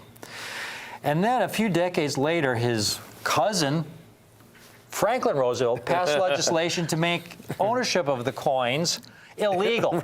All right? And so everybody That is had pretty ironic, isn't yes, it? it is. It's amazing. And folks, think about that. You could no longer own these. Now you could own up to like $100 worth of gold or something. Yeah, one or two coins. I think as a coin collector, you could own Yeah. 2 examples of any particular date. Yeah, there was a little bit of a wiggle room if you're a collector, but So- most people were not hardcore collectors, and they got You had all scared and they these melted people- them. you had all these people who were turning their gold coins in, their double eagles, into the U.S. Treasury. Right. In exchange for paper money, which nobody wanted because there were, this is during the Depression, banks were going under left and right. Right. And then the Treasury was taking these St. Gaudens and Liberty double eagles, many of which were the inspiration of Teddy Roosevelt, his dear departed cousin, and they were melting them down. Yeah. They estimated, like 39% of the total mintage was melted down? Is a huge, something like huge that. amount, yeah. So take a look at this chart, folks. So they struck about 70 million, maybe 45 million, 50 million have survived. Of those, only about 2.5% have been certified in uncirculated condition, and that's MS60 or higher. And remember at the beginning of the presentation when I showed you the 1849, how it was only 2 were struck, and yet it had all kinds of bag marks, probably no better than an MS61, MS62 grade. Most of these surviving examples are very low grade. Now, that only tells you a part of the picture, though, because here you have 2.6%. That's a small percentage. However, there are 51 different dates and mint marks in the series. Right. About 2/3 of that total, that 1.8 million, come from 3 dates. Right. The 1908, the 1924, and the 1927 account for about 2/3 of that total uncirculated population. Right. And Kim here has the chart that we really want you to see. And this breaks it down where you see the total certified in uncirculated mint state condition. And as far as MS69s, the only MS69 I'm aware of was 1908s. They haven't graded any 24Ps or 27Ps. Yeah, I think there was a couple from that Wells Fargo one. Yeah, That's yeah. about it, though. Some of these dates... Most dates, they're not anywhere close to 69 that exist at all. Those 3 dates you see at the top. Recently, Jack, I was able to offer a 22P, a much rarer date. Yeah. In MS64. Much rarer, Folks, yeah. we sold out in a couple days, a 22P. Today, we have the perfect pair, San Francisco Mint issues. And there are so few of these. The branch mints are so elusive in mint state condition, both the Denver and the San Francisco mint issues, Jack. Yeah. Here you see the total certified in uncirculated condition. Only 41,000 for the 14S, just over 30,000 for the 15S. And that's in mint state 60 and higher condition. Right. What we have today, folks, are some of the finest surviving examples, because we don't have these in MS60, obviously, or 61 or 62, which is not a bad grade, or 63, which is a very good grade. We have these in extraordinary MS64 condition. This is an amazing collection of these 2. We're calling them the perfect pair, because here you have the 14S and the 15S branch mints in superb condition. If we can get some close-ups of these, Kim, this is just absolutely breathtaking. Here's the first date in our perfect pair, 14S, extraordinary MS64. And this is what I love about being able to do this on TV, Jack, is that the viewers get to see the coin as it truly is. You can go on the internet and look around, and boy, almost everything, I would say everything you see is Photoshopped to some degree. Right. Here, Kim is showing you, she's tilting the coin around. You can see every little aspect of the coin. And you see the mint mark there. The mint mark is so tiny, Jack. Yeah, exactly. I think they pulled the die punch from a dime. It's a little tiny little S mint mark. Folks, the mint mark isn't below the date there. It's right there where Kim's pointing. It's the tiny little S. Right. And you have the initials AW at the, no, not AW. A&W root beer? I was thinking Adolf Weinman. Yeah. That's It's- not Adolf Weinman. No, that's the Augustus St. Gaudens. That's right. It's a monogram of the ASG, Augustus St. Gaudens. And I had a lot of people when I worked in Stax come in and ask me, what mint mark is it? It has a mint mark. And I said, no, that's not the No, mint mark. right. That's the designer's initials. Augustus St. Gaudens, as was customary, signed his work. And here, one of the things my viewers have heard me say before, it's one of the coin designs where the reverse is as beautiful as the obverse. It's the really, most beautiful American eagle in full flight. It's just so majestic, so inspirational. The rays of the sun behind, in God we trust below.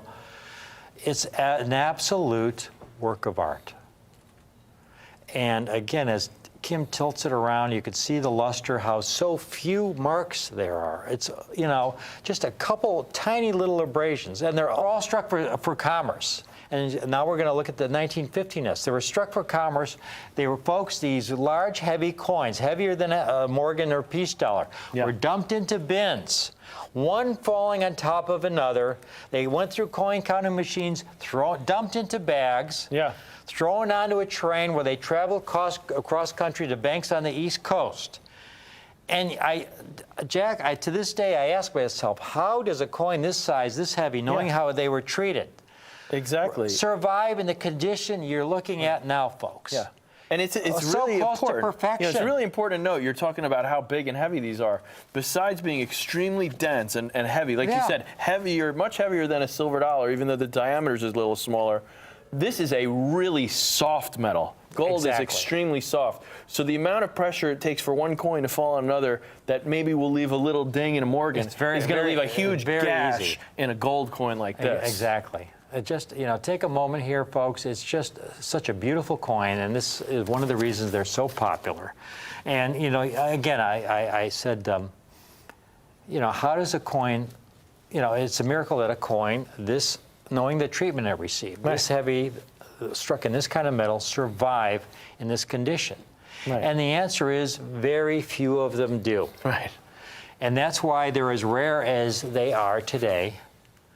And this is why we're so excited, because to have these kinds of coins at the prices we have them at today, when, again, premiums years ago above the bullion value were 10 times the bullion value of the coin. And we're offering these coins today, folks. I mean, when gold has been $1,800 an ounce, this is essentially an ounce of gold. This is about 0.97 of an ounce of gold, essentially an ounce of gold. You multiply that by 10 at $1,800 an ounce, that's $18,000. And again, this is not a common date. These are much rarer dates, the 14S and the 15S. Let's price them now, Jack. Okay. The 1914S. We call them the perfect pair. This is the perfect grade. This is a really, really exceptional condition for these rare S mints. Other dealers would be selling these for around $3,500 and above when you get San Francisco Mint issues in this condition. Some of these came from that great European bank hoard, which we spoke of. Again, the European bank hoard, it surfaced not very long ago. We talked about how citizens in the U.S. were required to turn their gold in to the Treasury in exchange for paper money. Well, not everybody did that. No, some wealthy people. One enterprising individual had a bunch of double eagles, and he shipped them to a bank in Europe, where they've been stored since the 1930s. A lot of these coins came from that hoard. And we got first pick on some of the finest examples from this European bank hoard. It's an historic hoard, and we've been able to offer double eagle coin values, the likes of which have never been offered in the history of Coin TV. And today we have the 1914S's, folks. They're not $4,500 or $3,500. Call in now. And if you do, while we have these, Jack, while we have them, we don't have an unlimited supply. We have approximately 40 of each, approximately. $3,195 is the price you will get one of these 1914S's at. It's $3,195. Remember when I said that we have them for less than double the value of the gold? Again, gold is $1,800 an ounce. That's about $3,600. $3,195. The other half of the perfect pair, the 1915S, even more elusive. Yeah, low mintage. Even more elusive. They only, Very low. they only struck about a half, 567,000. Again, a very lot low of them were mintage. melted down. How many have survived an MS-64? Also, $3,195. Now, we've got people calling in already, but here's what we're able to do if you get the perfect pair. $3,195 is an incredibly fair and incredibly low price. But we've got a special while we have this group that we acquired. If you get the pair, both the 1914S and the 1915S. Jack, you tell them the price. Yeah, this is yeah, this is really good. This is I want to give you the pleasure. This is really Yeah, this is really good. Yeah, this is right, right? I can say this? Yes. Yeah, okay. Once I say it, we can't take it back. No. You and I, we sat down and said, let's just do it. Let's just do it. Exactly. Okay? Yeah, this is a smoking deal. We're going to do the pair for just $5,995. So less than $3,000 a coin if you can do the pair. Call in now. We have a limited number of these. Okay, set of 2 sold. If you want to get 2 sets, you can get 2 sets. But $5,995 is obviously our absolute bottom. And those S-mints always bring you can more get for 3 any. sets if you want to get 3 Any sets. S-mint double eagle brings more because first off, Any we talked S-mint. about the rarity. On top of it, Another set of 2 it's sold. so popular among collectors because Another set of 2 sold. that connection to San Francisco, the 2, 49ers, Jack, the gold 2 sets rush. of 2. 2 sets of 2. Congratulations. Yeah. No, any S mint is a tough coin. Any Denver mint issue is a tough coin. Right. I mean, the branch mint, St. Gaudens, the S mints and the Denver mint issues are tough in uncirculated condition. And so are most of the Philadelphia mint issues. I mean, here's they're all tough, right. They're all tough. But San Francisco's always are very for some popular. strange reason, Jack, everybody's getting a set of 2. I don't know why do you think that is? Yeah, I wonder why. Here's a 21p. MS-61, 21p mintage, 528,000, about that of the 15S, pretty similar. but extremely rare in mint state. But it's over $100,000 in mint state 61, and then you get some of the ultra rare dates, some of the late date issues. They're over $1 million. Oh yeah. In just mint state condition. So this is the 14S and the 15S. The perfect pair because we're able to offer this beautiful pair of coins at in a grade of MS-64, which is such an extraordinary high grade. We only have 1 open line at this point, folks. I've just been notified we have 1 open line if you've been trying to get in on this offer for the 1914S and the 1915S in the extraordinary grade of MS-64. Now, if you've just tuned in, Kim, we had that one chart where we showed the total number of certified with the most common dates there. The ranking.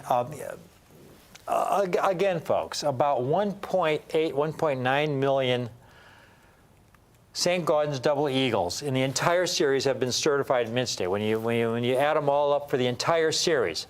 However, about 2/3 of that 1.8, 1.9 million are accounted for by just 3 dates. The 3 dates you see at the top there, the 1908P, no motto, the 24P, and the 27P. Right.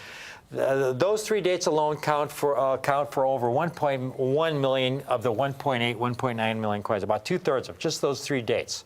Once you get beyond those 3 dates, they get really tough. Yeah, now, one thing exactly. I do want to say, this is not to say that the 08P or the 24P are not good coins to buy. Yeah, especially when you get to higher When you get grades. them in the higher grades. Gem 65 coins. The like, it's a big 08Ps, deal. when we can find those in MS65, we love to get those. We love to offer those.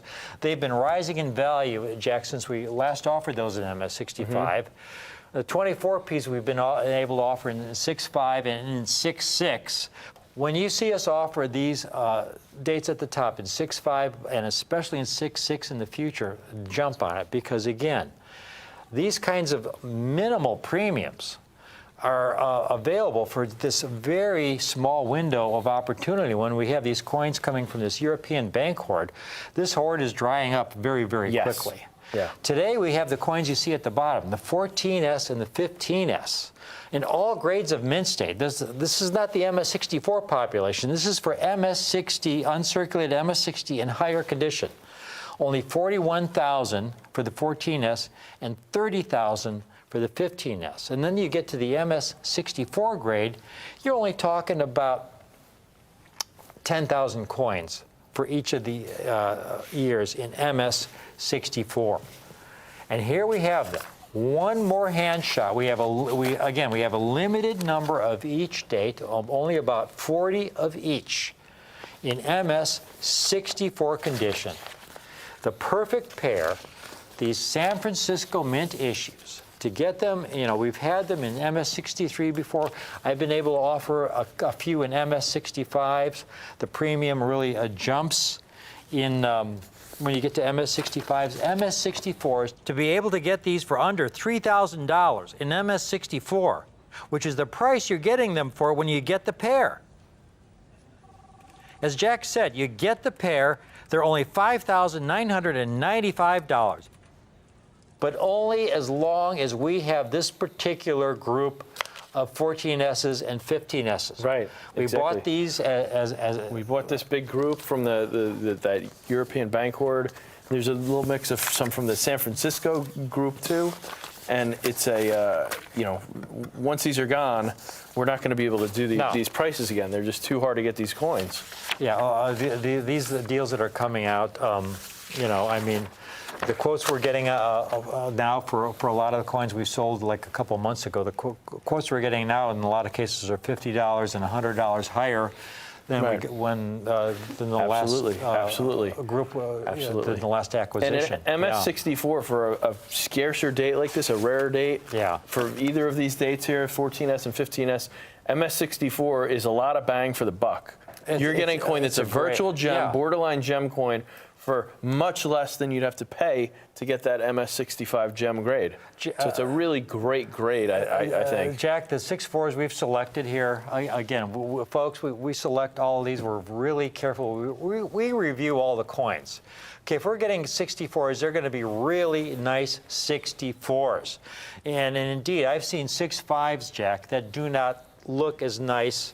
Right. At shows that do not look as nice as the 64s we're showing you here today, Right. folks. Oh yeah, I always end up kicking them out when they have copper spots and some kind of They'll have all debris and crap they'll on the have, coins. especially on the high points, they'll have heavy scuffs over Liberty's breast and over her leg there. Deep rim dings. Especially those copper spots marks, too. Even in copper these grades, spots. those dark orange, black spots. Ugh. Well, let's give the viewers again one last hand shot of the 14S, a close-up, just a work of art. Look at this. Here, this is a close-up, folks, and we've got strong lights here in the studio, and the coin, looks like it was hand-picked.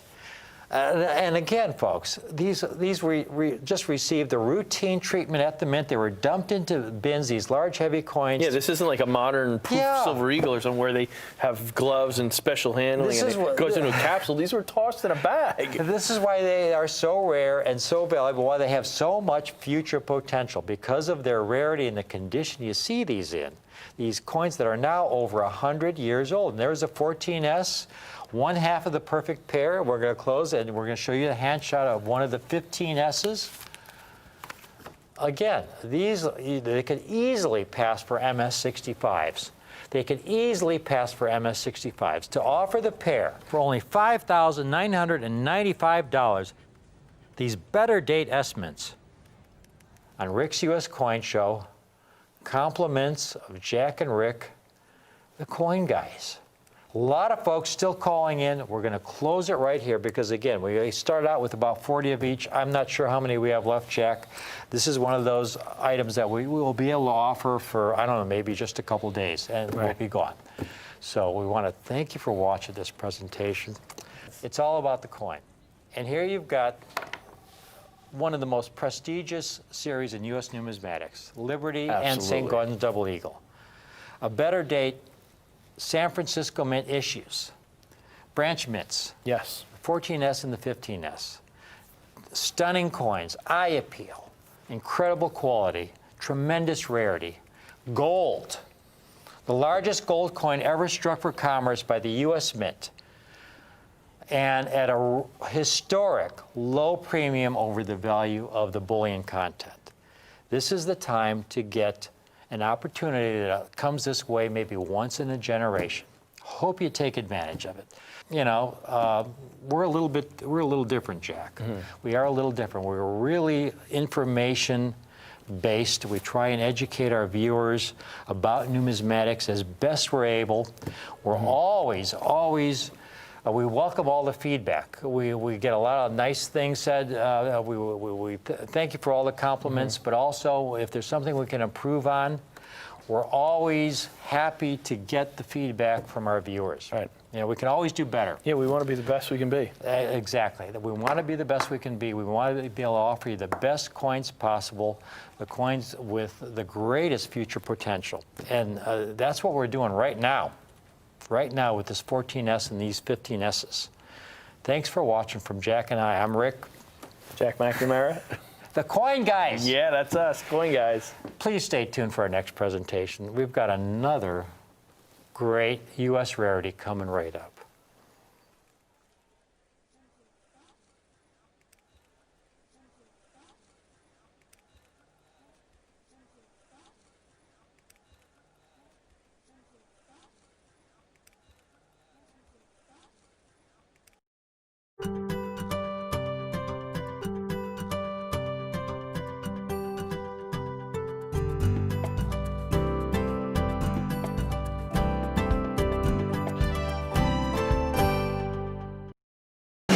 This is a special announcement for all silver enthusiasts.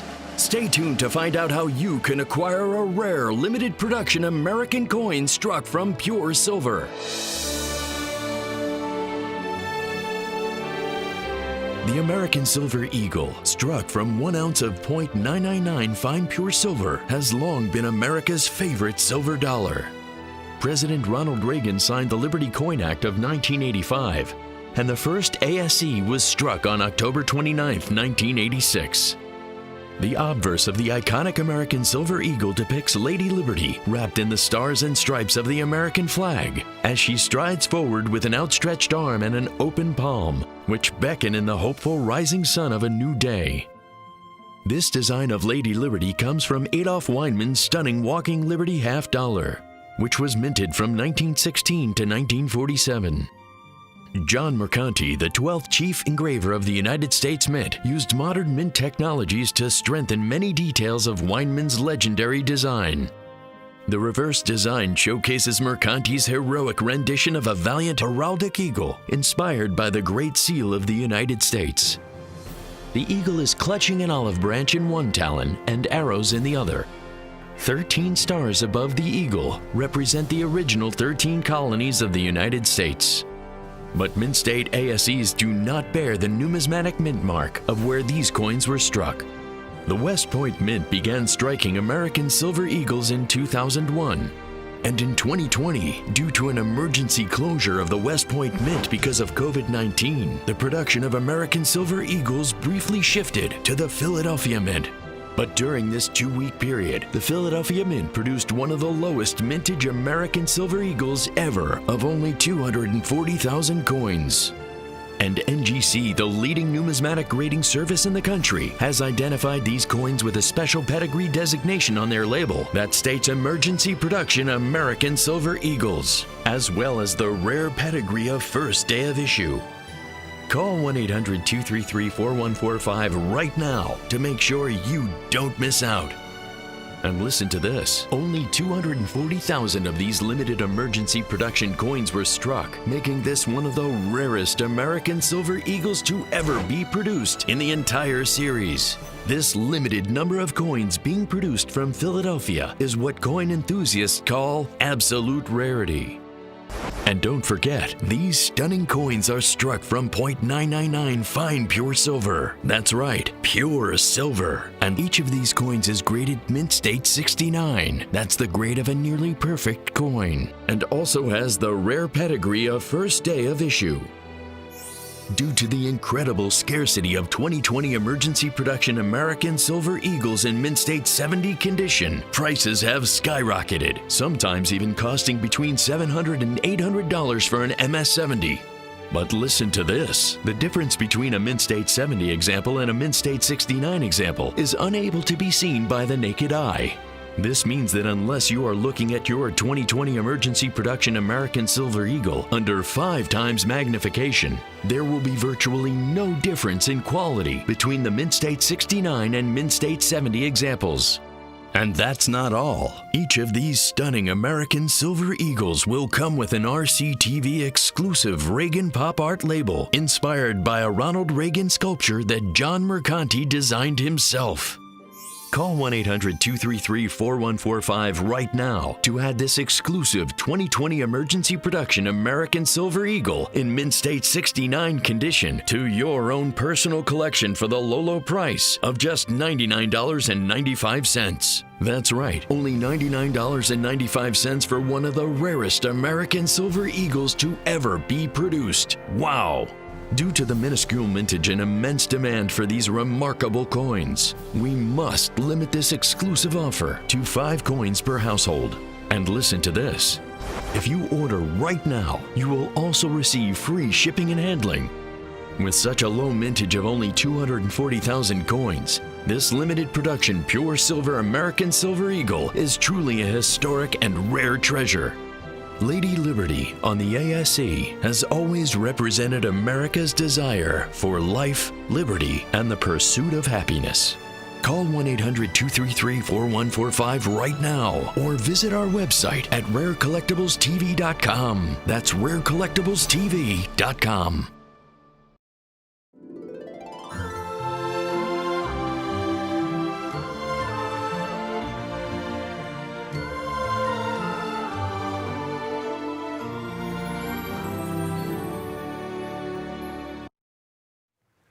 Hello and welcome to Rick's U.S. Coin Show. I'm here with the lovely and gracious Caitlin Tomaska, who's going to be helping me out.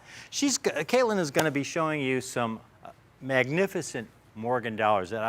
It's my great pleasure to be able to show you folks today. You know, I've specialized in Morgan dollars. That's the first area I specialized in when I became a dealer in the early 1980s.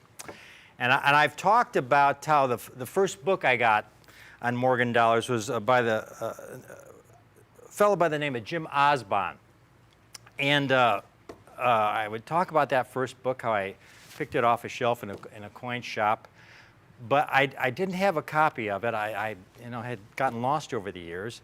About a week ago, Caitlin hands this book to me, and there it is. And I said, Caitlin, where'd you find my book? And she said, no, I got this. Where'd you get it? I got it from a secondhand store. She got it from a secondhand store, okay? And I said, that's right, it's not my original book because mine had one of the cover was torn at the edge there. It was ripped off. But this is my first ever book by Jim Osborne, and it's amazing how grading standards and things have changed over the decades, folks, because like for dates like the 1888S of the uncirculated grade, in uncirculated condition, they'd say about 35% of them are MS-65 or better. Well, by today's grading standards, it's not 35%, it might be, a couple percent. So grading standards have changed a lot, but this is my very first book. Thank you for finding it. I really appreciate that. I like finding fun books. Yeah, it's so cool. That was so cool. And my second book, it was Wayne Miller's Morgan and Peace Dollar textbook. Now, originally, it was out in soft cover. It was slightly smaller than this. This was his updated second edition. If you can find one of these, folks, this is a cool book because it offers a date-by-date analysis, and it doesn't go into exact rarities and stuff like that. It does go into the rarity of the various dates in high-grade mint state. Now, you have to remember this book is 30 years old, so that a lot of the information is kind of outdated. But one of the things Mr. Miller did that I really appreciated, and I've copied in all my books, is he would get, state-of-the-art pictures for the different Morgan dollars in, exceptional Morgan dollars. Now, state-of-the-art back in 1984 is not what state-of-the-art is today. But for that day, it was outstanding stuff. So that's just a couple of cool little tidbits. I started off, what originally attracted me to Morgan dollars was the fact that they were old, big, beautiful silver dollars. And if one did a little research, like I was doing, one could often acquire some very rare examples at an affordable price. And I became a specialist in these coins, and I would sell to other dealers. And I found out I have a very good eye for nice Morgan dollars. Now, for me, when I started out, and while our regular viewers, this story from past shows, but for our new viewers, we get so many new viewers in every week here watching our show. When I got back into collecting, when I was in my 20s, and I had my first full-time job, my coin budget was, about $100 a month. So you have some idea of what my parameters were for affordable at that time. So I looked for the finest quality Morgan dollars possible for a given date. And again, I became a specialist in these. Many of my clients have won awards for the finest sets. Here's an NGC award for Best Classic Sets for Proof Morgan dollars from 2006. In fact, my clients have had the best, finest Morgan dollar collections on the NGC website since 2003. The first finest set went from 2003 to 2008. It was one owner. It was First Strike Society, the Everest Collection, and from 2009 on, it's been a second client. He's had the finest collection. I helped him put the set together. Approximately, 40% of the coins in his collection are coins that I acquired for him so he could achieve that #1 status. And probably the pride and joy of the whole collection is this coin he has in his set, which is the finest known, the rarest Philadelphia Mint Proof Morgan, the 1878 reverse of 79. There's only about a half dozen known, and that's the finest known example. Fantastic coin.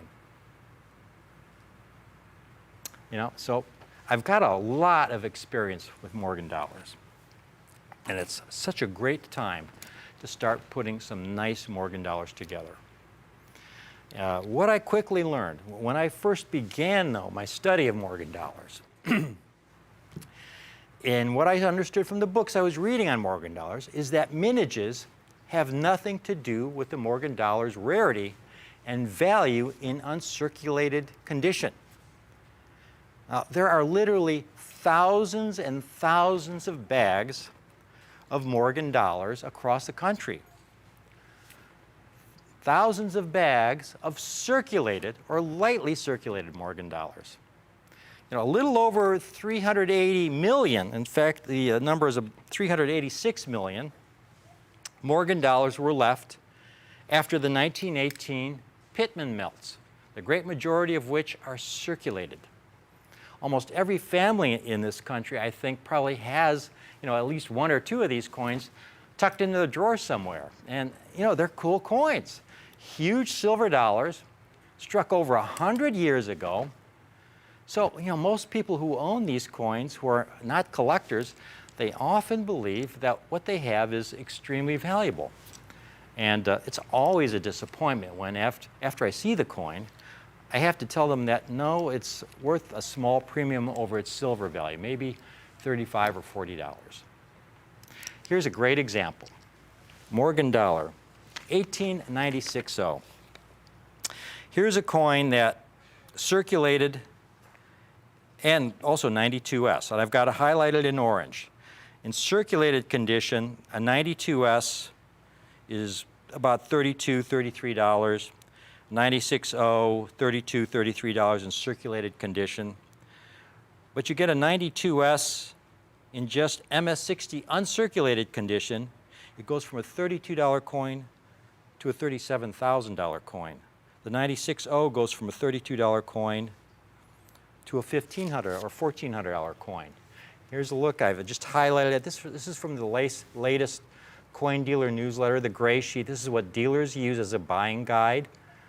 And it's very small print, so you probably can't, I don't know if we can read it, but there you go. That's excellent. You could see the 92S there, $32 in VG condition, and it doesn't become really valuable. Even AU there at $1,300, but then when you get an MS60, it jumps to $37,000. And that's because the 92S Morgan dollar and the 96O Morgan dollar are not particularly low mintage coins. The 96O, it struck about 5 million coins, almost. The 92S, 1.2 million. And circulated examples are easy to come by. And it's when you get to these uncirculated examples where Morgan dollars have their real value. Now, this chart helps explain why. It's a little chart I did, and just to break it down for you. If we can get that whole thing, and there you go. Okay, that top line, Morgan dollars melted under the 1918 Pittman Act. About 270 million Morgan dollars were melted down. That left, after those were melted down, that left about 386 million survivors. Now, of that 386 million, PCGS and NGC combined have graded in uncirculated condition. Uncirculated, which begins at the MS60 grade, that's the lowest grade of uncirculated, to MS69, which is the highest grade any Morgan has ever received. The total, you add all those coins up, about 5.7 million coins have been graded uncirculated out of that 386 million. That represents 1.5% of the total Morgan dollar surviving population. Now, folks, that number there, that 1.5%, 1.5% in uncirculated condition, even though these coins only represent 1.5% of the total outstanding Morgan dollar population, those uncirculated coins probably represent about 98% of the total value of the total outstanding Morgan dollar population. Let me repeat that. Even though of the surviving Morgan dollars, only a couple percent have survived in uncirculated condition, they represent about 98% of the value, perhaps, of the total value of all the Morgan dollars out there. As you could see on the gray sheet values for that 92S and the 96O. It would take thousands of 92S's to equal the value of one 92S in just MS60 condition. So if you're going to get involved in Morgans and commit your hard-earned dollars to putting some of these wonderful coins away, it's most important to focus on condition rarity when acquiring these coins. Now again, my regular viewers have heard me talk about this before on many occasions, but this is for the benefit of our new viewers watching our show today. For you folks watching for the first time, when we talk about rare coins in U.S. numismatics, there are really two different kinds of rarity. Originally, many generations ago, rare coins were mostly defined in terms of their absolute rarity. How many were struck? How many may have survived, regardless of condition? The most frequent example I like to cite, because it's a coin most collectors are familiar with, is the 1916 P Standing Liberty Quarter. The mint only struck 52,000 examples, a fraction of which have survived today. it's an extremely difficult coin to find in any condition. Even AG examples, almost good examples, heavily circulated, will fetch thousands of dollars. And I've got a few auction records just to give you an idea of this. Here's one, a VG8. Very good. This is, in other words, heavily circulated condition. 1916p. $4,300 for that coin. Here's one more recently sold, and this one is in XF condition, extra fine condition, so a slightly, but still heavily circulated. But you can see the price jumps to over $8,000. You get to uncirculated, you could be talking $15,000, $20,000. Now, thing is, over the decades, mostly the past, I'd say 50 plus years, collectors have also become increasingly concerned about a coin's condition. Understandably, we collectors tend to want the finest, most attractive example of a given date for our collections. And as coin collecting became more popular during the decade of the 1950s and beyond, the condition of a coin became more and more important as more and more collectors wanted not just to own any old example of a particular date, but the best quality example of that date they could find and afford. Great illustration of that, 2 red books I have here. Now, the red book can't print the value of every single grade of every single coin. If they did, the book would be, 1,000 pages. So it just highlights the most important grades. Now, I've got a red book from 1964. This is my first red book. And I have to be very careful with handling this because if I'm a little too rough, some of the pages might fall out. But I'm going to turn to the Morgan dollars here in this section very carefully. And here you have on the first page, Caitlin, if you could just real carefully, because last time I did this, one of my coin books fell apart. I don't know if you can zoom into that page there where it starts with the 1878 eight-tail feather. And on the right-hand page there, Amy, there you go. At the very bottom there, you could see they eight-tail, their first coin listed, extra fine $3, Unk $6. That was it. And they had the value for the proof coin. Now, that was in 1964. But now look at the breakdown in the most recent. Okay, this is a 2014 edition of the Red Book. And that's on the left-hand page there at the bottom. Yeah, there you go. Right at the very bottom, the very first coin. They get into all the grades of circulated, but they just, for uncirculated, they just don't have Unk. They've got MS60, which they have at $160. They have MS63 at $250. They have MS64 at $500, MS65 at $1,600. And there are even grades beyond that. But the importance of condition, as you can see, has so much increased over the last 50 years. It's so critical nowadays, and especially when you're talking about uncirculated versus circulated.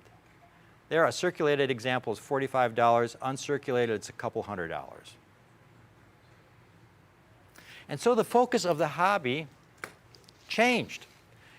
And what collectors and dealers learned over time was that there are many, many dates, many issues in U.S. numismatics, which may be very common in circulated condition, but in uncirculated condition may be extremely rare. And this focus, folks, on condition rarity drives much of collecting today and is, in fact, greatly responsible for the tremendous growth in interest in the Morgan Dollar series. Because most Morgan Dollar dates are very common in the lower circulated grades. It's in the uncirculated grades that many of these dates become condition rarities. Here's a chart I made. I put it together. Took me several hours, but it's really important because it illustrates the relative condition rarity from the most common Morgan dollars in brilliant uncirculated condition to the rarest Morgan dollars in brilliant uncirculated condition. And it's several pages long. And I've organized the Morgan dollar dates in this series, and there's 100 dates and mint marks, by their condition rarity. And I used the latest NGC population numbers, where I added up all the coins they graded of each date from MS60 on up, from the most common and ending with the rarest. Here's the first page. And these are coins that where NGC has graded at least 40,000 in uncirculated condition, beginning with the most common. And it's very, very interesting. Most common coin, most of you know if you've collected Morgan dollars, 1881S. NGC has graded over 226,000 examples in uncirculated condition, all grades, MS60 and higher. Then comes the 840, 850. But you notice how quickly it drops off. When you get down to the 82S there, 72,000, it's a third of what the 81S is in the space of about a dozen coins. And then about 7, 8 coins later, you get down to the 1888P, you're already down to only 44,000 coins. So just in the space of about 20 coins, you have coins of condition rarity increasing about 5-fold in the space of about 20 coins. You got that 83cc there on that first page. An 1883cc in uncirculated condition, only 42,000. Here's one that was on eBay, and this is, when you see these on uncirculated, they're on other shows, they're usually somewhere between $250, $350, $400. So that price is in the ballpark of what you find for an uncirculated 1883cc.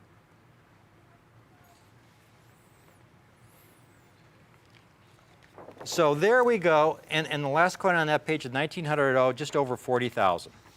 So huge drop in rarity in the space of like 23 coins, from 226,000 down to only 40,000. Now we go to the second page, folks. And these are coins that have rarity where they have less than 40,000 graded down to 15,000. So we're getting to another level of condition rarity. This is where we're getting to some very scarce coins. There you got the 1878S, much rarer than the other early S mints. Much rarer. The 1878S is often lumped in together with the 79, 80, 81, 82. The 78S, a much tougher coin to get in brilliant uncirculated condition. But you notice only 5 coins down, how the rarity doubles. 1888-0, only 21,000. You're already down to only 21,000 coins graded. All grades in uncirculated, only 21,000 coins. And then about another 10 coins later, you're down to rarities of about only 15,000 coins out of 16 million coins minted for the 1890P. Out of 16 coins minted, only 15,000 certified by NGC in uncirculated.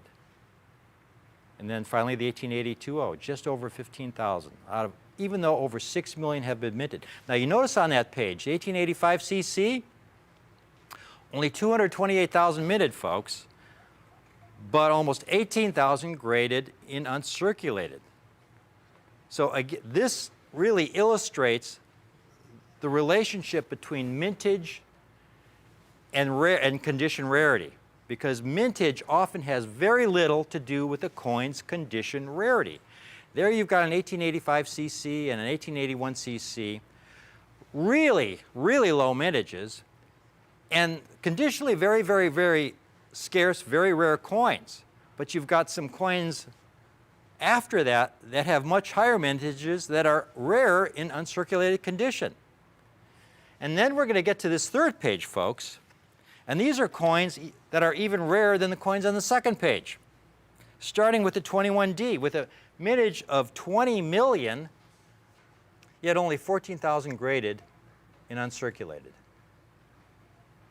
And then you've got that 8 tail feather. That's a low mintage coin, only 9,800 coins. But then a little farther down, you've got the 030 there. 4.5 million, only 7,200 coins graded uncirculated. And finally at 87S, 1890cc, just over 5,000. And in uncirculated condition, those can be quite expensive. We're getting to some really tough coins there. The 1880 in uncirculated condition, the 1879 some really valuable coins when you can get nice uncirculated examples of these coins. You don't, 1891 CC. Many of you are familiar with that date. Tough coins in uncirculated condition. Circulated condition, folks, you can get them for $35, $40 for the most part. Now, finally, we get to this last one. This last group, these are the rarest of all. Coins with less than 5,000 graded, uncirculated. Take a look here, beginning with this page here.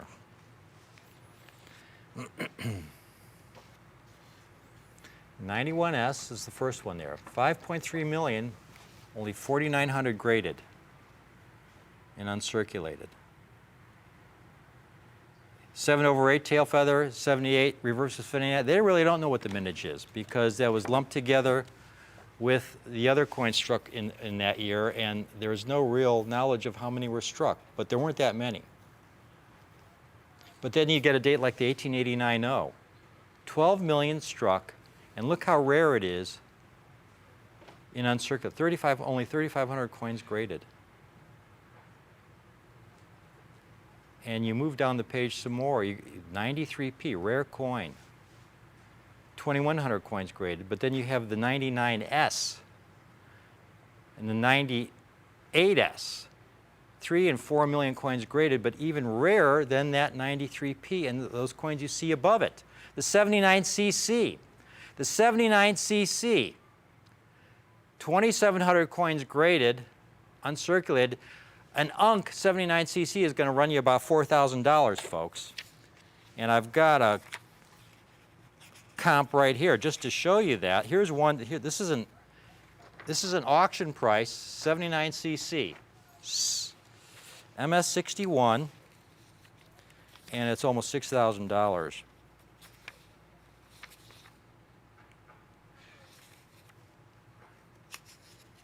That's typical. That's par for the course for a 79cc. And then we get to the last page here, which is just a continuation of this under 5,000 population, and this is the last page of these rarest of all coins. Until finally we get to that 1893S at the very bottom.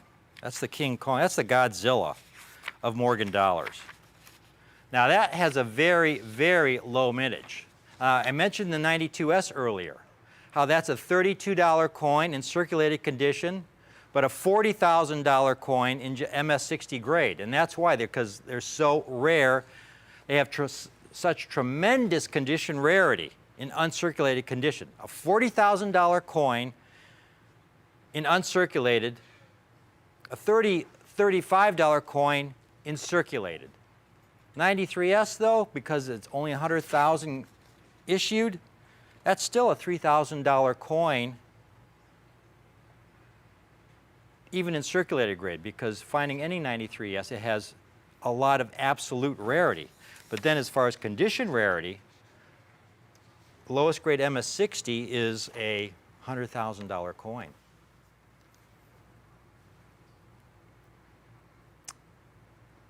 Now,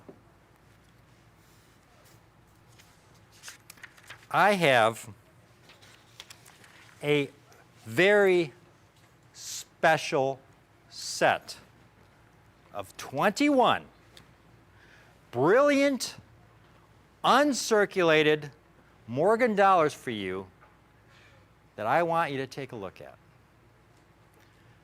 Now, I know you could turn on another channel, and sooner or later you'll find one of these other shows offering you a roll of 20 Morgan dollars in brilliant uncirculated condition for $1,300, $1,200, maybe even $1,100.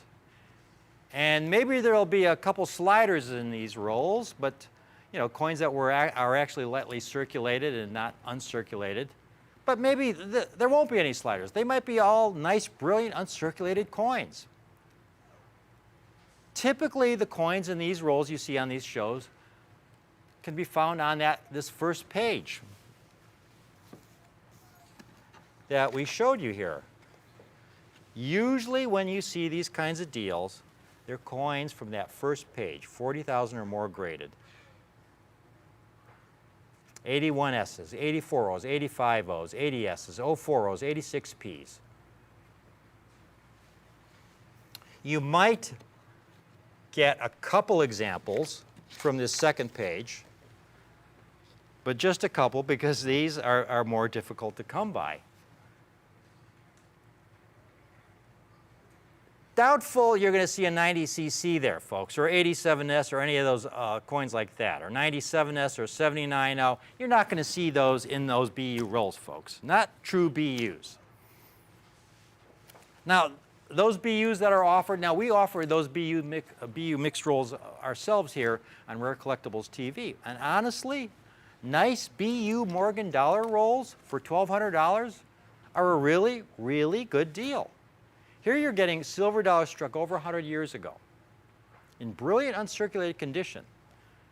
The finest quality, top 2 to 3% of surviving Morgan dollars today. Rare coins in the condition sense for a relatively very small premium over their silver melt value. And that's so important because here I've got a gray sheet from about a year and a half ago, November of 2012.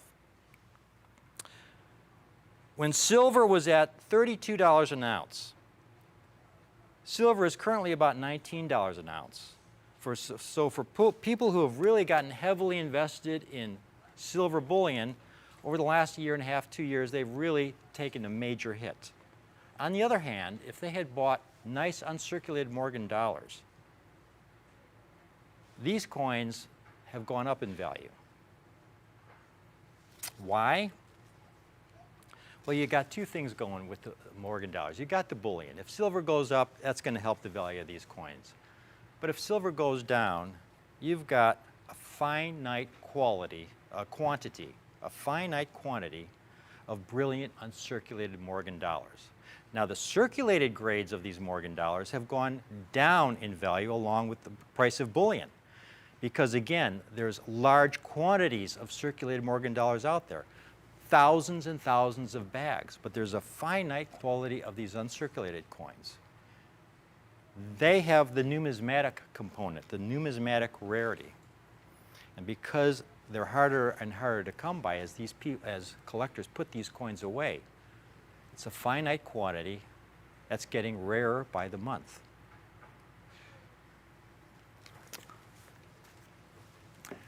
Now, these 21 coins I have for you, I've never been particularly interested in offering my clients coins they could find anywhere else, at their local coin shop or coin show. From my perspective, if they're easy to find, if the coins are easy to find, if you can get these at your local coin shop or local coin show, what would you need me for?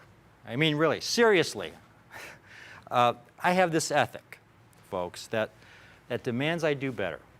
If you're going to spend your hard-earned money on rare coins, it's incumbent on me to offer you the most bang for your numismatic buck as possible. These Morgan dollars I have for you today should be silver dollars that offer you the most eye appeal, quality, and most importantly, rarity and future potential for your numismatic dollar as possible. Now, I set a goal of offering a spectacular 20-coin set, a roll quantity of brilliant uncirculated Morgan dollars that would encompass the full spectrum of rarity of these coins in brilliant uncirculated condition, from the more common dates that were on page 1 to many of the rarest dates in the series. So that if you never bought another Morgan dollar, you would have a knockout set that you could be proud to own, knowing that you owned many Morgan dollars offering a level of condition rarity that you don't find at your local coin shop or on some other coin show that you may have watched over the past 20 years. And my goal was to be able to make this roll, provide it for under $5,000 for the roll. That would be less than $250 a coin. This isn't your typical mixed roll of 20, folks. In this case, 21, because I actually have 21 coins. This isn't your typical 21 Morgan dollars. Now, there's a great quote by Thomas Jefferson.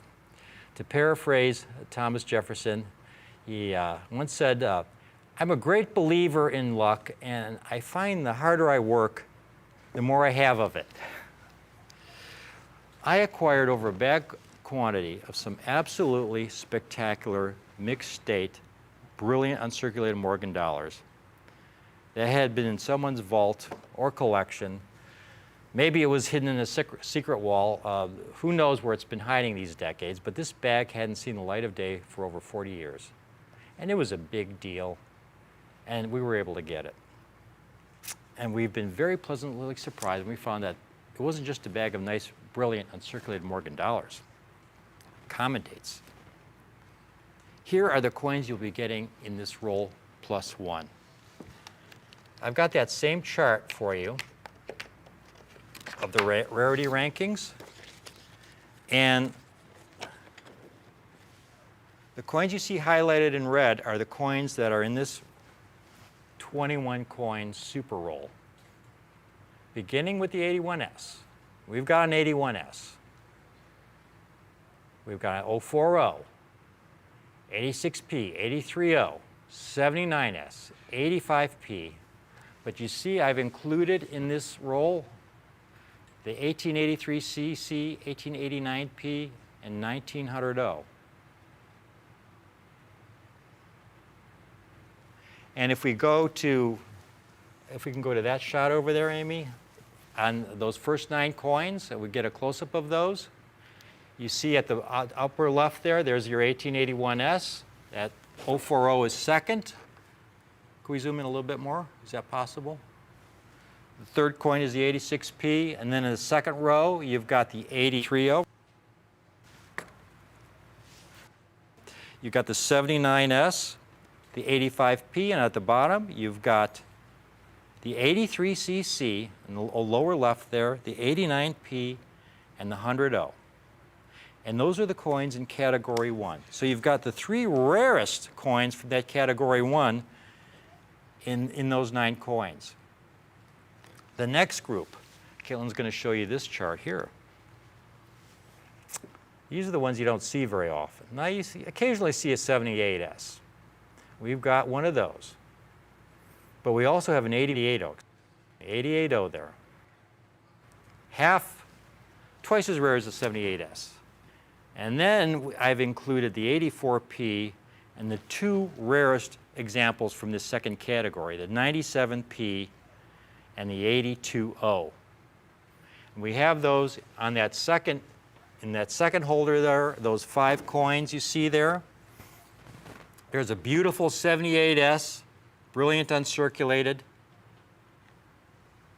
And the next coin to the right there, that 88O. Then down in the middle is a beautiful 84P. And down on the left-hand side is an 87P. And finally, the 1882O. Now, Caitlin is going to show you an example of an 1882O that she has here, and she's going to show you where the mint mark is on these, because this is really important. If you're new to Morgan dollars, you're asking yourself, well, what does the O mean and what does the S mean? That has to do with the mint. If there's no mint mark, the coin was struck in Philadelphia. If there's a CC, it was struck in Carson City. If there's an S, it was struck in San Francisco. And there you can see right, she's pointing it to it, that little O there, between the D and O in dollar, right above the D and O, that O means it was struck in New Orleans. And that's a New Orleans 1882 O, the rarest coin in the second category. Now, though, we're starting to get to some of the really, really great coins in this set, folks. And these were all good. The first 14 were fantastic. But now we're getting to coins with less than 15,000 in all grades. This is an amazing rarity, because when you consider a date like the 1881S, they've graded like 70,000 in MS65 and above. Okay, and here you've got coins that in all grades they've graded fewer than 15,000. And the coins highlighted are what we have in this very rare group. You've got the 81O, the 80P, the 21S, 1890S, and the 02P, 5,300 coins in this third category. Take a look at those coins. They're in the next 5 coin holder. At the top right there, there's your 81O, your 80P, 21S down at the middle. Such an underrated coin, incredibly underrated. 21S in mint state, a very tough coin. 21 million struck, only 11,000 graded in uncirculated condition. Then below that to the left, you've got your 1890S, 7,900 graded in uncirculated condition. Total pop by NGC. And then finally the 02P.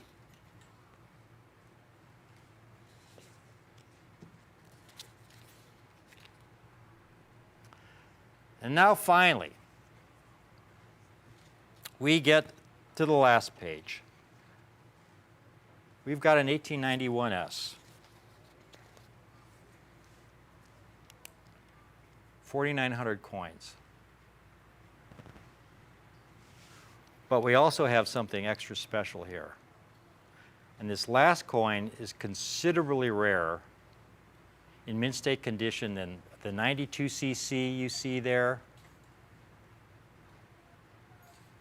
the 1879cc. Again, here's an 1879cc. MS62 grade. You saw one earlier that was $5,800 in 6.1. Here's one in 6.2.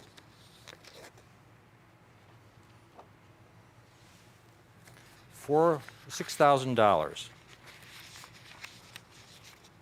The 92cc from this page, folks. The 92cc. Here's a 92cc. Top-rated seller, over $2,000 for a 92cc. They've graded about 4,000 in mint state, and it's a $2,100 coin. The 79cc, they've graded 2,700 in mint state, and it's a $4,000 coin in just, brilliant uncirculated condition, MS60, 61, 62 condition. We've got a 98S. We've got a handful of these 98S and 99Ss in this bag deal.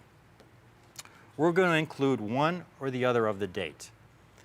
We have a limited quantity of the 98S and the 99S at the very end there, Amy. That's the 91S that you're going to get. But you're also going to get either a 98S or a 99S. And Caitlin's got one of these. She's going to show you in a close-up. There we go. We can pull one of those. Only fewer than 2,000 graded of each. 1,993 graded of one, 1975 of the other. Almost identical condition rarity. A beautiful 99S. This was a tough one, getting this in there. We only have a handful of these coins. But it's such an important coin to include, folks, because for only a few $100s more, we're including a coin that has the potential to double, triple the value of this set in the years ahead.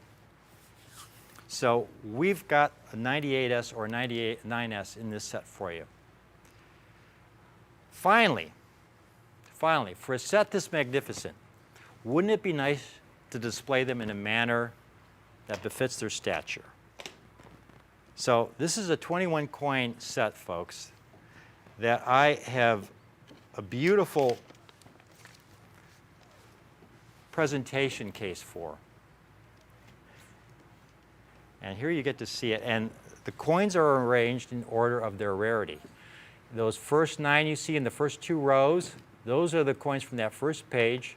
There you go. They're all organized by rarity. And then you see, I don't know if we can get any closer on that shot there, Amy. Yeah, can we zoom in a little bit more on those? There we go. And then in the third row, you see the 78S. That's the first coin on the second page, though that's your second group of rarity on that second page. They're all arranged there for you. Beautiful, beautiful, brilliant specimens arranged by their rarity, by their condition rarity. And then on the second tray, you've got that third category, the coins with 15,000 to 5,000, those first 5 coins. Beginning with the 81O and ending with the O2P there. Magnificent, brilliant, uncirculated specimens. There's your 90S at the very end of that row. And then at the bottom, you've got your under 5,000 coins. There's the 91S. And then you're going to get either one of these last 2 coins. You're going to get a 98S or a 99S. Now, folks, this has to be a date of our choice because we are so limited on the supply of either of these 2 coins from this group that we acquired.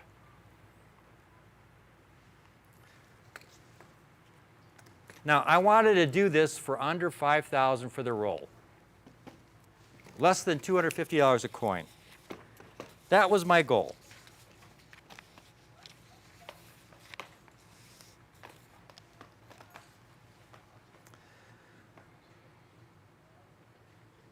Well, I achieved that goal. Not only are you getting more than 20 coins, you're getting 21 coins. But I killed it, folks, because this complete set, and you figure the rarity you're getting in some of those coins, but especially with the last 2 groups of coins, you'd think this would be something around $10,000 or more. There's so much condition rarity in this set. The entire 21 coin group is not $9,500 or $7,900 or $4,900 or $3,900 or $3,500. The entire 21 coin group, from that rarest 3 in that first category to that second group of 5 to that 78S, 81O, 91S, 90S, O2P, and finally 98S or the 99S. The whole thing is yours for only $2,795. Now, when you do the math, $27.95, that's $133.10 a coin, and it includes the display case. It includes the display case. And I would like to add that we're offering the 2-payment option on this amazing set of Morgans. That means you can put down $1,397.50 today, and we'll put a set aside for you in our vault. And then in 30 days, you pay the balance of $1,397.50, and the set is yours. Again, we've got everything from the 81S, and you're getting an 83cc, which by itself, on that first page, is by itself a $300 coin. But you're also getting the 89P from that page, and the 100O, which are rarer than the 83C in uncirculated mint state condition, and that's the most those are the most common coins, those first 9.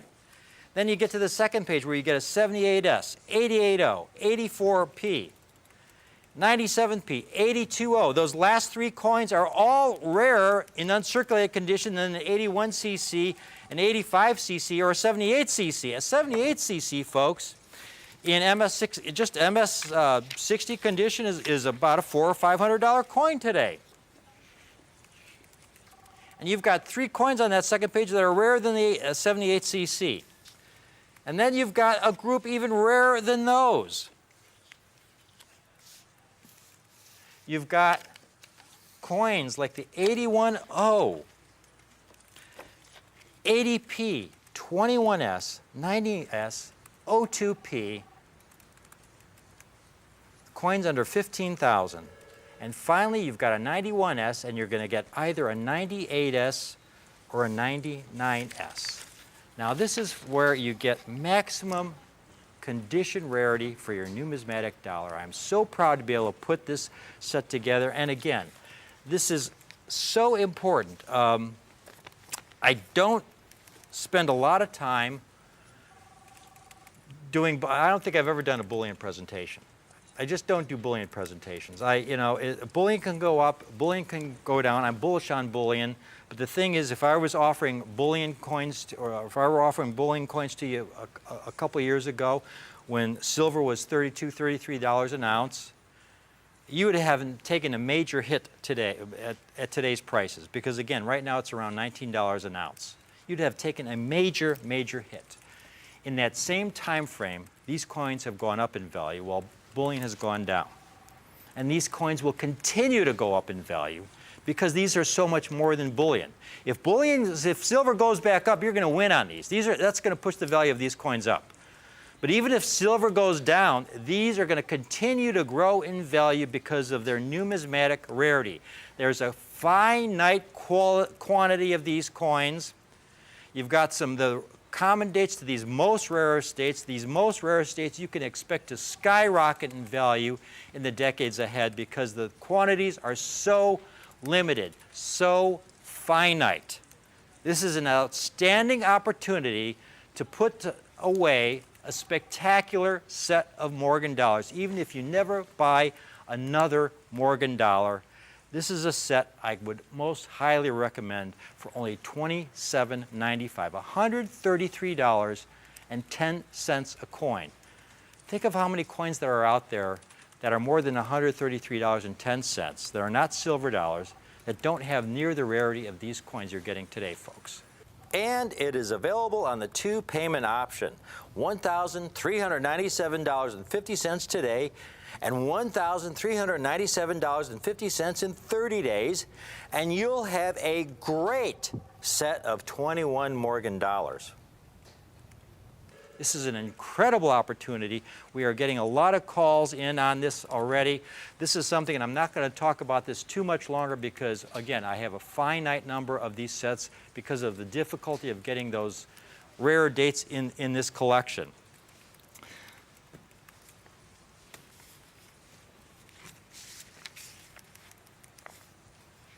I remember, and here it is again.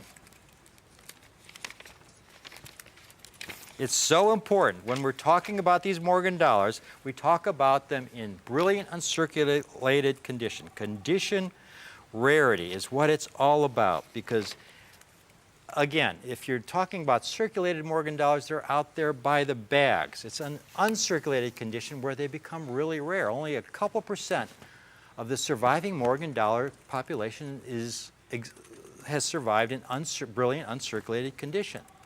So that's why, again, as bullion has dropped over the last couple of years, these low-grade circulated Morgan dollars have dropped in value as well because they're primarily bullion coins because they are so available.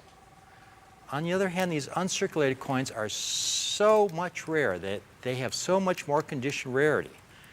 And they have continued to go up in value because of that very, very finite quantity out there. And for us to be able to come across these coins, to be able to offer you some of the rarest dates in the series, and to do it all for $27.95, it's just a thrill. It's a thrilling opportunity for me to be able to do this. And I want to bring you just back to this one last page here. and point to that 78 cc, 81 cc, and 85 cc in the middle of the page. Great coins. We often offer those coins. But even the 78 cc with a mintage of 2.2 million is a coin that's $400 or $500 in uncirculated condition. Here's one that was cleaned, Unk Details, top-rated seller on eBay. Low-grade Unk that was cleaned, 78 cc, and it's $500. Okay, and you can pull that page back off so they can go back to that. So and the 81 cc and 85 cc are even more expensive than the 78 cc. Those three dates alone, and just for average Unks, you could spend $2,000 for those three coins. And I've got three coins just on that page that have more condition rarity than those 3 cc's. And then I have the next page of 5 coins that are even rarer than those. These 5 coins, those cc's were up around 16, 17, 18,000 graded. Here you've got coins 14,000, 12,000, 11,000, 7,900, 5,300.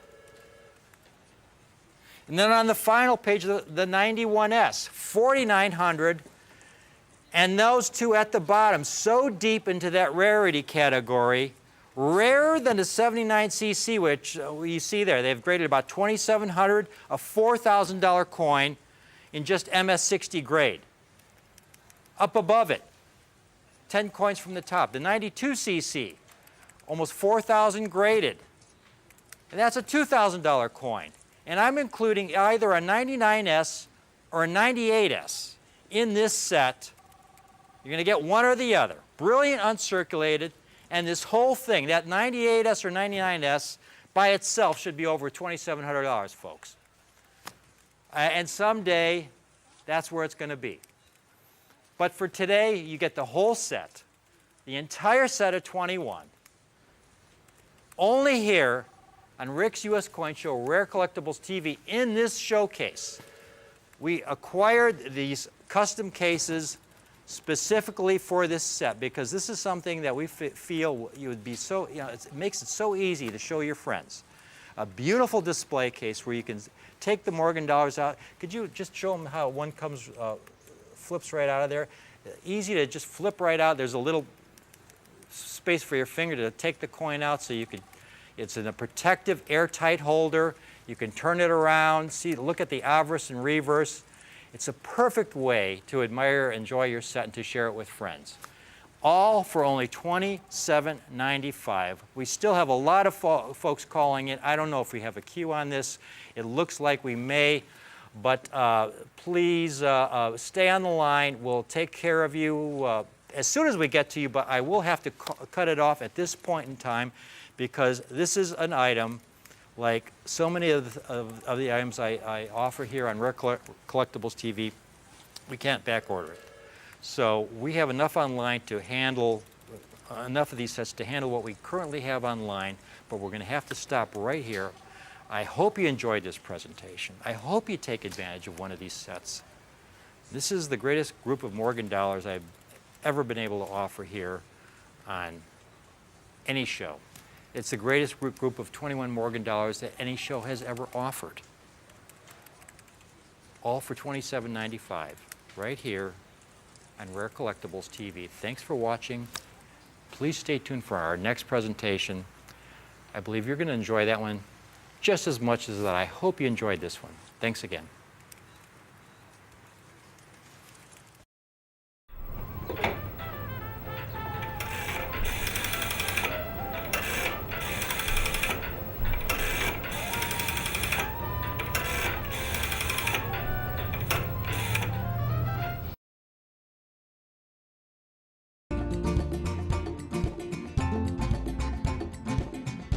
Hello again. Some of you have probably been waiting a while for this special moment. It's that time again. It's that time again. It's Cherry Picker Special time. Cherry Picker Special. What does that mean?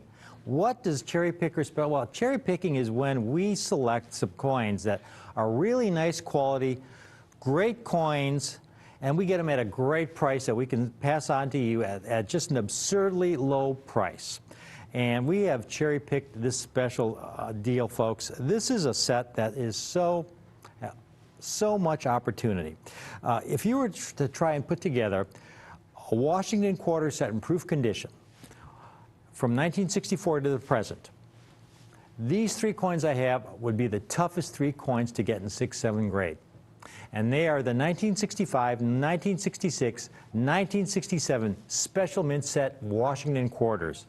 Now, they didn't make proofs in those 3 years, so the collectors who are putting together a proof collection of Washington quarters use the Special Mint Set coins in their place because there were no proofs, and the Special Mint Set coins represented the best you could get for these 3 years.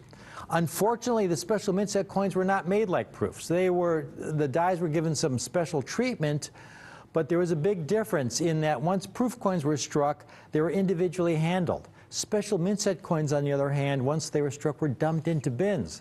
So most of them have bag marks, which is what makes them so tough to get these in MS-67 grade. Caitlin's going to show you a hand shot on one of these, the toughest year. They're all tough, folks, in 6-7.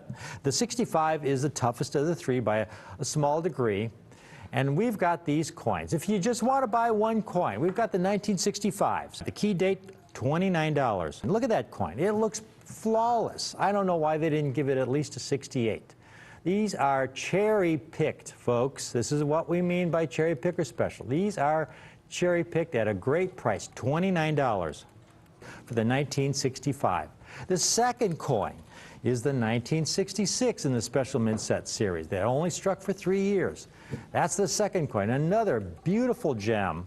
You know, you can't find a tick on it. MS-67, very conservatively graded by NGC. And then the final coin, the last year of the Special Mint Set series, that 66 was $19, and this 67 is $19. Call in now, but get the set. Because if you get the set, you add all that up, it comes to $63. If you get the set, it's only $59 for all 3. $59, and you get the 1967, the key date there, the 1966, and the 1967, all for only $59. Folks, the grading fees alone for one of these coins is about 40 bucks. I was able to find one example on eBay. One example.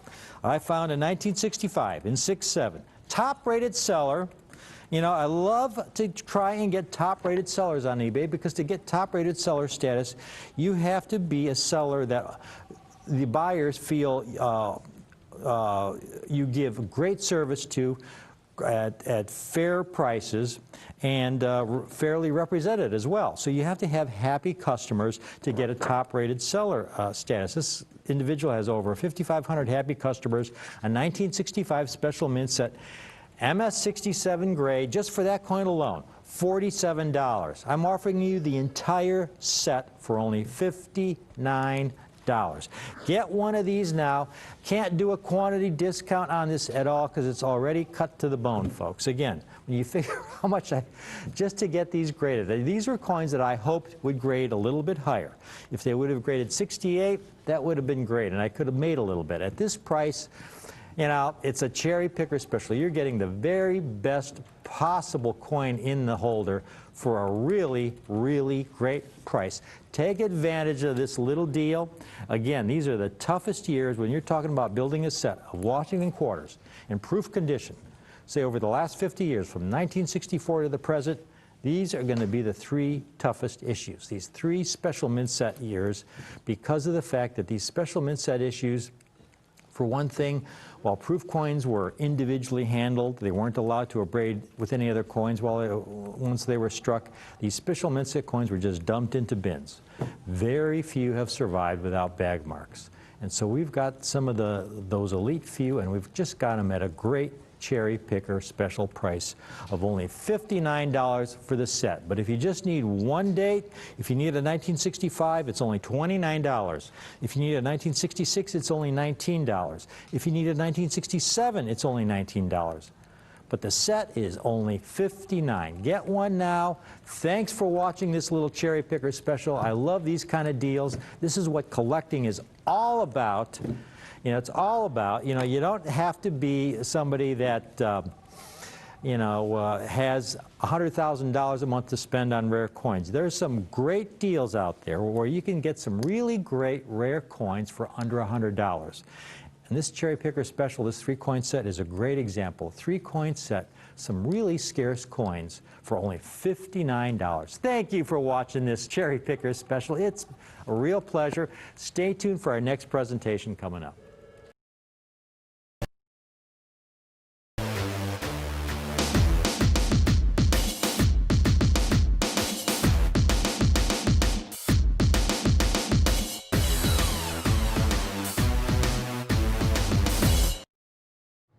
It's the rarest silver eagle of them all. And we have them right here in the highest grade possible. In 1985, President Ronald Reagan signed into law the Liberty Coin Act. That authorized the Treasury to begin striking brand new silver dollar. It was known as the American Eagle silver dollar. And it began in 1986. And really there were two versions, what we call a business strike and a collector's version, a proof. Now, the two are same design, but other than that, not too much similarity. A business strike is produced on a high-speed press, and the main purpose is to strike as many in quantity as possible. And the proofs are made different. They're struck for the collector from specially prepared dies that are highly polished, which gives the coins a mirrored background and a very satin foreground, or the design of the coin would all be very, very satined, and the background would be very mirrored. That is a proof coin, a method of manufacture. In 1986, production begins towards the end of the year. The coin was the largest silver dollar ever issued by the United States of America, even larger and more pure than a Morgan dollar. It had 1 full ounce of silver. Now, originally, this series of coins was issued as a business strike for people who wanted to accumulate silver. And the collector's versions, which were struck in proof, were geared towards the collector. And the difference was that the business strikes could be had by going to various coin dealers around the country who represented the U.S. Mint. But the collector's versions, the proof-struck coins, those coins, incidentally, first struck at the San Francisco Mint, those coins were ordered by collectors directly from the U.S. Mint. There was no middleman. The program began to gain a little steam as the years went by, until finally today, this program, which has been going strong since 1986, has become the most popular silver dollar in the United States of America today. I said to open this up, it's the rarest silver eagle of them all. And we have them in the highest grade. And I know what you're thinking. The 1995 W, the rarest silver eagle of them all, with a mintage of 30,125. I've always wanted one. I didn't get one in the beginning. I saw the coin going like this as the years and the decades have gone by. There is a new king when it comes to the American Silver Eagle dollar. One that has the lowest mintage, even lower than the previous King of the Hill, lower than the 1995 W. It is, simply put, the 2019 San Francisco struck enhanced reverse proof American Silver Eagle. This $1 coin sold out quicker than any single offering the U.S. Mint has ever made. And we have it, as I said, in the ultimate highest grade possible, an enhanced reverse proof 70 grade. That 70 number connotates absolute perfection. There is no grade higher than proof 70. There's no 71. That's indicative of perfection. I don't think there is a single place in the whole entire world that's going to have more of these silver dollars than we do. And yet, I have to say, you're looking at the extent of our quantity right there. Makes a nice display. It's not going to last that long because this coin is unique. The obverse of this coin features an allegorical representation of liberty. Like you've never seen this representation before, because this design came from the original Walking Liberty half dollar, first issued in 1916 and designed by Adolph A. Wyman. Brought back in 1986 to graze the obverse of this dollar because, simply put, it is one of the most striking examples of liberty the U.S. Mint has ever issued. It's a big, bold representation. And you clearly see all the detail of this coin that you would never see in even the highest graded Walking Liberty half dollar, should you manage to get one. Now, it's fitting to mention John Mercanti because we mentioned Adolph Wyman as the designer of the obverse of this coin, and when it comes to John Mercanti, he's the designer of the reverse. And John Mercanti's design of this reverse was brilliant. There was a lot of thought that went into it. John Mercanti, having first arrived at the U.S. Mint in 1974, was a skilled artist, but eventually, as he designed many coins, the Statue of Liberty dollar, have you ever seen that one? Amazing. He is responsible for so many of the great coins. He's most famous for the reverse of the American Silver Eagle. But it was John Mercanti's tribute to the original heraldic eagle reverse, first debuting on an American silver dollar in 1798. It only lasted from 1798 to 1804 in the early dollars. Previous to that, the eagle was known as weak, or some of us coin dealers refer to it as wimpy. But once the heraldic eagle was designed, its boldness was a statement in itself. So John Mercanti wanted to honor the heraldic eagle on the first ever and largest American silver dollar, a coin that went back into history for the great obverse and even further back for the great reverse of the heraldic eagle. So that's John Mercanti's contribution to the most popular silver dollar in the world today, and the largest the U.S. Mint ever struck. This coin is struck in San Francisco. I have a great list of all of the proof American Silver Eagles from 1986 to 2019. And the reason why I did this is I want you to take a look at each year, beginning in 1986, at the mintages. 1,400,000. We have them in descending order. Millions of these coins were ordered by collectors from every year, some more than others. In 1995, the U.S. Mint decided that they would honor the 10th anniversary of this Eagle program by striking a very special silver eagle in proof that had never been issued before, because it came from the West Point Mint. And the funny thing is, that coin used to be at the very bottom of the list because it used to be the rarest of them all, with a mintage of 30,125.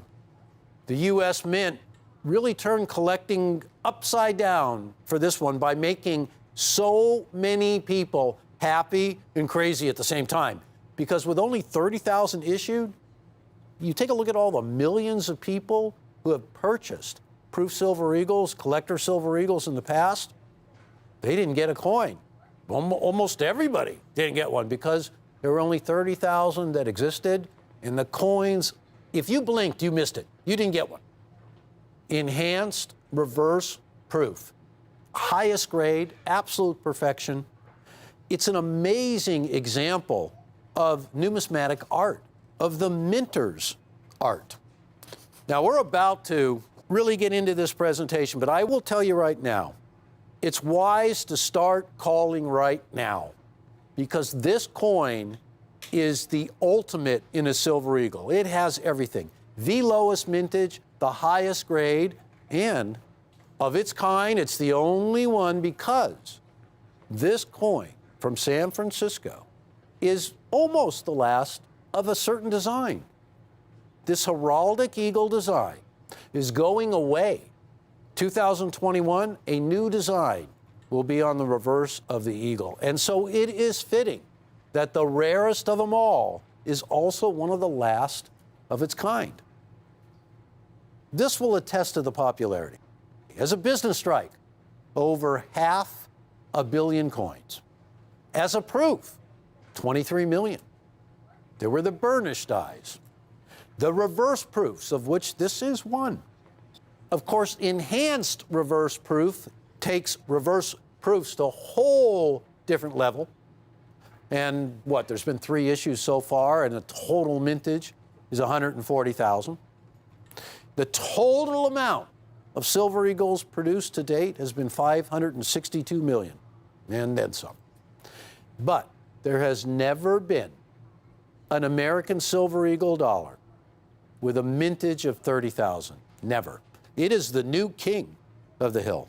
And this is so important, ladies and gentlemen. Now, here's the difference between this coin and a 1995 W.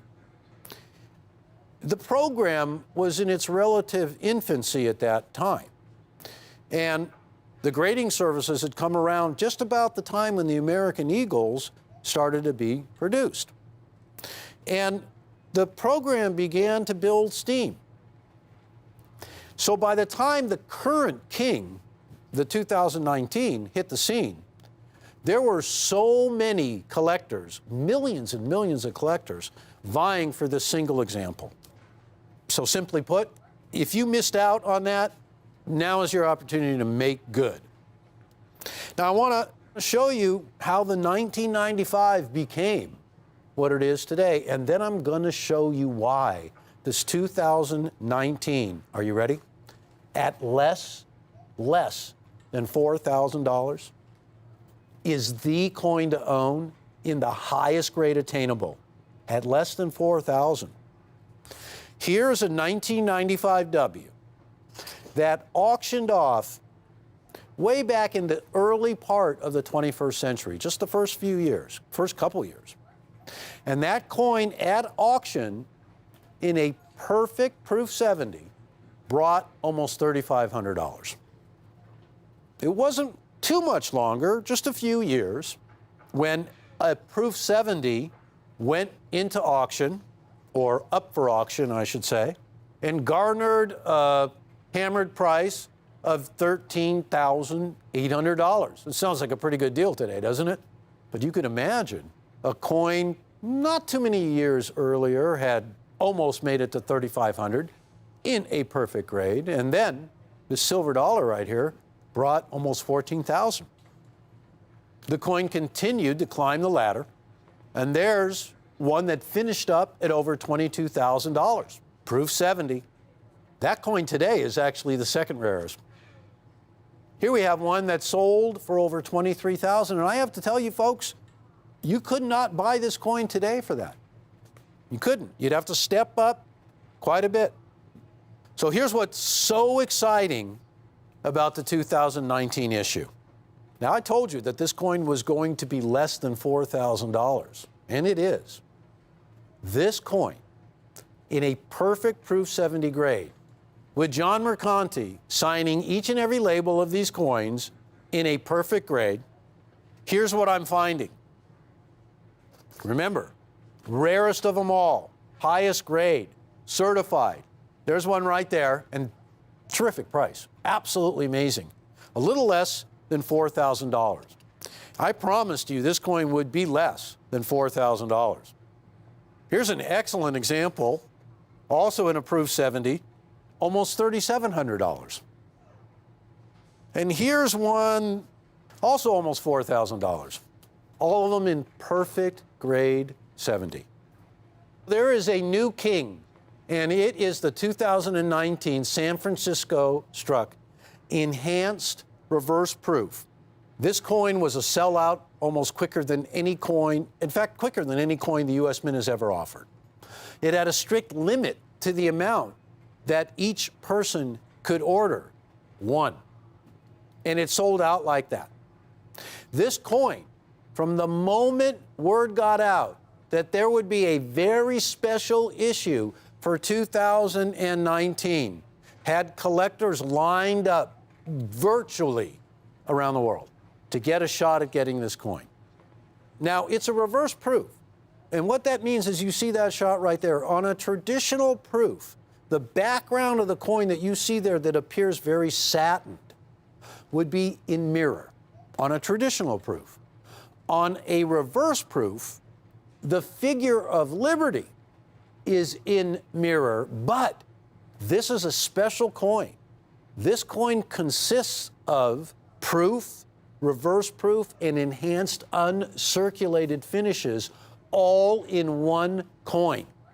And so Liberty appears to be floating on the surface of the coin. And the reason for that, when you look at this coin from the side in the holder, you actually see Liberty's, where she's wearing the dress, the skirt, you actually see the rise above the surface of the coin, the relief, the high relief that is just so apparent. And you can virtually see, it's like a little mountain off the surface of the coin. And you really get an idea that in this instance, Liberty is actually wearing the American flag all around her shoulders, and it actually becomes her dress.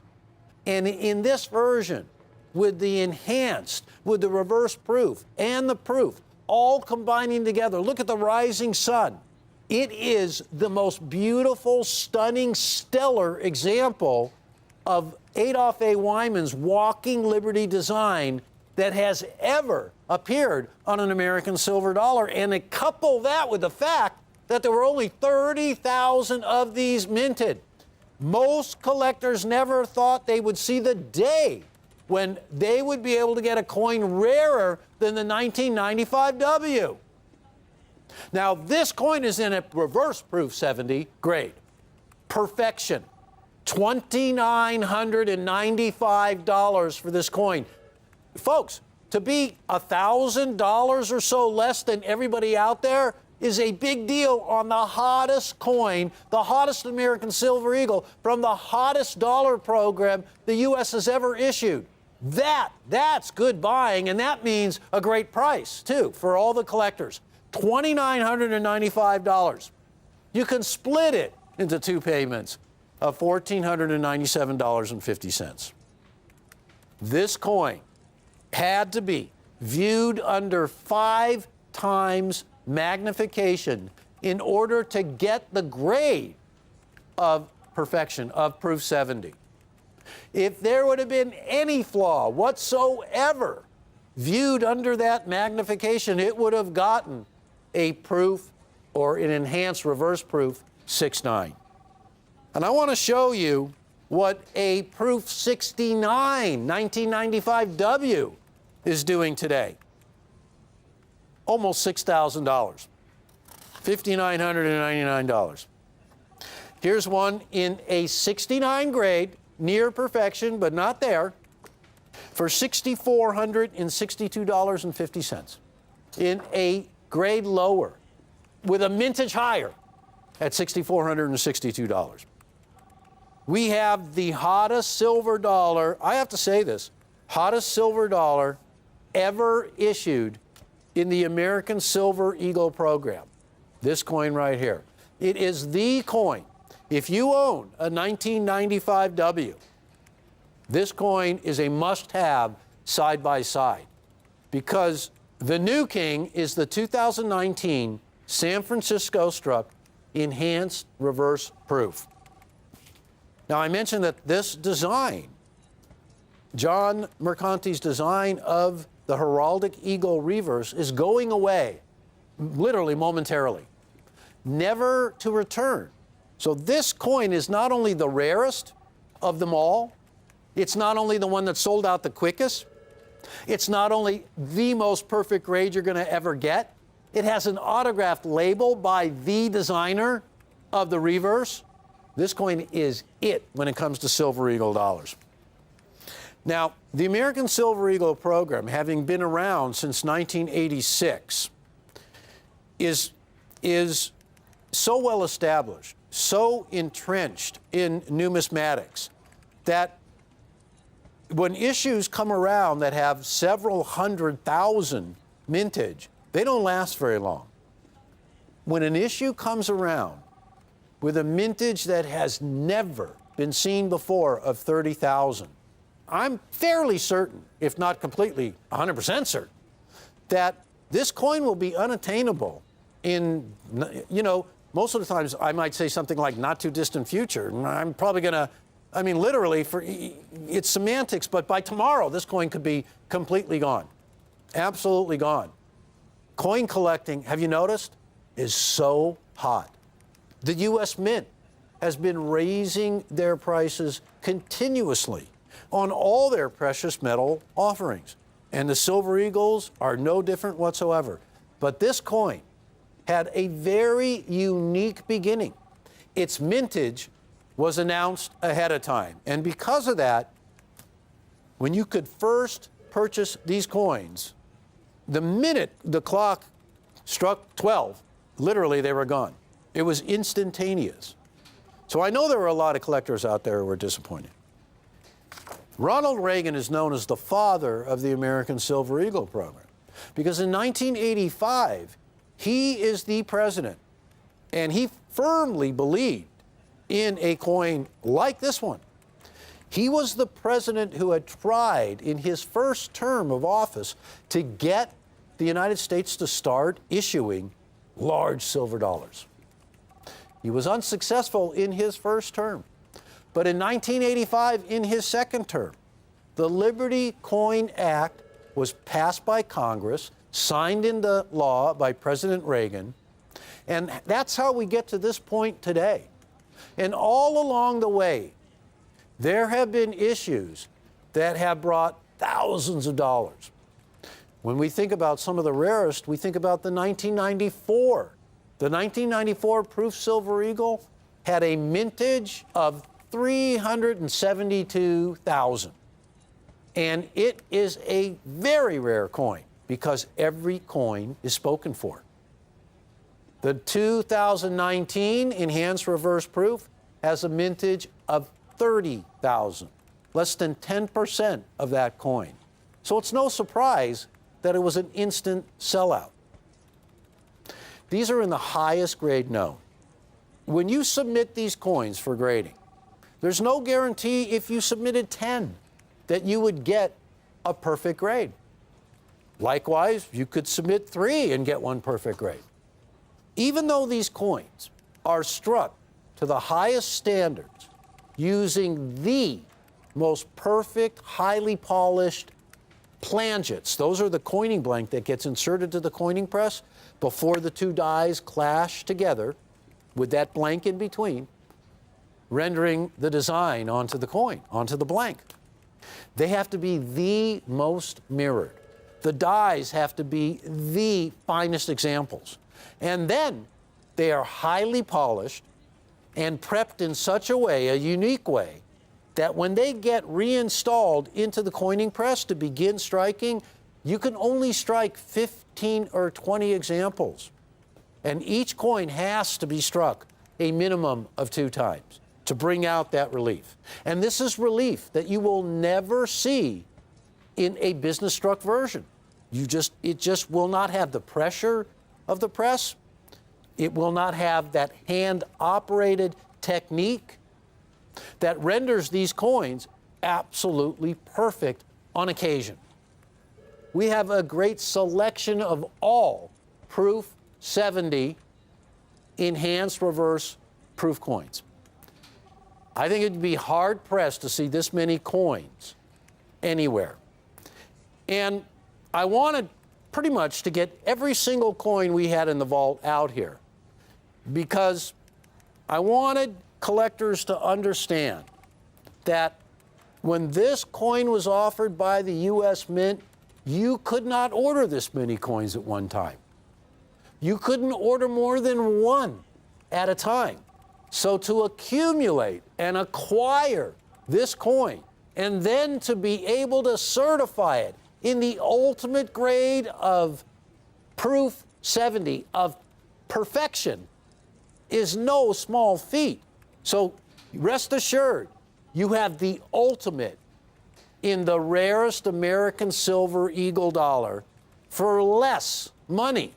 And that's a big thing. You're saving a lot of money, saving some of these prices $1,000 less. Now, saving money is great.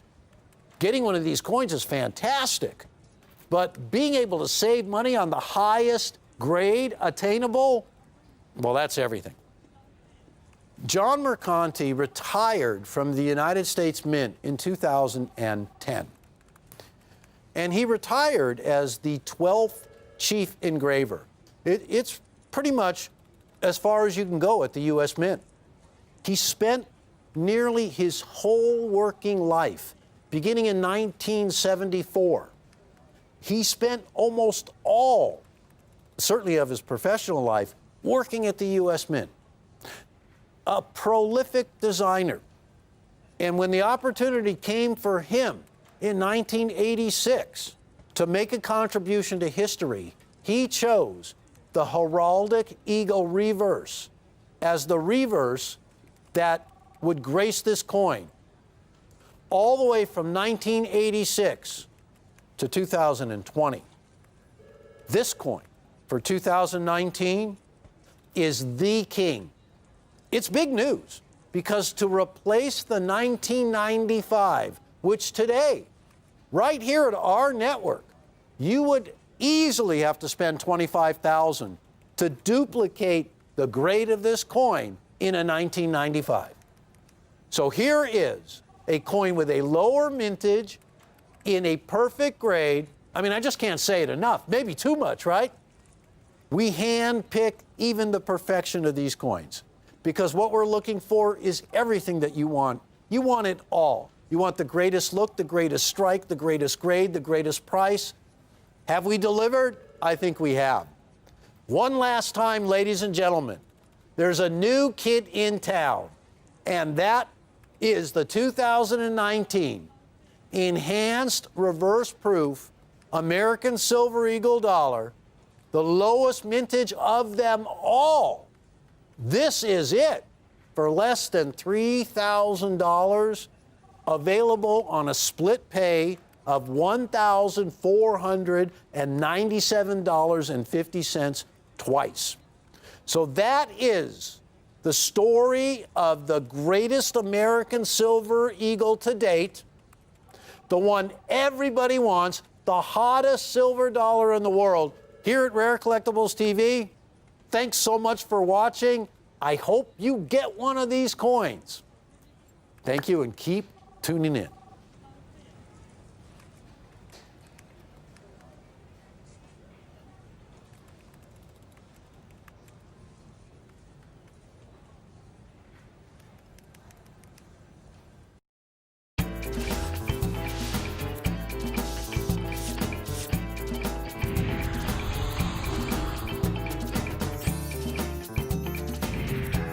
Thanks for joining us.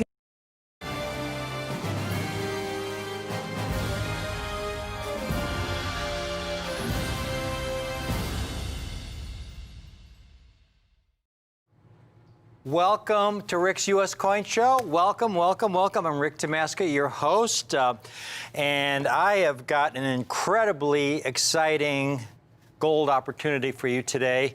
That's the good news. The bad news is I have real limited quantities of this coin. They're in mint state condition, folks, and they're Smithsonian quality. These coins are equal or superior to the example in the Smithsonian. Now, the Smithsonian has the finest collection of United States coins in the world. In fact, they own what is considered the single most valuable coin in all of U.S. numismatics. It's the first double eagle ever struck. This is the only surviving example. It's in the Smithsonian. It's 1849. This is the first time they ever struck a double eagle. Up to that point, the largest gold coin was a $10 gold piece that they called The eagle. The eagle was just about a half an ounce of gold. It was then that they discovered gold in California in 1848. So now our country had this abundance of gold, and they were able to strike an even larger gold coin, which was of incredible help to the banking system because it allowed the banks to make those larger transactions that much easier if they had double eagles to work with instead of eagles. So the Mint began striking the double eagle, and they had a couple of these that they struck in 1849. It was called the double eagle because it was twice the size of the eagle with about an ounce of gold. They're large, heavy coins. A double eagle, folks, I have a couple right here. Well, they're a little bit smaller in diameter than a Morgan dollar. A Morgan dollar is a very large silver coin. They're a little bit smaller in diameter than a Morgan dollar. They're about 25 to 30% heavier than a Morgan dollar. Because again, this is about a full ounce, close to a full ounce of gold in a double eagle. The examples I have today, folks, are from the 19th century, and I have them in MS-62 and MS-63 condition. We have a limited quantity of these. I've got, I think, 15 of each on display right now. The total we have is around 70 coins. The Smithsonian example is an MS-62. Take a look at these, MS-62 and an MS-63. For comparison, I also have an MS-60 that we can show the viewers so they can see the difference. Now, when we're talking about MS-60, 62, 63, if you're new to United States coin collecting, those numbers are meaningless. So let me explain in about 30 seconds what that all means. Coins are graded on a 70-point grading system. It's called the Sheldon grading system. From a low of 1, which is a heavily worn coin where you can barely read the date, to a high of 70, which represents perfection. There are no gold double eagles in MS-70 or MS-69 or even MS-68. MS-60 is the lowest mint state grade. It represents a coin that has never been in circulation. Anything below an MS-60 is a coin that's been in circulation. MS-60 is a coin that's never been in circulation, but it has an abundance of bag marks and abrasions because of the process of minting the coins. These coins were struck for commerce, folks. You have to understand that they were struck, ejected from the coin press into a bin where they abraded with other coins. Again, these are really heavy coins. Gold is a very soft metal. And from there, they would go through coin counting machines. They would be dumped into bags and then shipped to banks throughout the country. During that process, they're abrading them with one another. Even though it was never in circulation, you could see a lot of abrasions over the surface of the coin. Now, that is a superior grade, though, for a Liberty double eagle, because typically, again, because of the weight of these coins, they're usually gouged and dinged to a degree where they're not even gradable. Here, for example, is a 1903 that I have in my hand. And we're going to rotate it around. And you could see, look at the deep gouge in Liberty's jaw there. If you set this to a grading service, they call it damaged. Here's another example that I have, a 1907. This is the last year of the Liberty Double Eagle series, in 1907. Because in 1907, they changed the design to the St. Gaudens. 1907 is the last year they struck the Liberty Double Eagle, and you can see another deep gouge there in the upper cheekbone of Liberty. Not even gradable. This is your typical Liberty double eagle that has survived to this day. Now, when you're looking at an MS-62 grade in 63, let's take a look at a couple examples that we have here, folks. You'll notice a noticeable difference. MS-62 is an exceptional grade. Again, the example in the Smithsonian is MS-62. So the 62s you see here are Smithsonian quality. This is a rare date. You look at this coin, folks. This is an incredible quality for an 1899 Liberty double eagle. I mean, only the lightest abrasions on the surface of this coin. And the reverse is, I mean, really fully gem. It's spectacular. And then we have the MS-63, 1 grade point higher, superior to the Smithsonian specimen. These are graded by either NGC or PCGS, the 2 leading grading services in the country. Look at this coin, folks. To find a coin with so few marks is amazing. And again, when you compare it to an MS-60, you can see the difference. This is a mint state coin, but it's what you would typically expect to find in a gradable